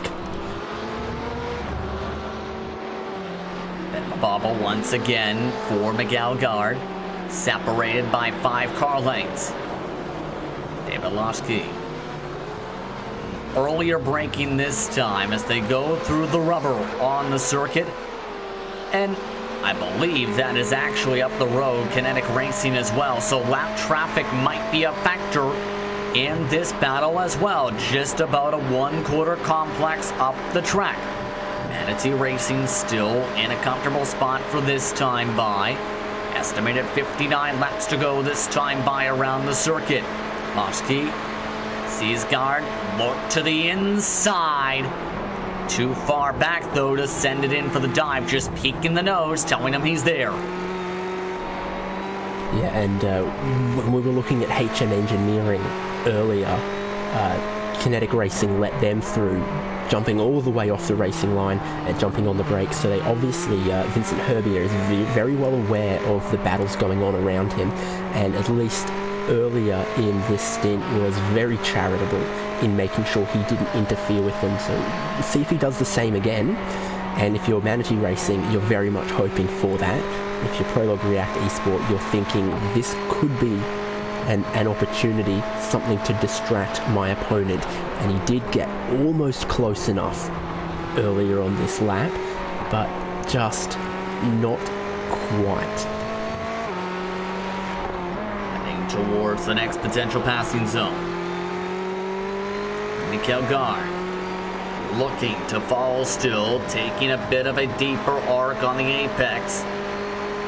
Gaining up some ground to Blanchimont. A little bit of slipstream under the DHL signs. Setting things up. Huge amount of speed through turn 18. Having to lift off the gas this time. Defensive line for Manatee Racing. To the outside line goes Prologue React Esport. Can't get the crossover though. Still has to set it up one more lap at least. And the traffic might go into the spot where he might need to fit in. Vincent Labrier for Kinetic Racing now within 7 car lengths in front of these two. Yeah, just goes to show how much Manatee Racing were thinking of defending this position. They moved early, and they stayed stuck to that inside line. So we're about to run up the hill here, bouncing off the curbs just a little bit, not quite as close as he'd like. He's going to have to really hope to be a rocket in a straight line here. Towards the inside again. Looking like he's not trying to save right now. Mikael Gard saying this is a chance for the second step of the podium. He wants it hard. Strong run, heading off to turn 10, taking a peek to the inside. Will he be able to make it work on the inside? Manatee Racing forced to take the long way around Bruxelles and giving up the spot. Manatee Racing to third, Prologue React Esport to second. Great move. He might not have been expecting it there, but once the nose was down the inside, he couldn't chop it off. It's a long corner, so Prologue React Esports had the position got by the exit there, and of course a long corner like that might just have been difficult to stay around the outside when both of these cars are on significantly aged tyres. Remember, both of these teams double stinted their tires, and now Prologue React Esport looks to run away by 0.3 of a second. Into the draft now of Kinetic Racing as well to try and help him pull off and away. Drivers expected to pit in about 2, maybe 3 laps or so minimum to start off their window. All of this is taking place with a 13-second advantage for HM Engineering, remember, who's still running lap times in the 2:13s to 2:14s. Kinetic Racing now with the blue flags now for this position battle. It's not out of the woods quite yet. Davidovsky will see if he can try and get some speed on back. Loses ground, in fact, down the front straightaway. Little lock up from Kinetic there. I think this time Prologue React will get into the draft of that lapped car. That'll help them get a little bit closer and convince Kinetic it's time to jump out of the way. So on board with Manatee Racing up the hill. Looks so easy in the BMWs. The Ferraris look a bit more on edge there, but when they make it work, they can be a bit quicker. Kinetic are offline, and I think on the brakes to at least let Prologue React through, Manatee Racing through as well. Good stuff there from Vincent Herbier. Yeah, absolutely. Just letting these two drivers fight a bad exit for the BMW. Bounced around a little bit on the curbs, it looked like. Certainly are some slightly aggressive curbs through some of the places here, and yeah, indeed, when you've got the quick changes of direction through a chicane complex like that, you load the car up over those curbs. There's a bit of AstroTurf in places, and they are reaching the very end of a second stint on these tyres, and that just makes it a little bit more difficult to catch the car when it lands, bouncing over some of the curbs. It all helps Prologue React Esport. We've got about 0.8 now, and I'm sure we'd love to break that draft before the pit stops. Yeah, that would definitely secure the position, make sure it's all good to go. This car's still now running a little bit faster than the race leader, but it's still ways up the road, 13 seconds. Manatee Racing, again, it seems the struggle bus has been Sector 3 once they get on by here when it comes to Daniel Loschke. And now Loschke is losing ground pretty quickly, clipping the grass that time a little bit, running against the rumble strips. Gap is now nearly a full second between these two cars. At this point, do you try and throw an audible if you're Manatee Racing, or do you just stick to the plan here and think big picture?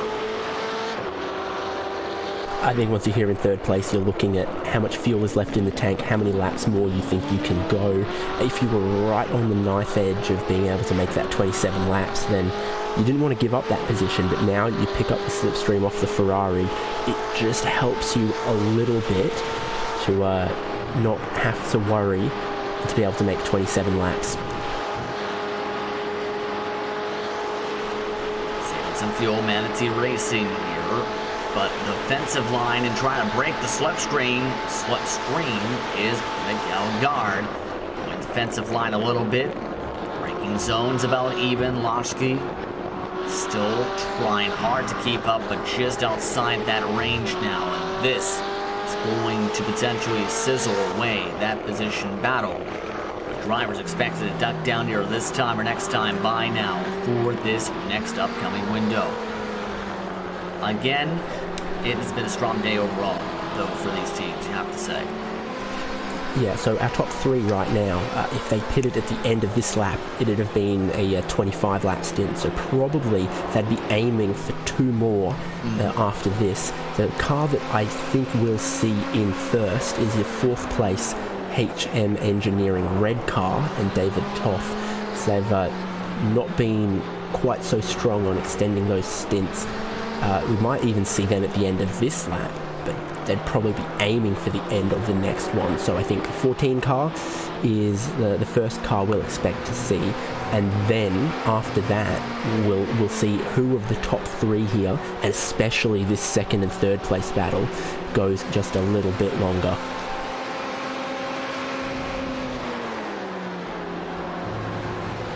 Towards that right side. They are inside now the window to split at 27 if my math is correct. Next time by rather. In terms of that, math is hard sometimes. Asgard able to exit the corner a little bit still inside the slipstream. Loschke. All this, mind you, is the closest cars currently for position on the racetrack at the moment. Guard those not break away. Corners ago. Yeah, there was a wiggle from him a couple of corners ago through the right-left change of direction of Lafagna. So he lost obviously a couple of tenths there. Let Manatee Racing get a little bit closer towards Stavelot and Campus there. And then that full throttle run towards Blanchimont, I think, just because he was a little bit closer, it let him get a little bit closer more so, because it had a good run and a big slipstream.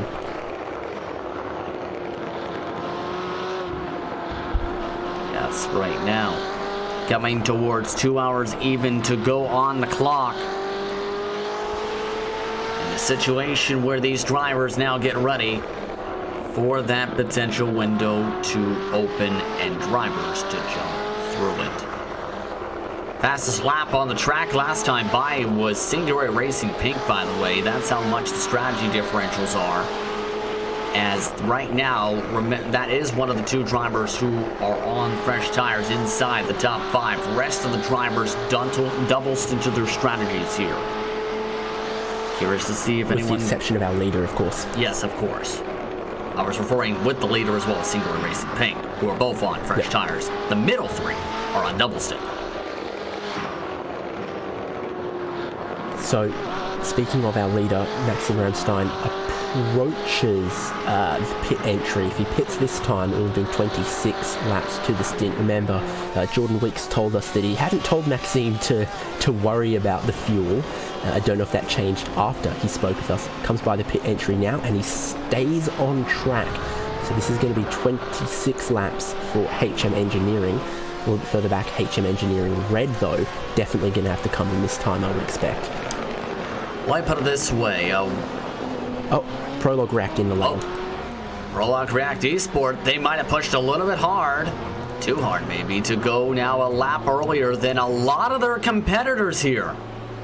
So this still looks to be in the case for potentially just one more stop, but still, having to pit after what is about 26 laps on the stint.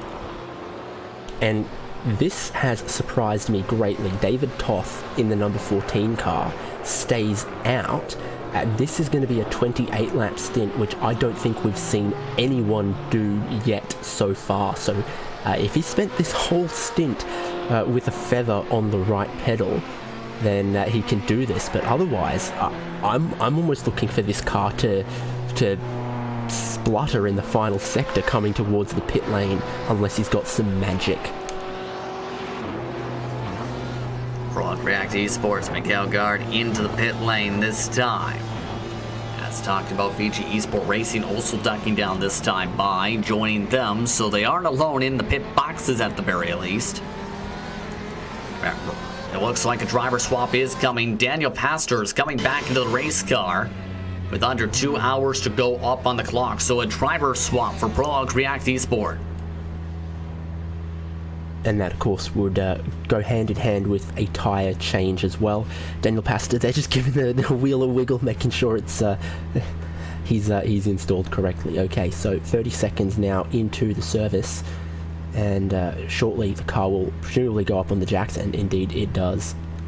That was actually, the car went on the jacks pretty quick there. They might have done just a tiny bit of a short fuel.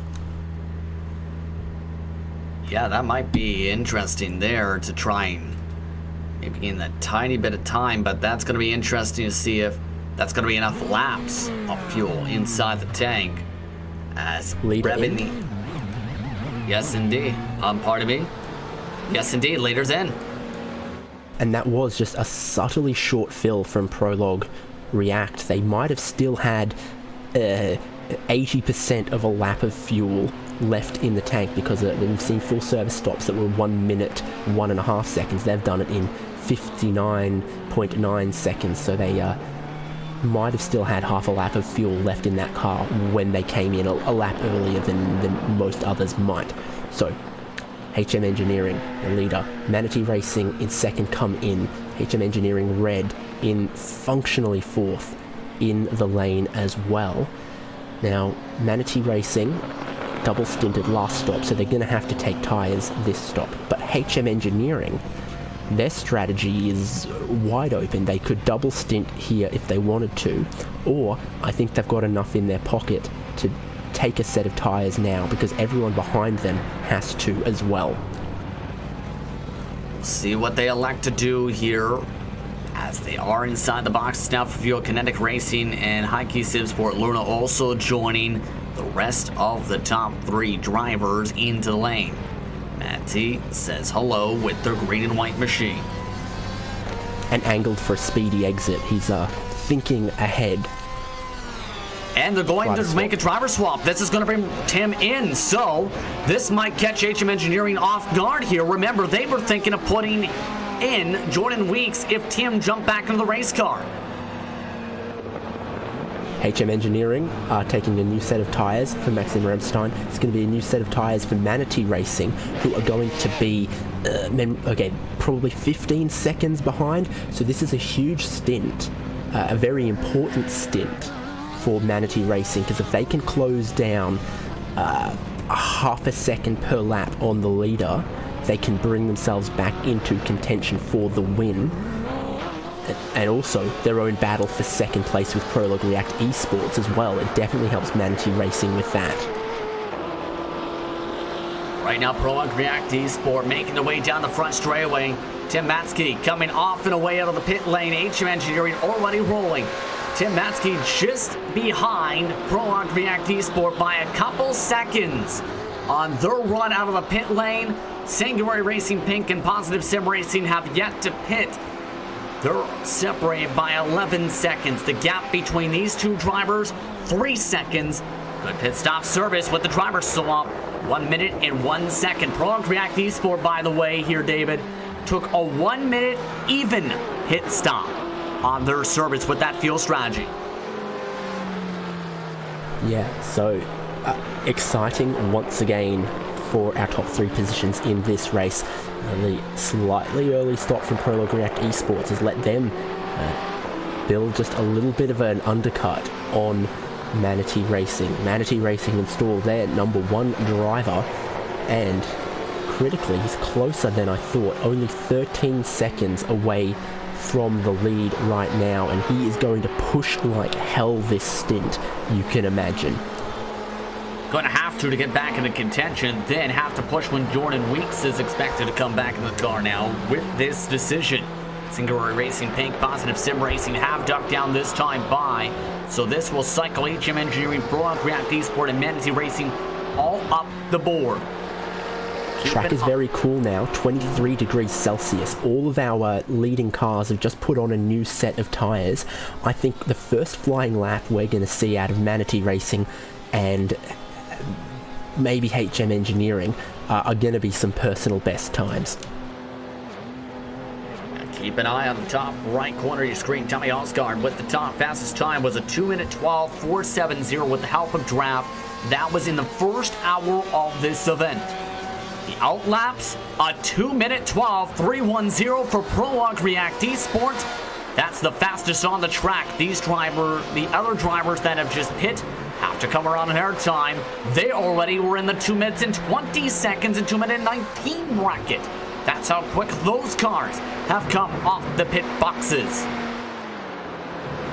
Yeah, no accurate times for Manatee Racing and HM Engineering yet, because we haven't seen a flying lap out of them. But if Prologue React Esports are that quick out of the gate, then I imagine we are going to see some fantastic lap times, especially Manatee Racing. I'm looking at them.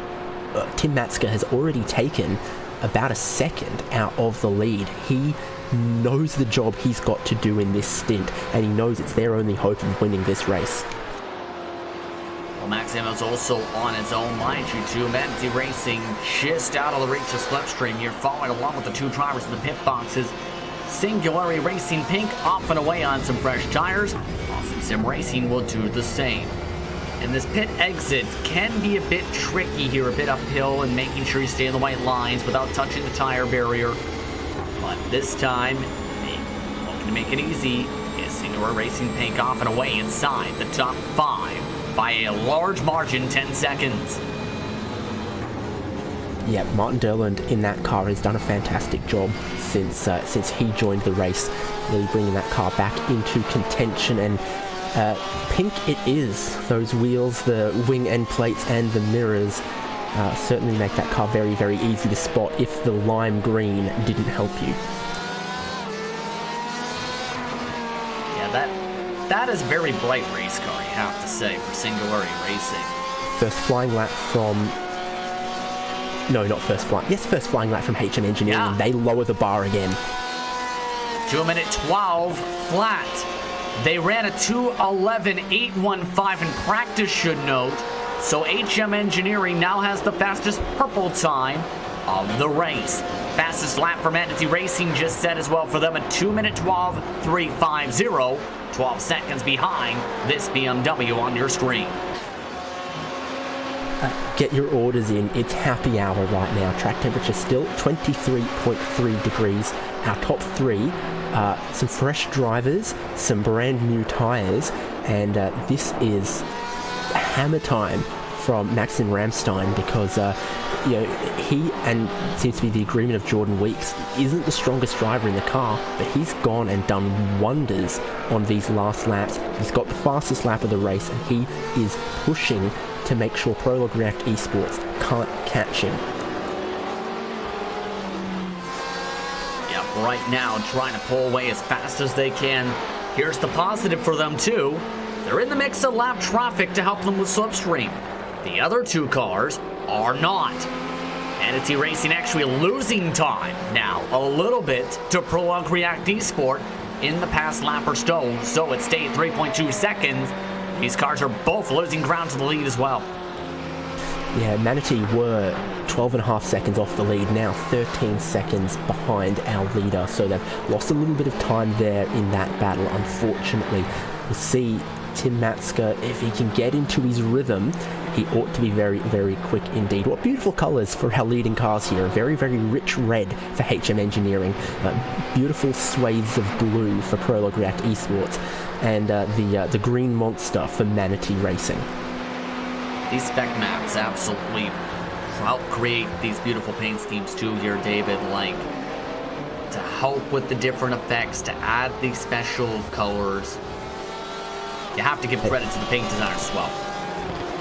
Yeah, exactly. It also doesn't hurt when you see them flicking in and out of the shade in Blanchemont, where there's some very tall trees in that area. HM Engineering, Maxim Ramstein crosses over the line, and he lowers the bar again. 2 minutes 11.767. He is flying along, and it's personal best times from second place and third place as well. So they are lighting it up. We've got 3 cars within 13 seconds in the battle for the lead, and the lap times are tumbling. That time you just see at the top of your screen for the purple mark, that is still a couple tenths off the pole, David, surprisingly. So HM Engineering absolutely blistering still by 4 to 5 tenths a lap to run away and grow this gap even more. They don't want to leave anything for granted.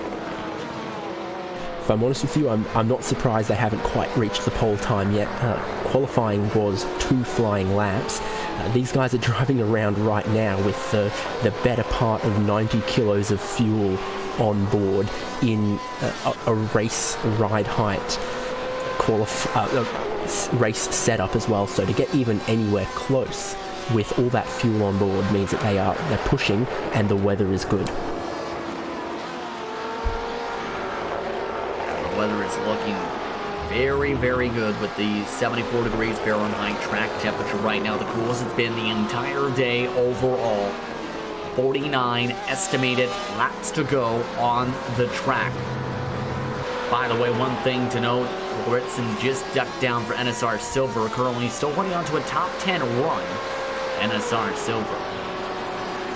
So things continue to settle on in. Let's get the chance to look at the top 8, mind you, to remind you how things have shaped out in this race, because it has taken some interesting turns with some of the DNFs early on, and some strong points days coming up for some teams which really need it. HM Engineering first, Prologue React Esports second, Nancy Racing in third, HM Engineering Ren in fourth, Singular Racing Pink inside the 5th spot, Positive Sim Racing in 6th, Kinetic Racing in 7th. SimSport Luna rounding out the top 8. You see that now on the bottom side of your screen. Right now, just 6 cars, David, on the lead lap. That shows how quick this pace has been all day. Yep, indeed. We've sort of shuffled through those pit stops, and then it ends up with 6 cars on the lead lap. But look at that. Positive Sim Racing are only 1 minute and 17 seconds off the leader. That means there's still another half a lap before they fall a lap down, so they're a long way from going a lap down. At the moment, they've got a lot of buffer for themselves, and they are 12 seconds behind Singularity Racing Pink. There's been a lot of back and forth between those 2 teams. Manatee Racing in third, the fastest car out there on the lap just completed as they set their personal best, and Tim Matsky gets comfortable.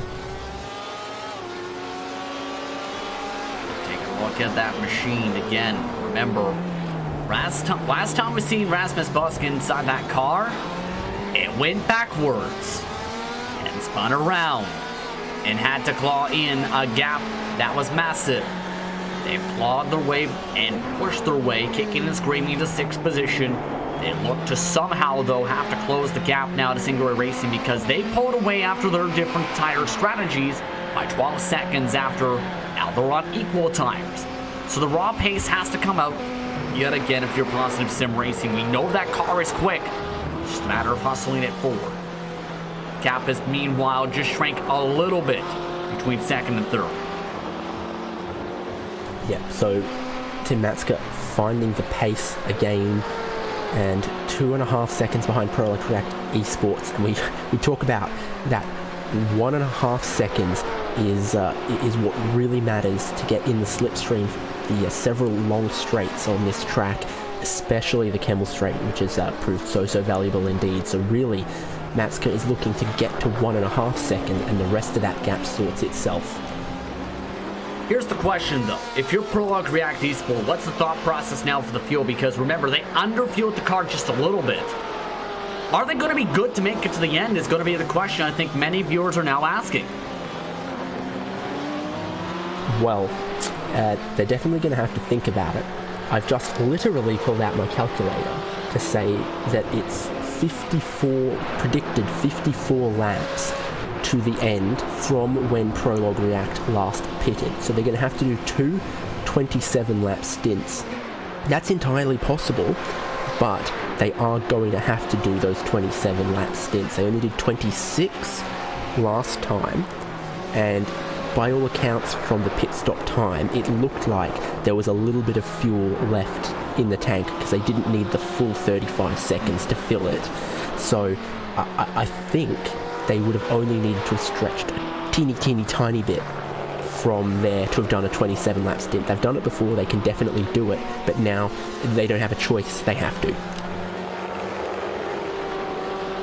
We're going to have to hope they can stretch it forward. Manatee Racing now going more and more. And if Manatee Racing closes them in, that's going to actually help them a lot, too, to be able to hit that mark as well. Well, yeah, exactly. For both of them, you would think. A little bit of traffic in front of Prologue React Esports, and not the opportune place to catch that.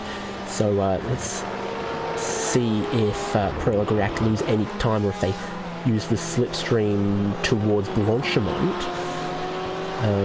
Which car is that? That'd be either Hyperion Racing X, yes. Daniel Lindholt. And this is now his second stint in the car, I think, for Lindholt. Because we were talking about that very early in this race. Oh, is it so? Because, remember, Daniel Sturwich had to go 3+ hours. He said that prior to today's race. So Lindholt is the driver that Prologue React Esports is drafting in front of for Daniel Pastor at the moment. Well, this green car doesn't have any. Lindholt, let's buy the driver of Prologue React Esports on the inside. Take a look at Manatee Racing, still in the draft though. Manatee Racing personal best, 2 minutes 12 flat.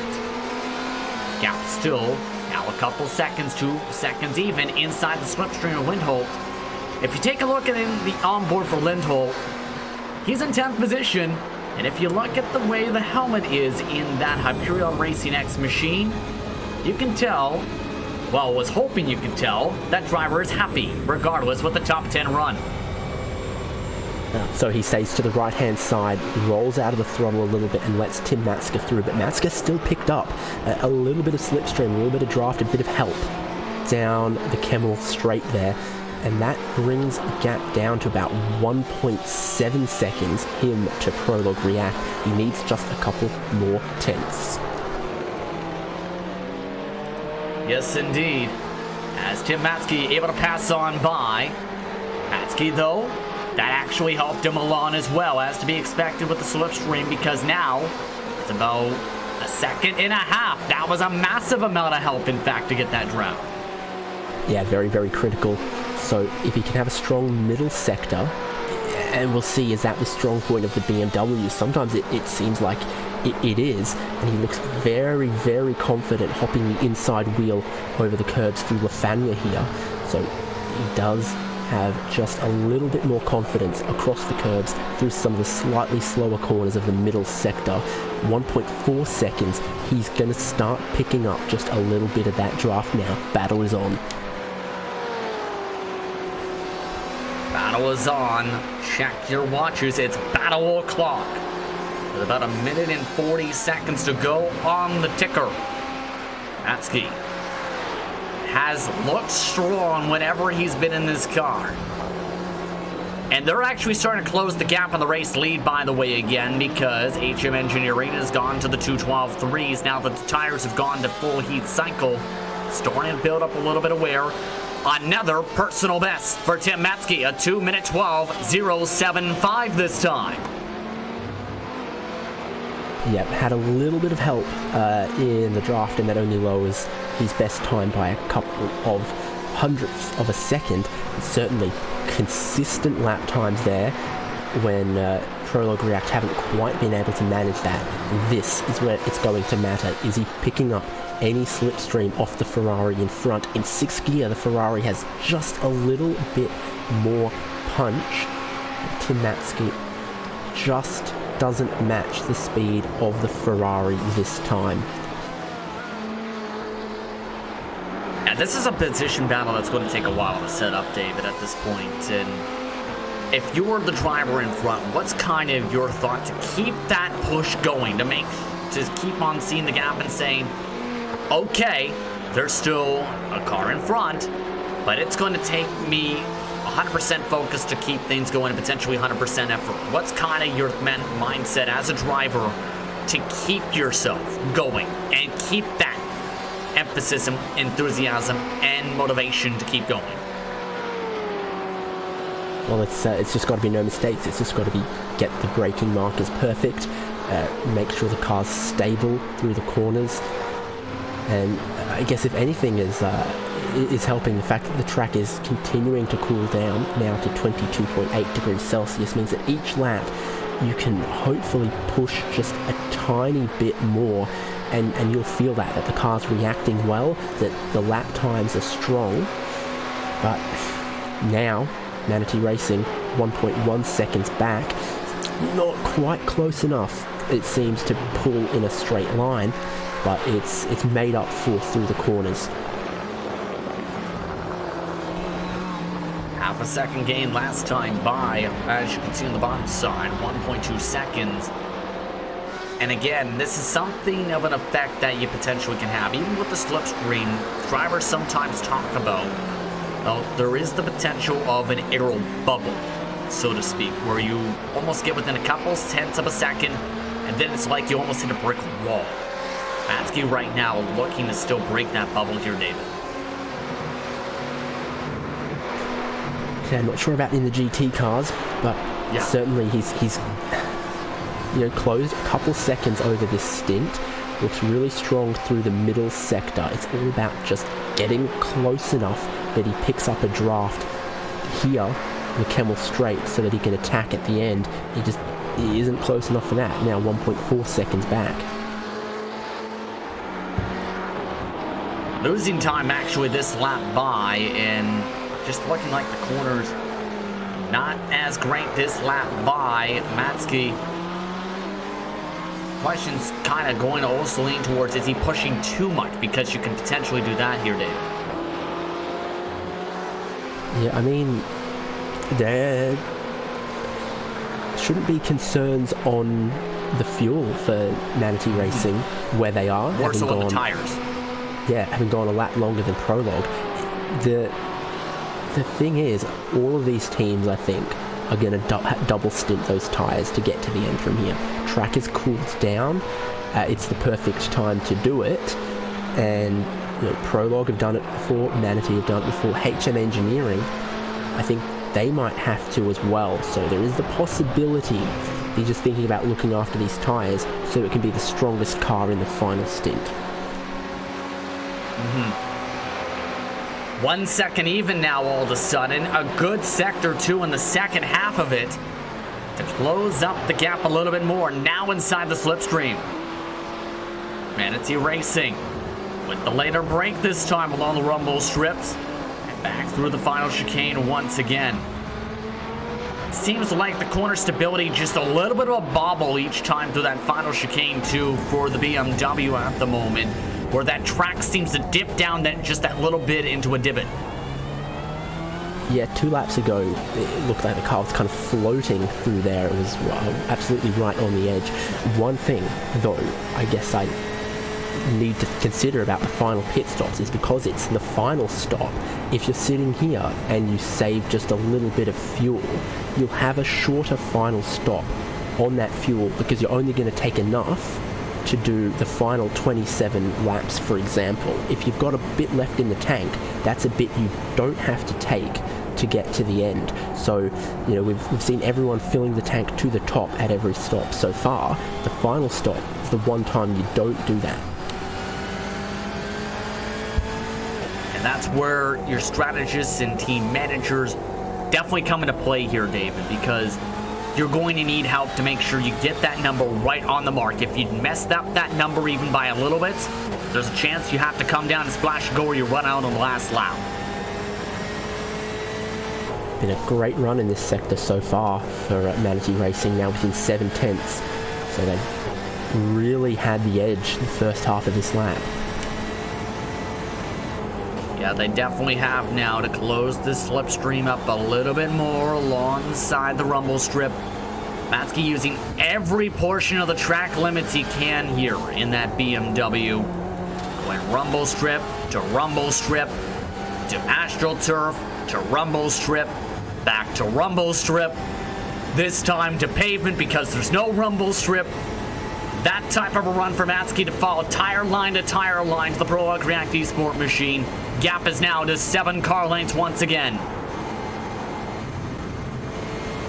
Francorchamps, that's where the Ferraris have kind of looked strong, but Manatee Racing great there as well. On the brakes into the bus stop is where he's been very, very good. Needs a good exit here, needs a good exit through the source, needs everything to be perfect until the Kemmel straight.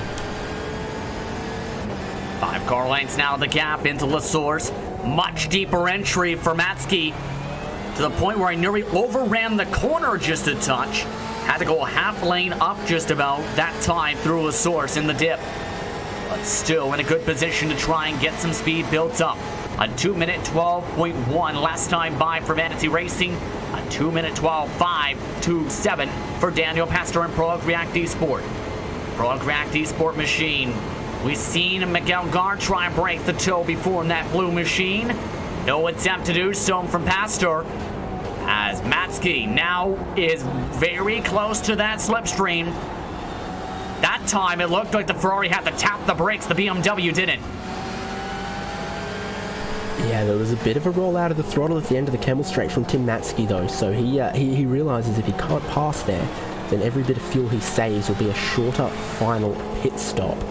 And having pitted a lap later than Prologue, he's got 127 lap stint and 126 lap stint to go, and a slightly shorter pit stop as well, because he's going to need to take, well, at the moment he's carrying 1 lap more of fuel on board. Matsky again runs it along in the grass. Flipped a little bit of the dirt in both parts of the back and forth through 13 and 14. Back into 15 they go for the start of sector number 3. And again, drivers have not been willing to pass too often. Only a couple passes in the final chicane today is what I mean in sector number 3. All the passes for the most part have been at the end of the Kemmel straight or at the start of turn number 10, the start of sector number 2. Matsky not gaining ground this time, but does break an extra 50 feet deeper to get right up to the gearbox in the back diffuser of the blue car. Yeah, this is tense. He's closed the gap. He's right behind. He's just waiting for this opportunity to overtake, it seems. And critically, while these guys are doing that, they're not losing time to HM Engineering. I called it out earlier that Matsky was 13 seconds off the lead. Now 11 and a half seconds, just a couple of tenths of a second per lap. These two cars are going faster than the leader. It's all concertinaing together. What about now up the hill? This is the closest he's been. No defense whatsoever from Prologue React Esports. Pastor on the outside, on the inside, Matsky pass complete. And now Prologue React Esport can now save their fuel in 3rd position. So the strategy games continue on, and the BMW now is 11.2 seconds behind HM Engineering. Matsky's surely got to push like hell right now, grab as much time as he possibly can out of HM Engineering, and Prologue React Esports need to tack their wagon to that train if they want to challenge as well, and if they just want to stay in the picture for 2nd place as well. So Matsky, again, look at that, very quick through the middle sector, pulling a couple more car lengths. And that brings the thought process again to, you don't want to send someone out on old tires. For the HM Engineering machine to keep their advantage, they might have to risk that, because remember, Week said if there was the case of Tim being back in the car for the final stint, there's the chance he would be in the car then. Do you take the risk and take tires if you're HM Engineering with Jordan Weeks and close up the gap of the final stint? Or where do you go essentially if you're that HM Engineering machine up in the lead, because there is a lot of different ways this strategy can now work out in about 30 minutes to determine how the final hour goes. Yeah, precisely. I mean, HM Engineering have basically got 3 options right now as I see it. Leave Maxime in on that set of tyres at the next stop, or take Maxime out, put Jordan Weeks in with a new set of tyres, or send Jordan Weeks out with a new, with one with an old set of tyres, one with a new set of tyres. And I think at the moment, you know, iRacing, Tim Matska, I said he's got to have the hammer down now, and he's just set his personal best lap in that car, a 2:11.8. So he is doing exactly that to close down the lead. But Maxim Ramstein hasn't embarrassed himself this stint so far. He's been moderately competitive, and the way it's going, he might still be 8 seconds in the lead come the final pit stop. You might think about leaving him in. Well, correct. Esport and our team to keep an eye on for these final few hours of racing. Under 90 minutes to go. Let's go to Race Spot Fan Immersion with Daniel Pastor as he drives the 74 machine in 3rd place, looking for a solid points day to get back in the conversation of the Nordic Le Mans Series Championship, Round 3. More coverage following along for React Esport.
We're following along with Pro-Direct Esports during this race spot fan immersion as they've kept within drafting hands of iRacing. Just Prince alongside David Haynes, Hugo Wees in the director's seat. And the gap between first and second has stabilized here, David, to about 11.1 seconds. Yeah, Maxim Ramstein has found another gear, so to speak. He's gone and set a good lap time that time with a 2-minute 12.3, which Manatee Racing and Tim Matska could not quite match. So for the first, quite a lot of laps, the gap to the lead from second place has increased.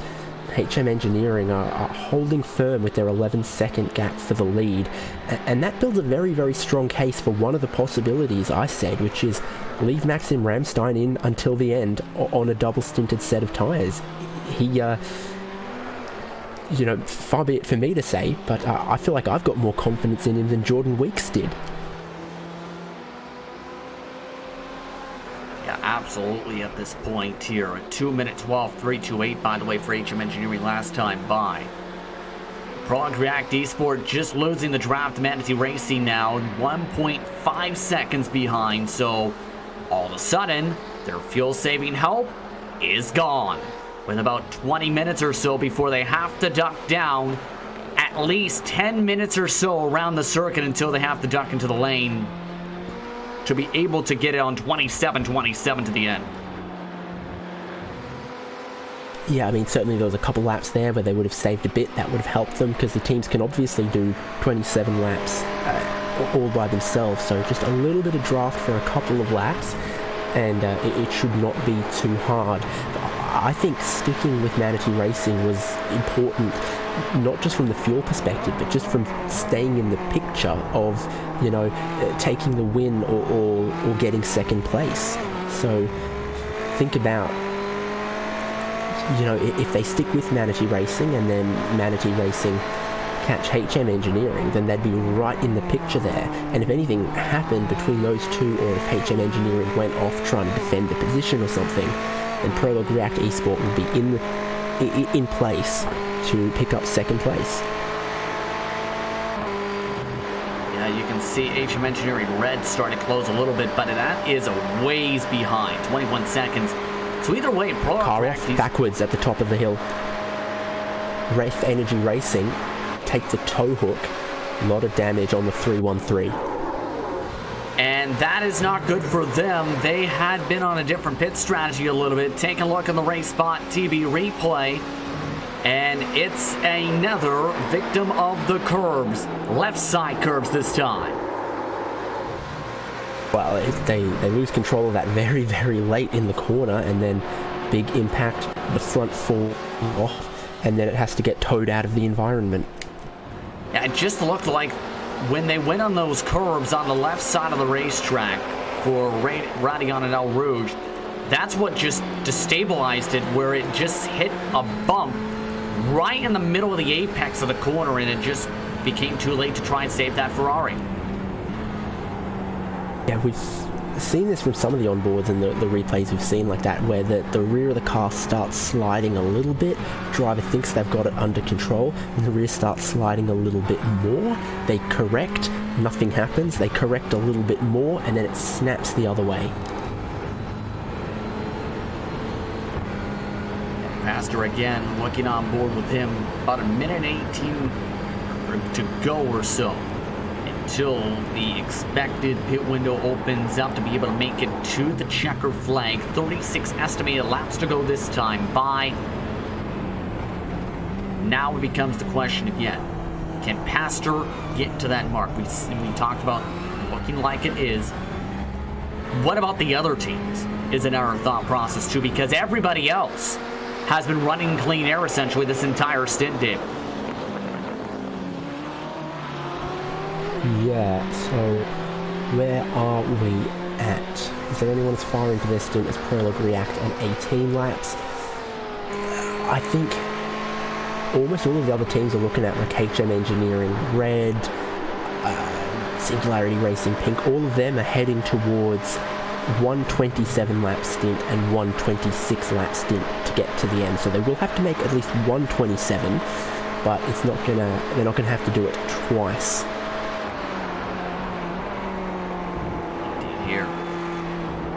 And then there's the likes of Positive Sim Racing, who are well and truly fueled. They've got way less worries. And they've been catching Singularity Racing Pink for 5th, I think. Yeah, they gained a 10th last time by, but the gap is still 10 seconds, though. So it's at this point here, David, where it's going to be very difficult to reel in any more positions unless you change up the strategy or have some luck go your way. Manatee Racing kind of in that same boat where they're switching and swapping lap times back and forth between them and HM Engineering for the race lead. So this is going to make it extremely difficult here for them to gain any ground. It looked like they were gaining on that 2/10 gain. They lost half a tenth. They're looking on track to gain time this lap now. And I mean, surely if you're Manatee Racing, who thought it was a good idea to double stint tyres when it was 35 degrees track temperature, you're absolutely committed to double stinting them now when it's 22 degrees track temp. So I imagine they're driving right now thinking about that. The biggest opportunity for them is that HM Engineering don't have a setup that's as kind to the tyres and they fall off in the second stint, or they're not confident and they take a set of tyres. So Manatee Racing, I think, they've got to be driving right now thinking that this set of tyres has another 75 minutes of racing left in it, and hope that in some way HM Engineering can't follow that same strategy, don't follow that same strategy, or fumble it in the pit stop somehow. By the way, there was a gain last time by in terms of time. It's down to 10.8 seconds as you see on the bottom ticker. So currently everyone's spread apart and looking to try and make it another 7 or so laps minimum for the window. Pro-Cracked Esport still, however, losing ground. 2 minute 12, 383. They're just losing about a tenth a lap at this point. And at this point, what do you do if you're pastor to try and hope you can get back into this conversation? Well, we did see Pro-Cracked Esport able to catch Manatee Racing on the second tyre stint earlier. I think they've just got to hope that the Ferrari is better on the second stint of the tyres than the BMWs in front can manage, and then just, make sure they're hitting their fuel numbers now so that they don't have any problems with that, and then just, hope that they can do better than the BMWs in the final stint. Ferrari, meanwhile, still wheeling its way around, passing by the cars up the hillside, watching along in your virtual seats and passengers' rear ends.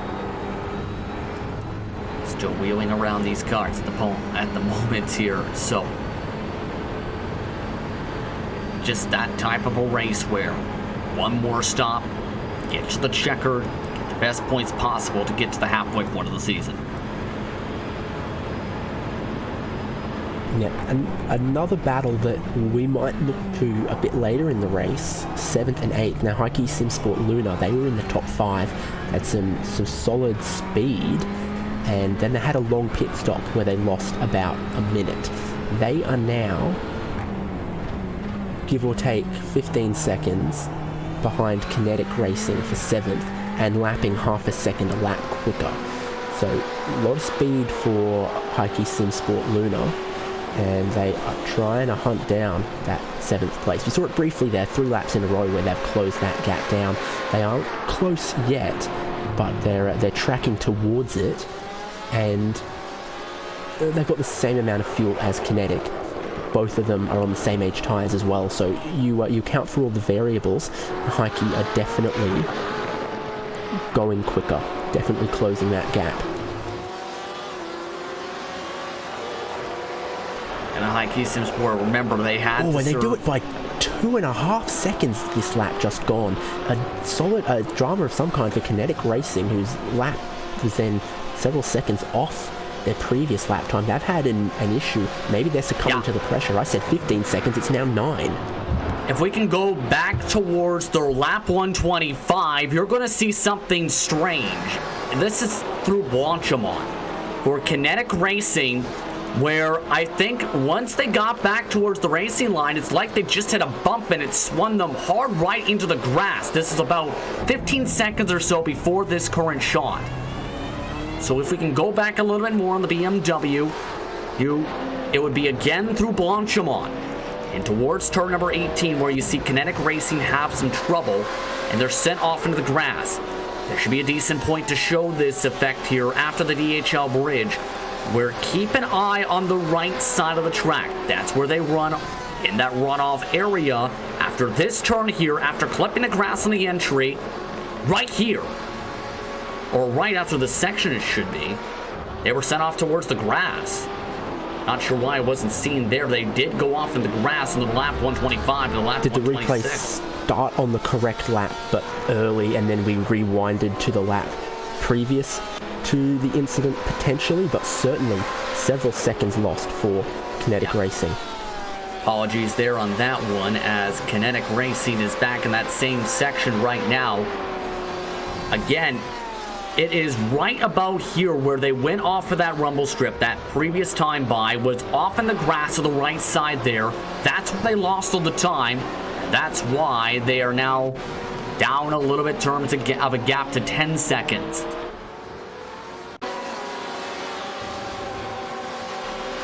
Looks like we're going to try and show this one more time.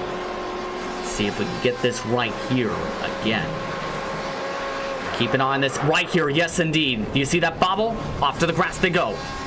Yeah, big wiggle on the AstroTurf. They pushed out a bit wide, kept trying to turn on the AstroTurf to get back on the circuit, and then, yeah, they were actually a very good job to get that back under control. Here you see they are on the AstroTurf, still turning left. They lose the rear, they turn to the right. They get on the pavement, it grips up, snaps them to the right again. What they cleverly did, though, was get back onto the racing circuit to brake for the bus stop chicane instead of shortcutting it and getting a slowdown penalty. So that's where they lost a couple of seconds of this gap that they've got over Heikki Simsport Luna, who, you see 2.6 seconds. That was the lap with the problem for Kinetic Racing. Then the lap after, another 1.5. So Heikki are flying, and maybe Stefan Overgaard's confidence is a little bit shook. So that's definitely going to potentially develop and see how it develops after the pit window as well. By the way, for the fans of Jory Evers, he's back on the racetrack in his 313 machine. They got a hood back as well, although it does have a massive dent in it.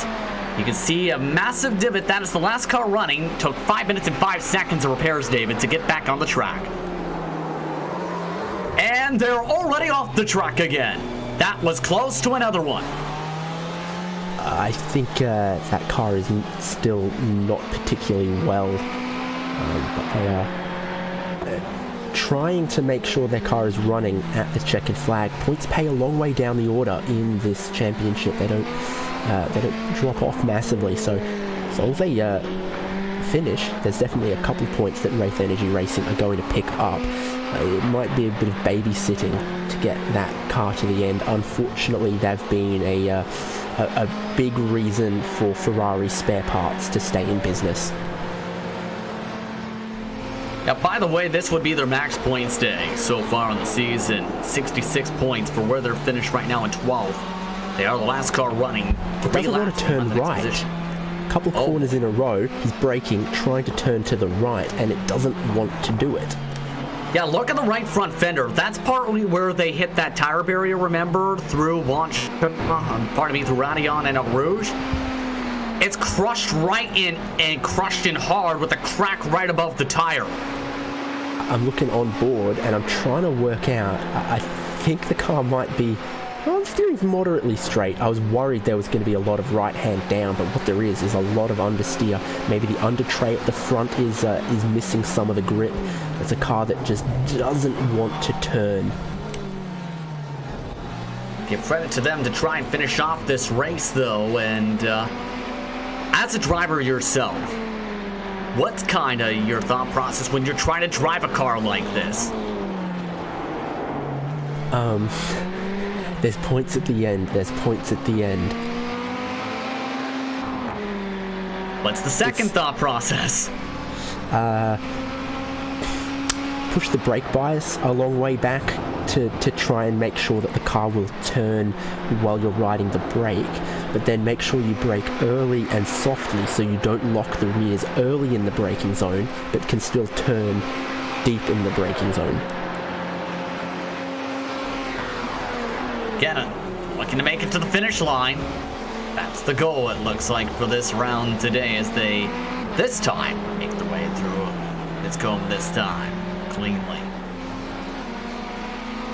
Head back towards that position battle we were referring to a little bit. Heike Simsport Luna, if we can go back that direction. Currently, the gap is equalized about 9 seconds again. Number 8. Half a second on the last lap for Heike Simsport Luna. So not the 2.5 seconds and then 1.5 seconds that they'd been making up, but still, that seems about where the pace difference is, half a second a lap. And with 30 laps to go, at that rate, they'd close up for the position. And right now, Braddock behind the wheel, and Alfie Braddock, remember here, David, had a good first part of this race for this team in his teal driver's suit. That put them into that good position in that BMW before in the first half of this race. Again, the recovery drive, though, from their penalty before continues. This time, a 2-minute 13.186, a 2-minute 14.0 flat for Kinetic Racing last time by, for comparison's sake. So 0.9 of a second now. So that's looking very promising for Heike Simsport Luna. If you're Alfie Braddock, see there on the Kemmel Straight, he could look up and see the Kinetic Racing car turning into Lacombe. Yeah, so he's reached the point where he's close enough that he can see that car in front at a couple points on the circuit. That, I'm sure, is very, very motivating when you know you're the quicker driver with the quicker car. Yeah, you can see again as well how much wheel having to be put in that BMW nearly all the way over top. Bit less wheel having to be put on the left side part of the corner this time by. But the gap continues to close up, more so and more so as the sector goes on. Looking at the kind of the Delta comparisons, almost like his best part of the racetrack is Sector 2 onward compared to Kinetic Racing, it appears.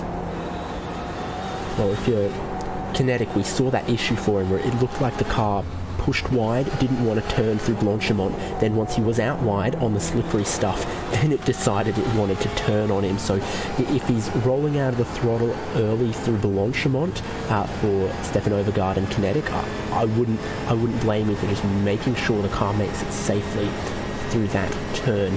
But now, I'd say, teams being able to pit and get to the end in about 5 minutes time.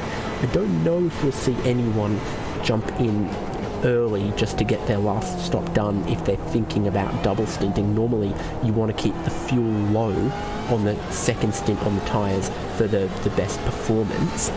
But for a minute there, Manatee Racing got the gap to the lead underneath 10 seconds for the first time. 2-minute 12.179 for the second place car in Manatee Racing. 2-minute 12.812 for HM Engineering at the stripe. So a couple estimated laps away from the pit stops now for these drivers. Let's take a glance at the top 8 if we can right now to remind you again how this is going to look. And remember, this is going to potentially change for these drivers. Once the pit strategies come into factor and some teams elect to take tires, most teams are expected potentially double stint with the coolest track temperature conditions, 72 degrees Fahrenheit. HM Engineering, Manatee Racing, Prolog React Esport top 3, HM Engineering Red, Singular Racing Pink, Positive Sim Racing, Kinetic Racing, and along with this car you're following along with, Heike Simsport Luna, round out the top 8. Chances for a couple different position swaps to watch for. The lead is one thing to keep an eye on. If it goes down a little bit more, Prolog React Esport, if they can pull a rabbit out of their hat for the second spot, as well as the fight for 7th and 8th position, all potentially have the chance to swap in these next hour or so's laps. So David, at this point, who at this point do you think we should talk about team-wise, who we haven't given too much time to, that you feel has been someone that's been impressing you as you've seen this event progress? So we're shining the spotlight some places we haven't looked before. Is that Yes. the plan?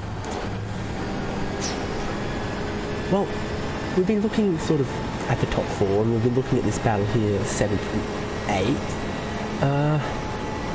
There's been some good laps recently from VG Esport Racing in 9th. They set a personal best. They're not quite as quick as Heike, I think, but they're trucking along there in 9th place with VG Esport Racing, who also haven't had an easy time of it. You've noticed a bit of damage on the back left of their car on the Porsche, and they are the second best running Porsche, so a shout out to them not giving up, still out there, still just a couple seconds behind Heike Simsport Luna. Yeah, right now. Great couple laps from Manatee Racing the last 2 laps around though, pulled another second out of the lead, and then our 3rd place car, Prologue React Esports, I'd say 2 laps away from their pit stop, so reaching very, very close to that for them. Yeah, they closed about nearly a full second, I believe it was, this past couple laps or so in that 11 machine. So Manatee Racing looking to try and scream their way up to the top again. With a couple laps estimated until they elect to duck down. Still keeping up with Heike Simsport Luna as this has all been going on, mind you. That gap has been cut essentially in half. It's down to about 6 seconds or so, give or take, for that car. Kinetic Racing losing that ground in fast. You see the times up on the board. 3/10 gained by the 8th place car last time by. That gap growing quickly this time. Interestingly, they've got Hyperion Racing X with Daniel Lindholt between them, and Heike Simsport Luna is catching them a little bit, might get a bit of draft off them, so that's something interesting. 6 seconds apart in this battle, but with the Porsche between, and ding ding ding, 1 hour to go. Ring the bells. It's almost time for the pit window as well with that. Those drivers expect to make it 1 more lap at least to be able to split it to 27 laps to get to the end. Couple more laps to get it to 26 laps to finish off their races.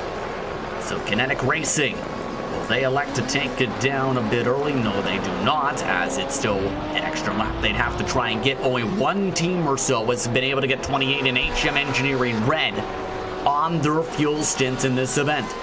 Radix still stuck behind traffic though. Singularity Racing Pink have also done yes, it. Pardon me, check that. Yes, you're right. NSR Silver as well. But pardon me on that. But you're right.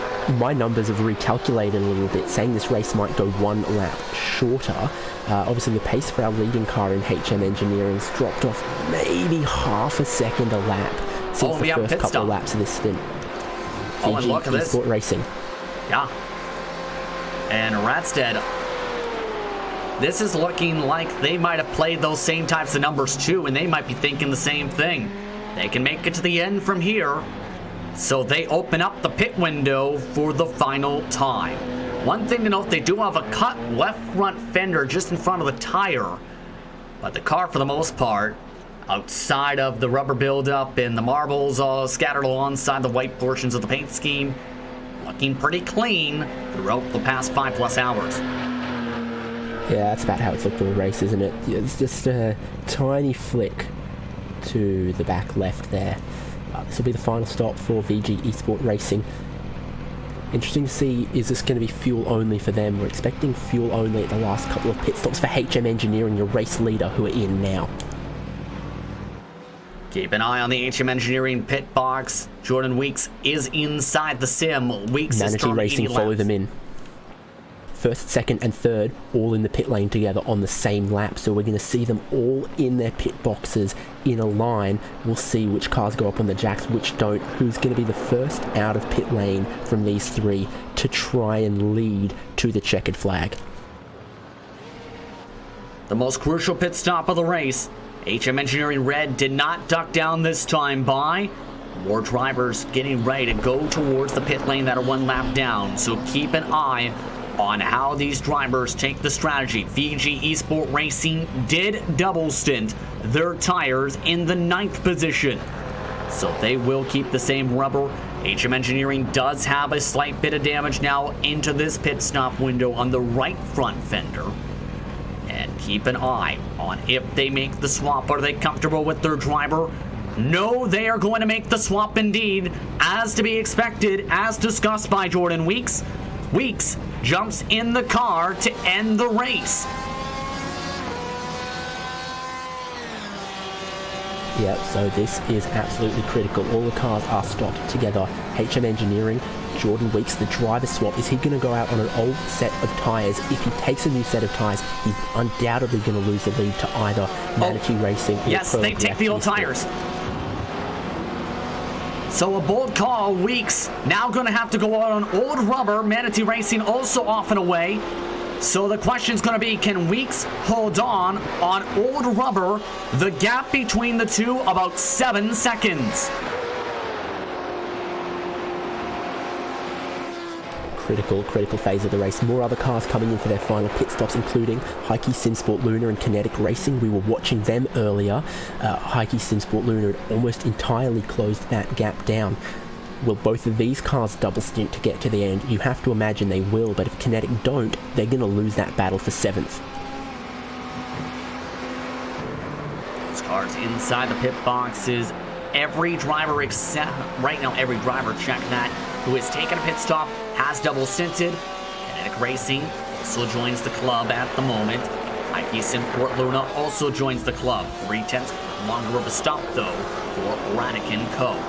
HM Engineering Red still yet to pit. They duck down. And they've been able to do a good job saving fuel this race. You have to give credit to the Red organization for HM Engineering.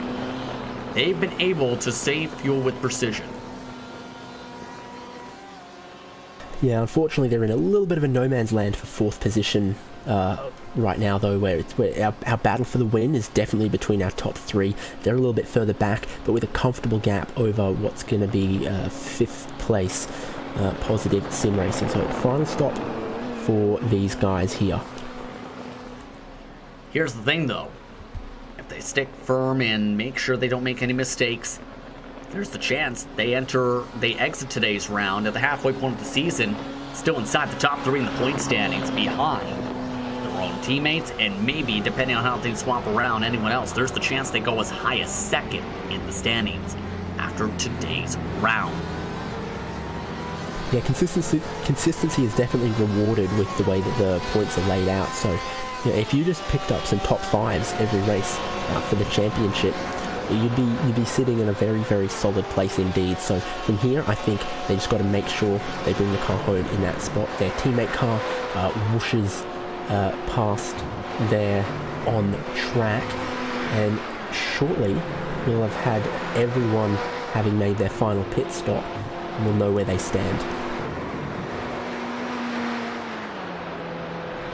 HM Engineering Red, every driver who has pit so far has double stinted, and it's a longer stop actually for them, a 35-second stop. That's the first that we've seen in that bracket for a double stinted strategy. So interesting. Yeah, that looks like they've just absolutely filled the tank when in fact there's probably only 25 laps left of the race. Like I said, that kind of fits with the mentality they need, which is take no risk, bring that 4th place home. So they're saying, you know, let's not take on 25 laps of fuel and then have to worry about running out. Just fill the tank. It'll take an extra 2 seconds, but we'll have covered all of our bases, not have to worry about fuel saving, and just bring this position home for a double top 5 for the team, hopefully. Yeah, their current leader car, HM Engineering, is currently in net lead. Singular Racing Pink, Positive Sim Racing expected to come down this time by. And a bit of trouble, if I'm looking right, for the 8th place car. Yes, Radek just hit the bad luck bug. He just had a technical issue at the worst possible time. So 8th place gone for Heike Simsport Luna, potentially. It's a real shame because we were waiting for that battle between them and Kinetic Racing, and unfortunately it looks like we are not going to get it, are we? Are they Now, back? right now, they're currently stored in the pit lane, in fact, as right now with the technical issue says going, gone for Braddock on the track. Car Racing Pink, Positive Sim Racing have ducked down, but that means one thing, the battle to keep an eye on, how the lead cycles around, because currently a second quicker for Manatee Racing, who is 8.48 seconds behind HM Engineering. The gun is on. Check that 2/10 quicker. Pardon me. Either way, time gain. Yeah, and what we don't see is that lap 134 because of the driver change for HM Engineering. Their outlap not counted because it was completed by two different drivers technically. So I think it was a slightly quicker run through pit lane and pit service for Manatee Racing, because you see they were just 10 seconds behind, now they're 8.5 seconds behind. It really did feel like they found about a second quicker through the pit lane, so that helps them too. And then they just need to keep this up, hope they can keep those tyres underneath them. 8.5 seconds with no other differences in tyre strategy or anything is going to be difficult to make up in the final 50 minutes, but it's going to be a battle of titans for the win. Two gambles on strategy for the 94 and 106. That's Singular Racing Pink and Positive Sim Racing. They underfueled their cars 30.9 and 31.7 with the longer stints to make it to the end. They only have to go an estimated 23 laps, so those two teams had a stellar amount of fuel saving, but they're separated, however, by 12 seconds. Racing still looking to close a massive gap. And it's duels. Yeah, certainly, because Singularity Racing Pink have got Kasper Stolzer driving right now. I'm not sure how many stints he's done, but he definitely wasn't in the car earlier on. Rasmus Busk in Positive Sim Racing, and he's certainly pretty quick as well. So we'll see.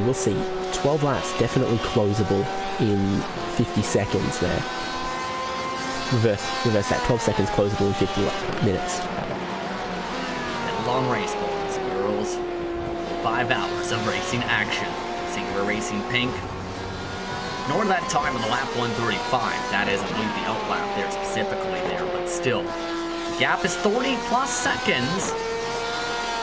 So we'll have to see if Singular Racing We're looking at the wrong gap there. We're looking between 4th and 5th, not between 5th and 6th. Yes, either way. That's what I'm referring to, that as a large gap between 4th and 5th. 5th and 6th, again, separated by 12 seconds. 2nd and 3rd, separated by 6 seconds. So a lot of the positions with comfy cushions, though, David. Yeah, Heike seems to put Luna in their pit box. Simon Avatal taking the car out on track. Unfortunately down in 10th, but he's going to bring that car to the checkered flag so that they can finish and get some points. It'd be a real disappointment for them knowing the position they were in, hunting down 7th place before some issues there. Yeah. Remember, they got as high as 2nd before some of the pit stop strategy. But this stint has just not worked out as well, where they're about 0.6 a lap off at the moment. Sometimes they're able to get the 0.2, but it's all down to raw pace now. No draft to help you now. You no longer have life reserve. It's all about driver skill, and so far, Tim Matzke has outran Daniel Pastor whenever those two have been in their respective cars.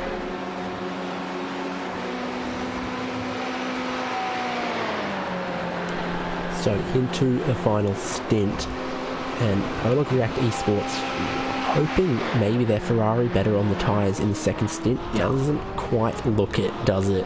It's a shame for them, but 3rd place would definitely be solid for them with 1 win already in this championship. 90-something points for the 3rd place to go with their... 102 points for 3rd place to go with the 120 they've got from their win at Kota. And that's the main thing. Keeping yourself in the championship hunt after no points at Suzuka. Remember, they had a good qualifying position in that first round, David. However, they were penalized for their start procedure, and they didn't finish the race. They elected to park it after. So essentially, that put them behind the 8 ball to start the championship. Now, they look to build the 8 ball back up, and right now a podium would be a good way to do so. Absolutely.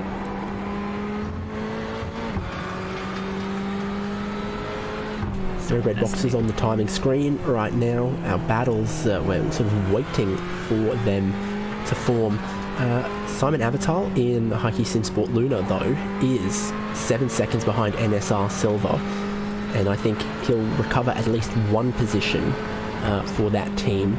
Don't think he'll be able to get to 8th place because that would need making up 2 minutes, but I think that car could probably recover to about 9th.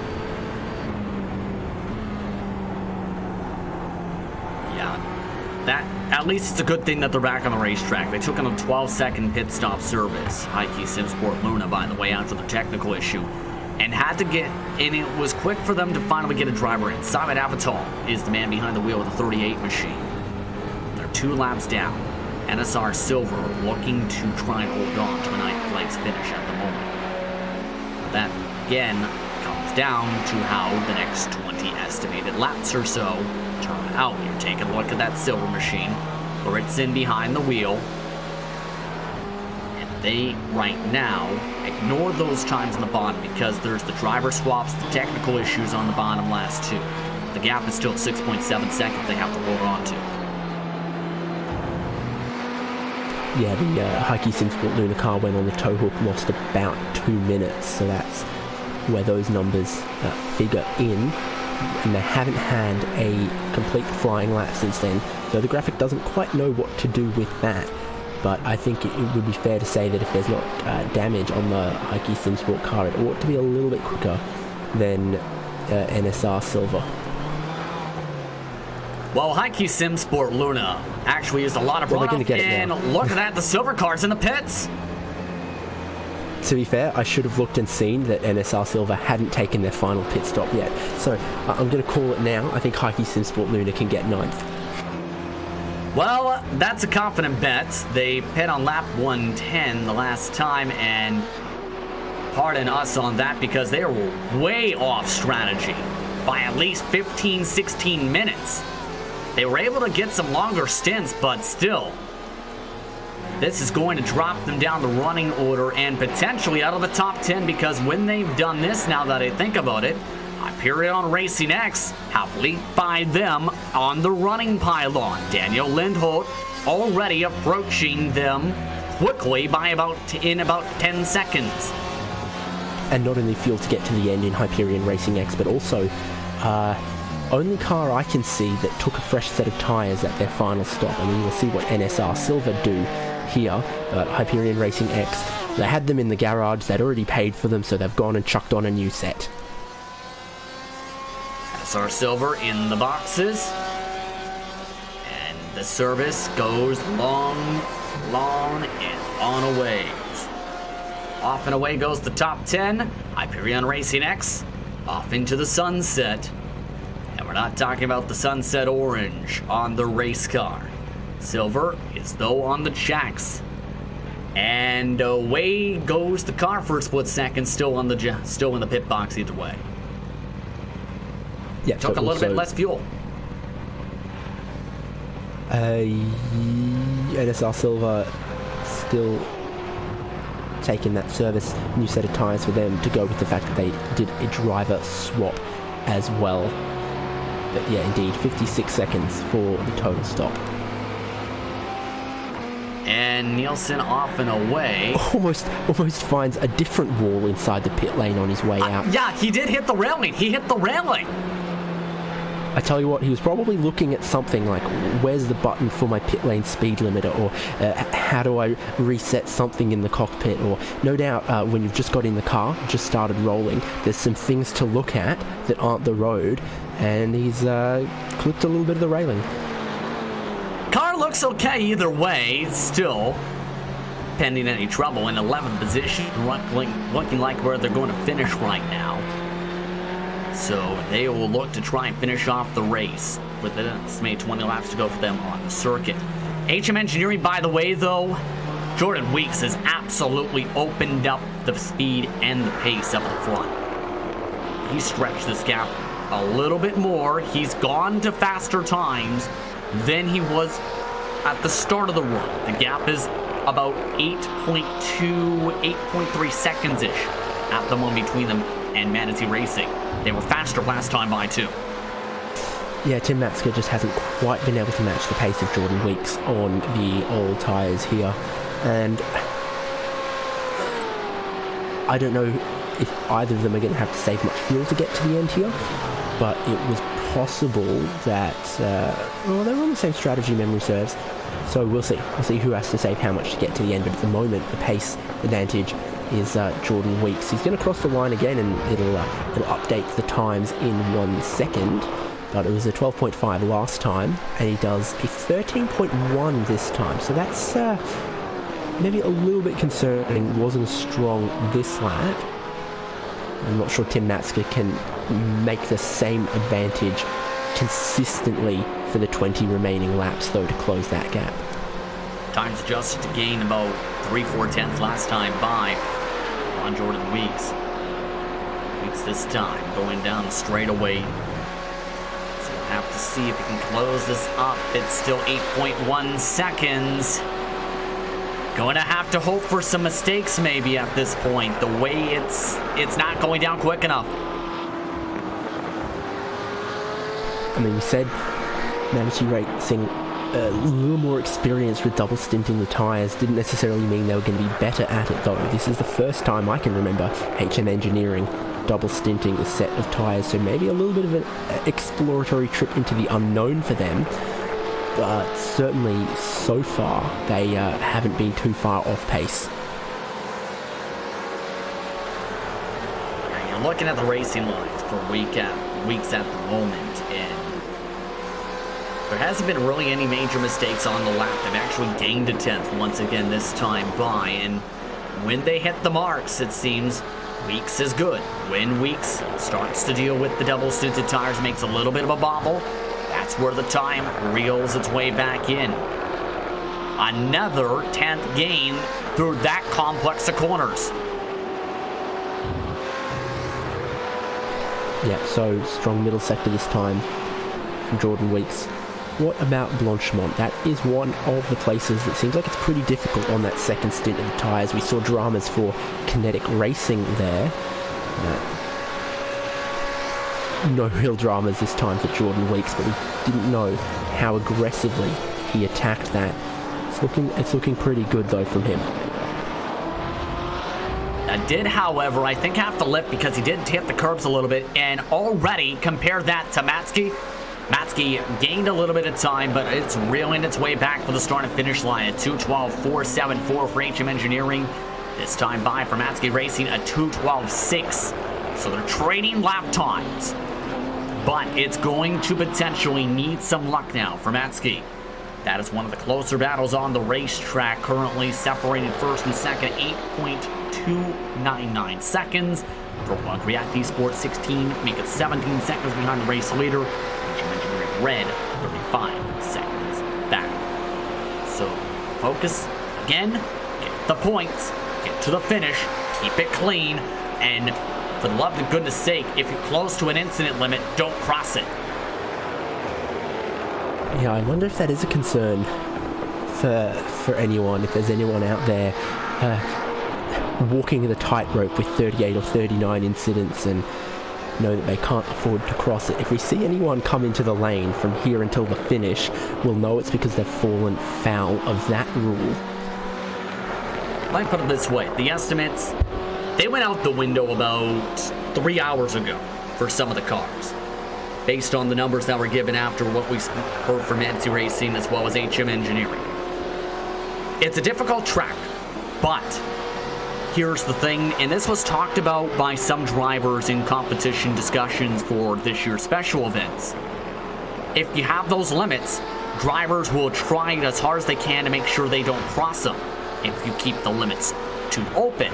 That's where you leave the window of opportunity for drivers to push the envelope too much.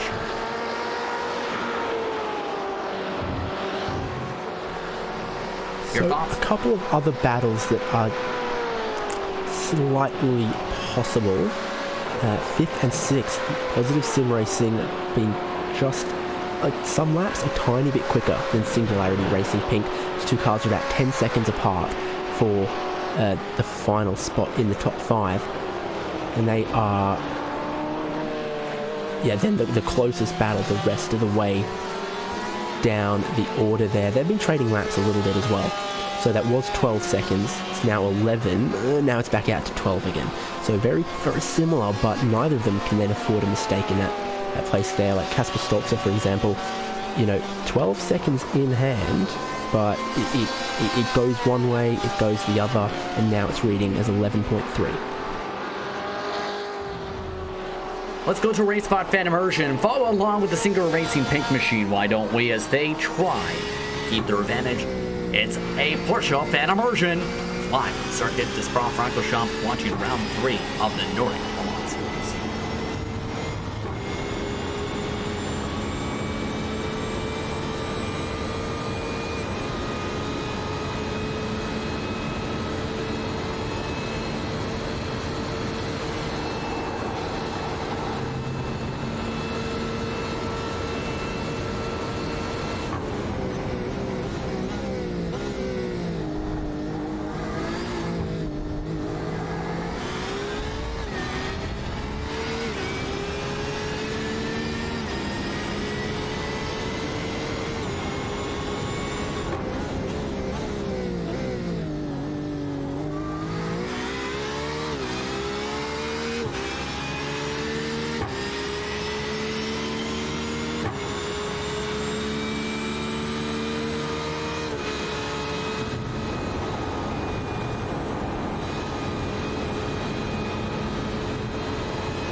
Welcome back, everyone, to the Circuit of Spa-Francorchamps after race spot fan immersion. Under 30 minutes to go, up on the clock for the Nordic Le Mans Series for round number 3. Justin Prince alongside David Haynes, Hugo Lees in the director's seat. Let's take a chance to take a look at the top 8 once more. Mind you, how this race has progressed as that went on for the fan immersion. The lead grew again, this time by a decent margin. HM Engineering has grown the gap to nearly 9 seconds over Manatee Racing and Pollock React Esport. HM Engineering Red in line for a top 5 position, 36 seconds or so behind the race lead, with Singularity Racing Pink in the 5th position. Positive Sim Racing has fallen 15 seconds behind into 6th, with Kinetic Racing the first driver 1 lap down. VG Esport Racing rounds out the top 8. Those are the only drivers 1 lap down in 7th and 8th. Everyone else is 2 laps down or more. David, what are your thoughts on how this race has progressed as we approach the home stretch of tonight's event? Well, there's a couple of real scruffy laps that we didn't see there from Positive Sim Racing in their Ferrari, so maybe it's not reacting particularly well to the old tyres. I mean, we saw that car go for a little loop on fresh tyres right at the start of this race, so maybe it's a case of Rasmus Busk just having to manhandle that thing. He's also right up behind VG Esport Racing, who are a lap down compared to him and going faster, so we might have lost some of that time while VG were unlapping themselves there. Remember, those old drivers on their older tires, on the racetrack at the moment. Still, Weeks has about 12 laps or so estimated to go. That is a span of more than 26 minutes up on the clock to get around. So there's still 26 more minutes of potential risks to try and battle on the racetrack for. So there's still the chance of, if he can make any sort of mistake, there's still positions on the line. Yeah, and I think my numbers have gone and recalculated again and said that our leading teams are going to have to do a 27-lap stint to get to the end. So if any of these teams are concerned about their fuel, for example, if Positive Sim Racing had thought it was going to go slightly shorter and then have seen, oh no, we've got to find another lap of fuel somewhere, that could be a reason to really back the pace off, half a second a lap or more. So there is the possibility that fuel is still a real concern for some of these teams. There's 34 seconds of fuel, just short of a full fill for HM Engineering and for Prologue React Esports. Manatee Racing, I'm seeing, is taking 34.6 seconds of fuel, so they might have just a little bit more than HM Engineering, and, pardon me, they closed the gap down to the lead 3/10 that lap. So it has swung back in their favour ever so slightly. They'll really be hoping that HM Engineering are going to have to be careful with the fuel. Indeed here. As 3/10 gained last time by Manatee Racing all of a sudden into 2:12.452. That's how they got that total. But right now, Weeks is still in the game the ground. That time he had a great run through the combs through 7, 8, and 9. Compare that run to Manatee Racing, not as good of a spurt through that section. Yeah, I mean, it's back and forth for both of these teams right now, very evenly matched, and they've shown that it's probably fair to say Jordan Weeks and Tim Matsker have shown to be the 2 best drivers in this series, in this race, and they're both back in their respective cars for the final stint of this race. And the lap times, it's just been tick one way, tick the other, and it's still just hovering around 9 seconds, around 8.5 seconds.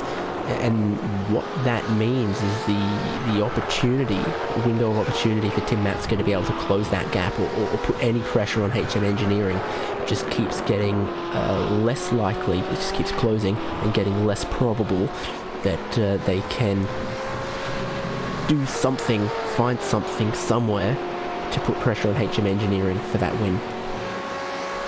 Again, you got to give credit to Manatee Racing for a stellar race overall. Inside the top 3 the entire day.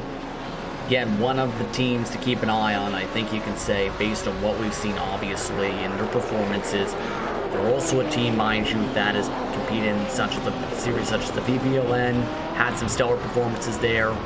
The confidence has to be sky high for that organization to show we can compete against the best of the best. There's just... a spin for Positive Sim Racing. Positive Sim Racing has gone for a bit of a half loop, and there goes their pursuit of Singularity Racing. Taking a look at this.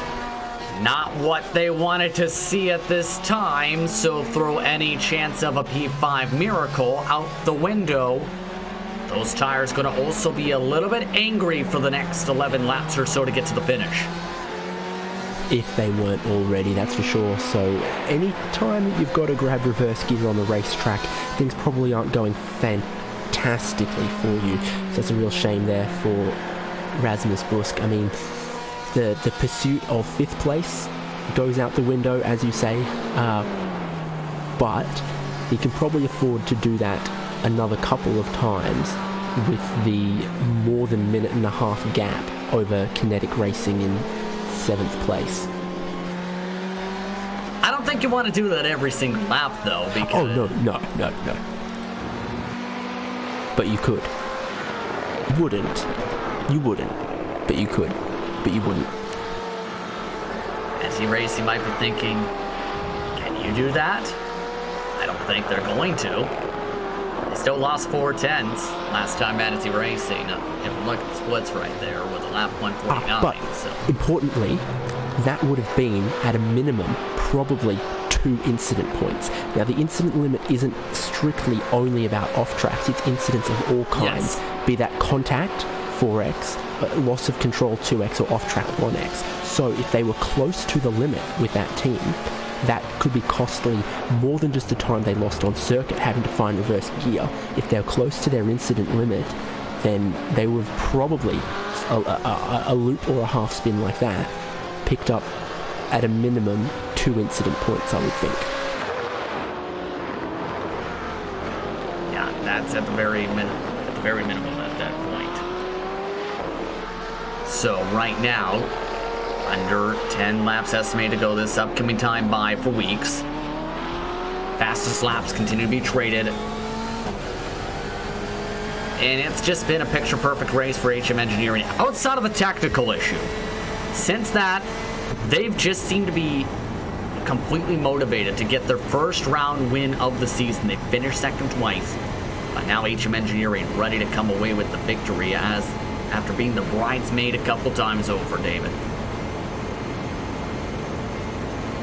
Yeah, indeed. So, I mean, 3/10 one way, 3/10 the other. The gap stays somewhere between 8 and 9 seconds. And it's only hope for Manatee Racing is that Jordan Weeks has some kind of lead foot, which, when we spoke to him, he was very much aware of the fuel consumption of those issues. So I don't think he's going to run out of fuel on the last lap. He seems like he's got his eyes open to that. Taking a look on board with Manatee Racing as we've been discussing all of this. And looking towards those lights at the moment into 5th, back up to 6th. Just smoothly through the gears as best as they can. Because this is still, I want to say, David, Manatee Racing with a stellar performance. Oh yeah, no doubt. Aggressive out of the gate on the strategy, being the only top team to double stint the tyres from the very beginning. Was that a good idea? Questionable, because you remember they were leading at that point briefly, and then ended up losing time overall on that stint. Did they lose the 9 seconds that they are now behind the lead? Not quite that much, but to have a 6-hour race and then towards the end in the final stint here it be so equal, the times trade back and forth 1/10 this way, 1/10 the other, and it'd be underneath 10 seconds for the lead. They've been very, very equally matched as a whole, Manatee Racing versus HM Engineering. And I think in part that's where learning, like they said they want to do, comes into play here, because as a team, you learn over time. Do not double stint with the tire temp is still in the 80s. Go below 80 degrees Fahrenheit or lower. You might be in a decent spot, preferably in the mid to low 70s or lower. That experience, in turn, lost them some time after having that decent advantage in the first place, where they would have had a 3-second cushion. In turn, led to a 3-second deficit, and the driver swap, and the differences in the strength of the stints. Then their main driver again in Matsky, showing the speed again this stint. If they were near or close to one another, there's a chance it would have gone back and forth for the race lead. Instead, just no draft to help Manatee Racing do anything to catch up. Look, they're just in this no man's land, trying to push up the circuit towards HM Engineering, and they're just not able to do it.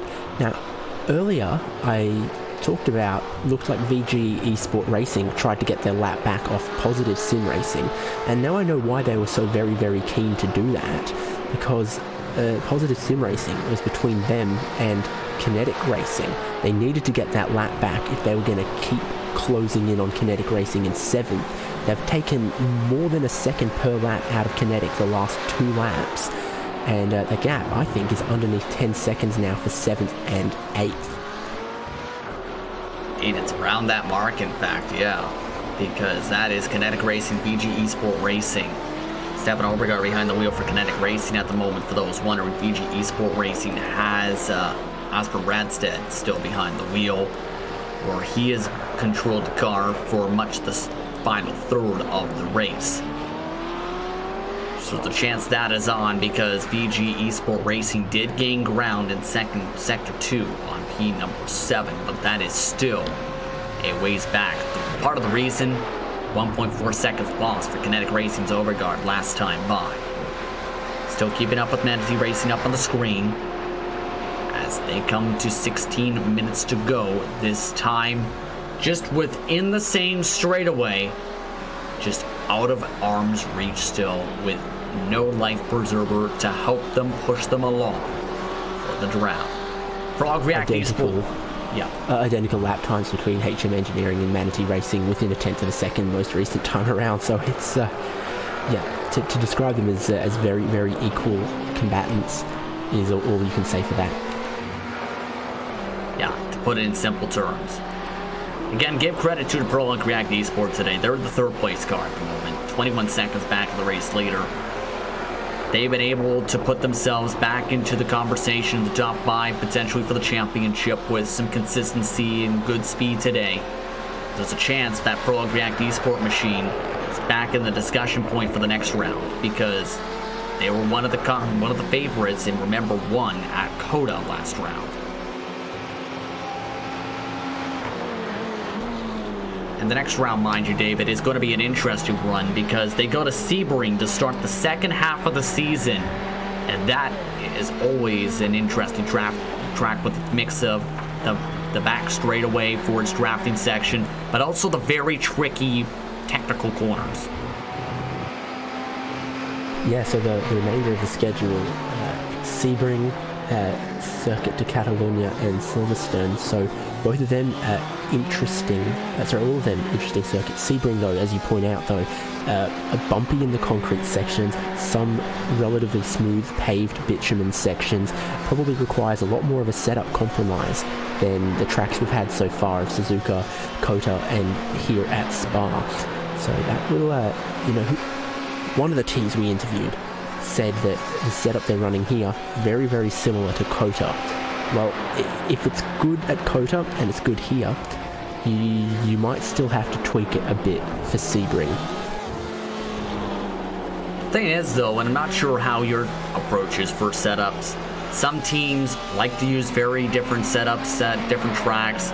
Others, though, like to build a base around it, whether it's a spring package or a specific type of setup, to where they can have something that they know is good, but they just tweak and adjust to the specifics of each and every track. What's your approach in that regard? I don't much drive the GTE cars, so I'm not sure what your best way to go around approaching it is, but you know, you've got lots of suspension adjustability on the cars like these. Low speed damping, high speed damping, spring rates, rake angles and things. You know, there's other cars like the Porsche Cup car or TCR cars where you can change a little bit with the suspension, but you can't play around with, you know, damping settings and whatever. And I think that's the kind of setup adjustments that you want to fine tune for a track like Sebring with all types of different bump profiles and such. So I think just the nature of how much you can tweak in the suspension, you might find speed and tyre life. Just making sure it's finely optimized for the type of bumps that Sebring has, which are kind of unique to Sebring and its surface. And don't forget that you have to think about stuff such as there is some different types of things you can do in the car, like traction control settings. You have setting 1, for example, just the default overall traction. Then you have setting 2 to take a look at Porsche specifically, where you can have the lateral traction.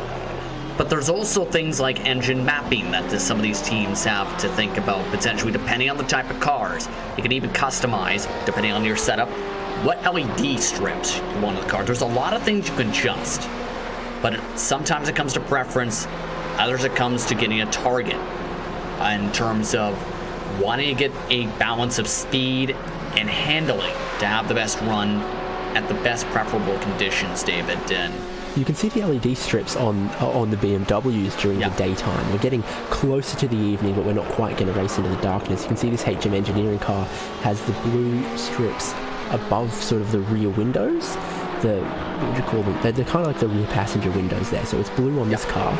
I can't remember. I guess on the HM Engineering red, they've probably got them red.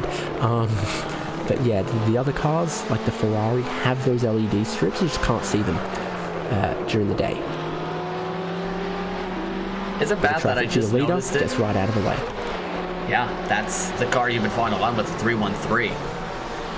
As he goes around on that line. Almost Jordan Weeks couldn't take the line he wanted there that time. I think he lost a couple of tenths, just a few. Gap down to from 8.8 down to 8.2 seconds. I don't know if that was the best place to let by the leader, maybe, in that situation, in a spot where you need the preferred line to get the proper arc. That's not a place you want to go side by side. No, but then also if you're Jordan Weeks, you're not going to chop right across. You're going to play it safe, given, you know, the gap you've got and what you have to lose. So we'll see. It won't be too long before Tim Matzke catches the 313. At this rate, probably a lap and a half, given some of the times. But yeah, that'll help Manatee Racing. But in the grand scheme of things, they're going to need that to happen another 10 times between now and the finish, and there's not going to be traffic twice a lap every lap. It always falls in the favour of Manatee Racing, so it's rapidly becoming not enough for them. Counter that with the fact that Manatee Racing has to still manage the traffic in their best abilities as well. So 10 minutes to go on the clock, 10 minutes. With under 5 estimated laps to go this upcoming time by, coming to 4 to go. Once again, the gap, 8.1 seconds between first and second. Take a look at that now on your screen. That's how much time was gained because of just that car. 0.6 of a second, nearly 7 overall tenths. Thing is, Matzke is inside the draft of the lap car and has to get around it. Yep, and it'll all come down to just quite how he catches and passes the 313. Gap holds steady at about 8 seconds between first and second. And it looks like Evers actually lets by Matsky a bit earlier this time, so Manatee was able to get through a bit more efficiently to the traffic. The problem is still, as she said, there isn't a slew of traffic to deal with for this race leader. Maybe one or two more cars, and that's about it.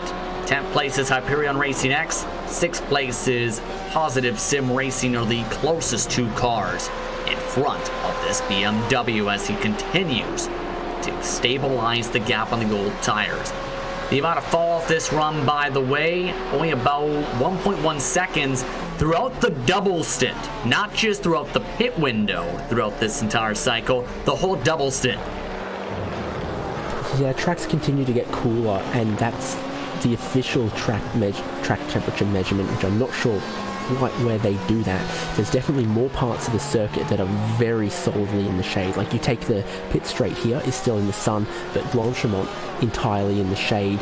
Lots of the middle sector, a lot of shade from the trees means that maybe even an hour before the sun hits below the horizon, a lot of the track is thoroughly shaded and therefore cooling off and getting grippier. We've reached the point where track temperature has almost exactly matched air temperature.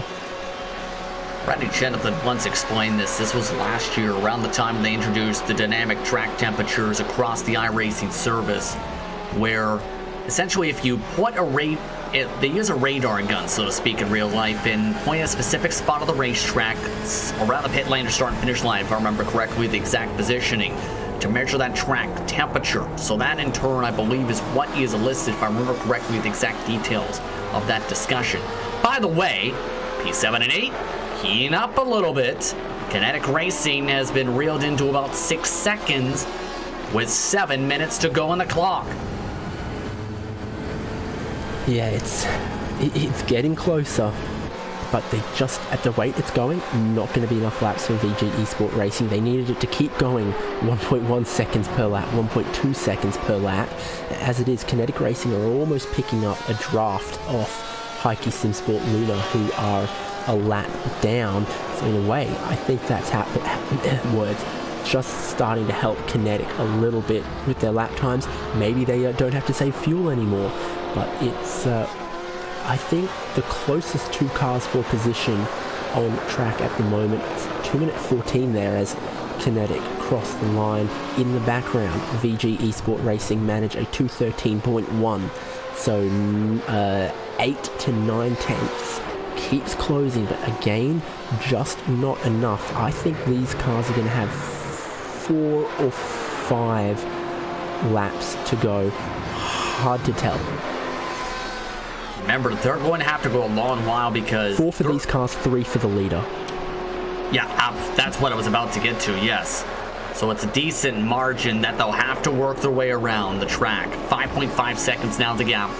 So there's plenty of time potentially to try and reel that. It depends though on if that margin continues to go down to that rate. There might be only one chance for Ratstead to make the move on Overguard for position. Just one.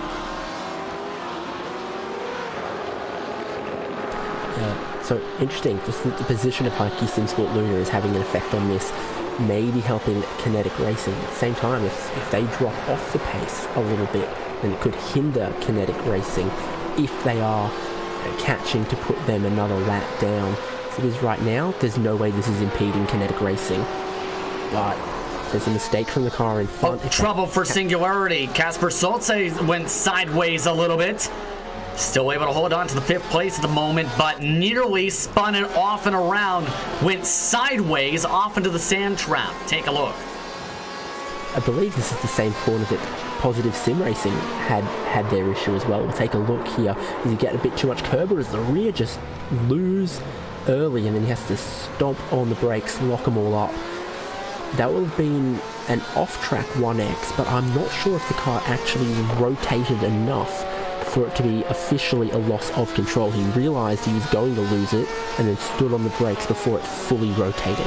Lost a couple seconds though, no doubt. Would have put a bunch of heat into those tires that are on a second stint.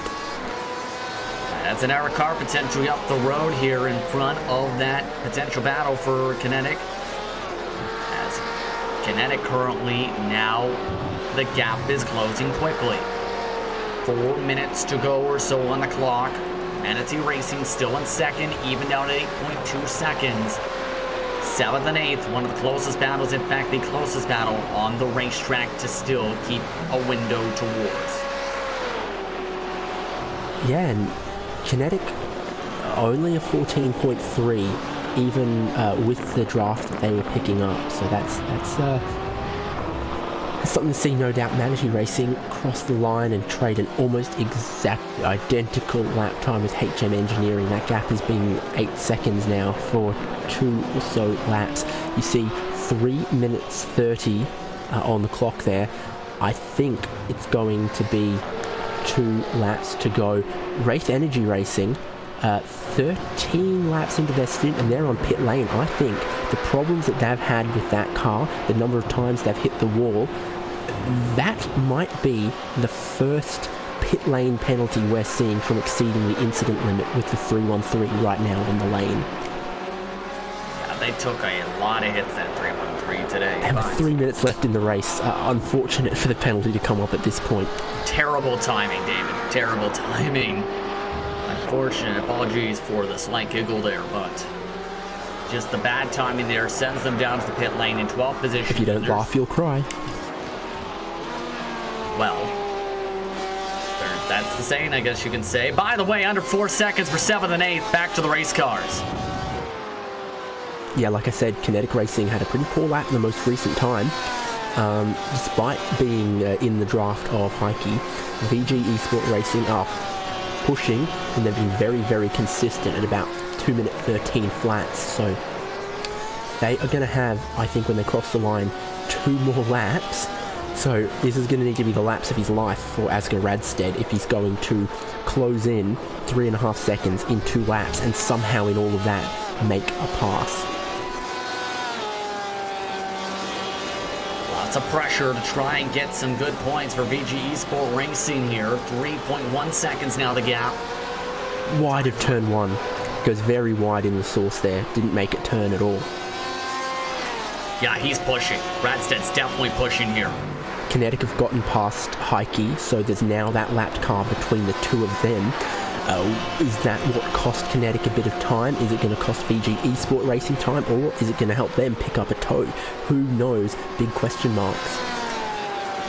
Huge question. Has our leader started the last lap? Well, under 1 minute and 20 seconds on the clock. And it's going to become the question, when did it get the trigger? Jordan Weeks has come around the and passed by the finishing line on the racetrack.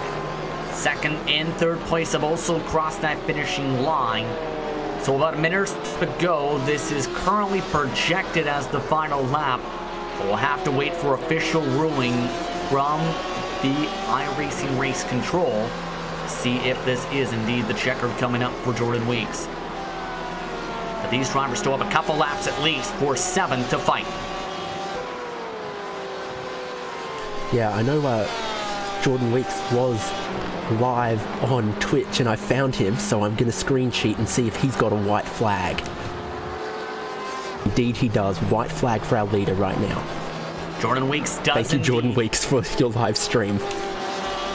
Jordan Weeks, everybody, is currently leading the last half of the racetrack by 8.5 seconds.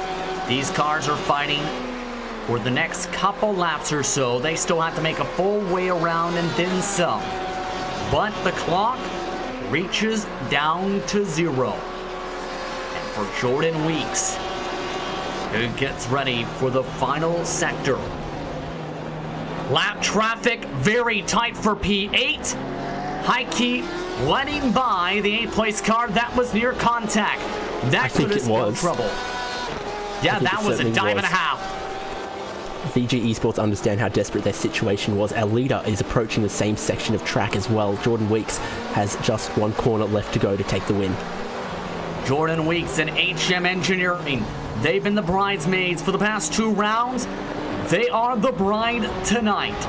Jordan Weeks and HM Engineering win it at Circuit de Spa-Francorchamps. They're winners of the Nordic Le Mans Series. Second place, Manatee Racing, Prologue React Esport, in good prime position for a top 3 podium to get themselves back in the championship conversation. HM Engineering Red looking to lock up the top 5. So these drivers with some stellar runs, Hyperion Racing X have also locked in a top 10 finish for today's round. Some great racing, but there's still one battle at least up on the track to keep an eye on. That 7th and 8th place battle still heating up as Single Racing Pink getting ready to cross. VG Esport Racing lost maybe a second or more trying to get past Heike Simsport Luda in the final corner there, and unfortunately I think that's cooked it for them. There's half a lap to go, and you can see there's still the I think that's Race Energy Racing between them. Kinetic Racing would have to run out of fuel at this point for VG Esport Racing to be able to get them. I hope we get a replay of that right at the end. VG Esport Racing must have had a couple incident points left as well, because they used a little bit of the runoff through Blanchimont a lap ago as well to try and help them get through that traffic, which is absolutely what they needed to do approaching the white flag if they had any chance of getting this position. As it is right now, Stefan Overgaard, Kinetic Racing, it was very, very close, but they haven't cracked under pressure. And now VG Esport Racing has lost a second trying to get past the 313. Yeah, they had to slam on the brakes at one point on this final lap. Kinetic Racing secures 7th. 5th already secured by Singularity Racing Pink. 8th, pardon me, check. Yes, indeed, they do officially get that signal. VG Esport Racing in 8th position. Positive Sim Racing, though, locks up a 6th place finish. Heike Simsport Luna coming around for 9th. But HM Engineering, for the first time this season, take home the victory and build on their points lead in the championship. Let's take a look at the unofficial race results after a stellar round for HM Engineering. They had some technical problems early, but they recovered quickly, and by the end of hour 2, took the checker flag. NFU Racing came home in 2nd. A stellar race for Tim Matsky and co.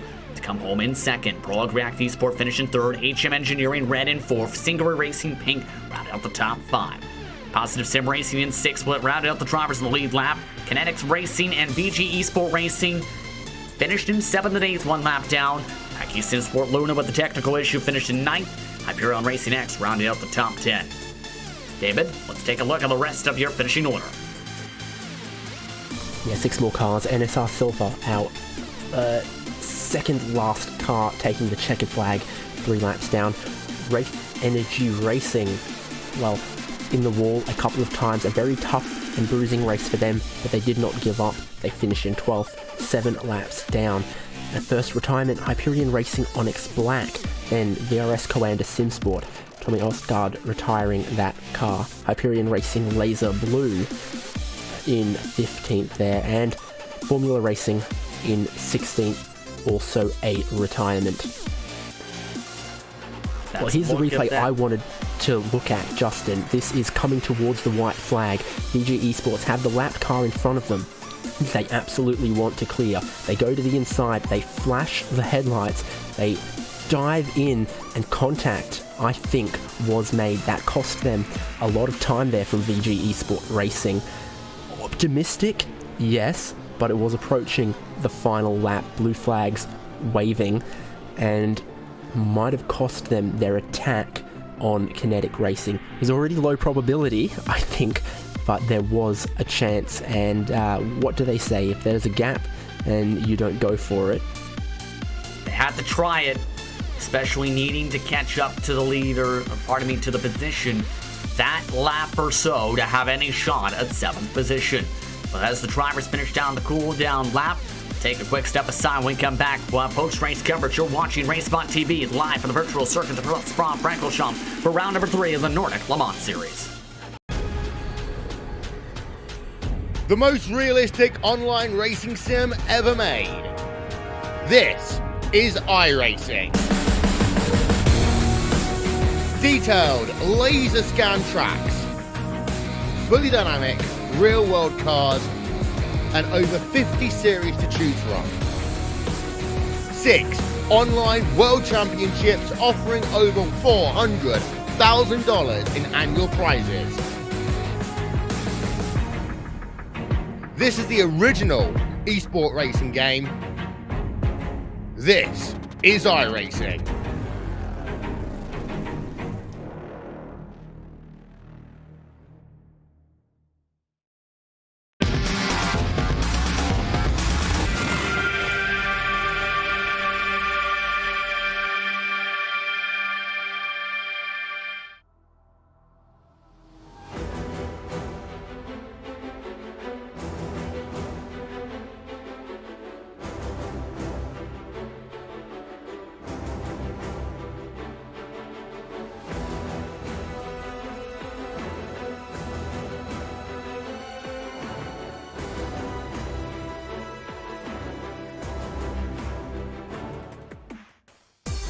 Welcome back, everyone, to the beautiful circuit of Spa-Francorchamps in beautiful Belgium for tonight's coverage of the Nordic Le Mans Series, round number 3, and what was a phenomenal race for HM Engineering, a 1-4 finish for their 2 entries, and Jordan Weeks taking home the checkered flag. Justin Prince alongside David Haynes, Hugo Ruiz in the director's seat for tonight's coverage.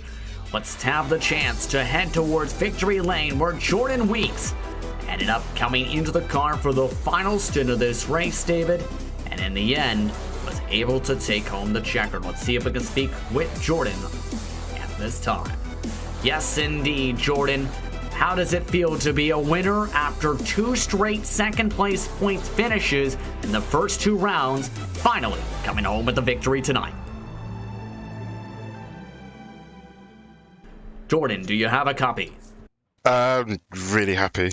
Extremely happy. After getting those 2 second places last 2 races, it's finally we can stretch our wings and say we've done a very good job today. What made this round so difficult in your opinion? Of course, we talked about the technical issue before. What made it so difficult to try and get this win and close things out in this round today? It's really difficult because everyone knows Spa. So it's one of my most favourite tracks around, but I can't say that's just for myself. I'm sure it's Tim's favourite track as well, so that's why he was really quick around here. But yeah, it's been a long race, let's just put it that way, doing 4 hours. Yeah, a lot of time behind the wheel today. But talk us through again that last call. You hinted at that direction in our discussion a couple hours prior. What was kind of your thought when you basically had to jump out there on double stinted tires essentially to try and close things out, and in the end, you equalized the time essentially the whole entire stint? Yeah, so obviously I haven't had any running on double stinted on tyres that's been for a double stint.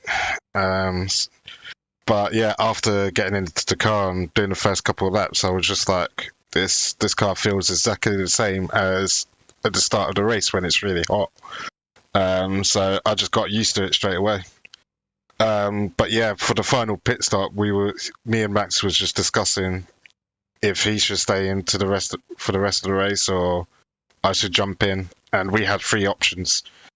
So one of the options was leave Max in there, or the next 2 is either put me in the car but on older tyres, or put me on fresh tyres but I'll lose track position.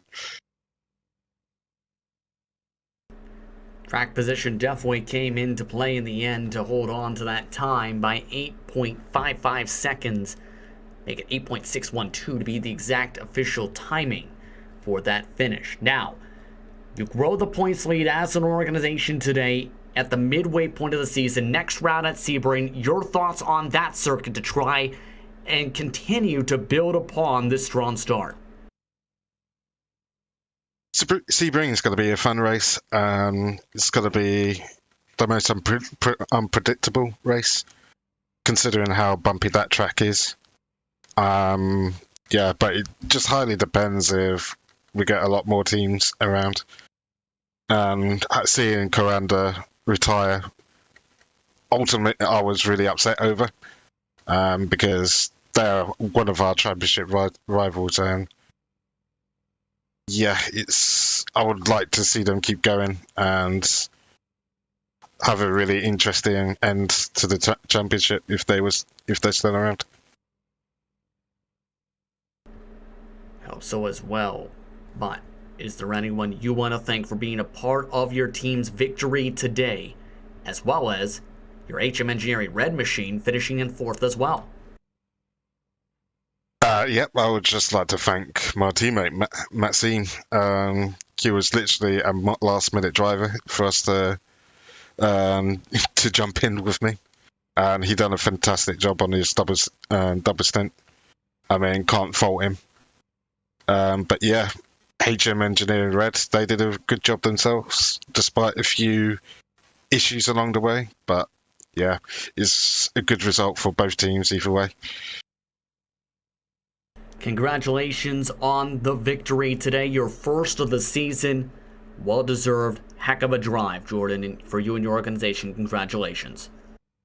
Thank you very much, guys. Thank you for the stream today. Jordan Weeks coming home with the victory today with HM Engineering, their first victory of the season. But Manatee Racing, one of the main storylines to come out of round number 3. Tim is standing by with David Haynes. Well, Tim, second place, good points for the team, but, you know, for a long time there, you were in with a chance of the lead. What were you managing in the final stint to get to the end? Was it not enough pace in the tyres, any trouble with fuel, any trouble with the incident limit? I don't think there was any problem really. I just think that Jordan is too good to make up, or that I can't make up 8 seconds in a stint on similar tires to Jordan. I think that was it. I think there was not much in between us. He did an amazing job on track as his teammate did, and I don't think I can like make up 8 seconds in an hour. It's such a high level, or it's quite a high level, this league, or at the top of the league, and 8 seconds is a big margin to make up in 1 hour. So I think yeah, they definitely won. They deserved to win. They just did the better job on track today. It was a great race nonetheless, and we are really happy with a solid start. Next round at Sebring, can you go one better? Is there anything about Sebring that's different to Spa that might help you find an advantage? Time, I would say. The biggest advantage might be that we've got time to learn. Obviously, Dave already did an amazing job today. You shouldn't rate him too much on pace, because he had to do 27 laps in both stints, so save fuel, and he was much better than I was on off tracks. So he was a big part of making that strategy work today and getting that second place. He's also just coming back to competitive racing, so there's a lot more to see from him. I think he's got great potential, and we were pushing each other really hard in practice in order to both get up to pace, and I think it was a very good co-work. Well, like, we worked together very well the whole week, and I'd like to thank him, obviously. I hope we can continue it, and there's much more in it, I feel like. But for Sebring, I think that's gonna be very hard to say what's possible, because we've got a new tire model coming till then, and Sebring is really bumpy, and with the concrete, the tire usage might be extremely high or low, whatever the tire model will be like. I'm really looking forward to the tire model though, because it's gonna spice up all the things, and everything is gonna change.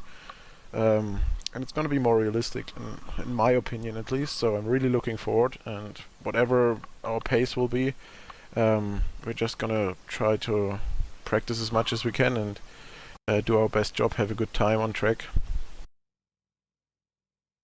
Standing on the podium here, and presumably with a good chance in some of the remaining races, how far up the standings, the point standings, do you think you can go? To be honest, I've got no clue how the standings were looking like. Obviously, I think HM Engineering is leading now with VRS Quander retiring today. So I think the title is going to be decided between both of them. Maybe I'm like missing one of the teams, but I think it's that way. And Prologue Direct is like a very strong team to beat as well for the rest of the races. So they are I think they've got a good chance for grabbing that third position in the points. I don't really know, and it's not really our aim to get a specific position. We're just in here to present ourselves and learn from race to race.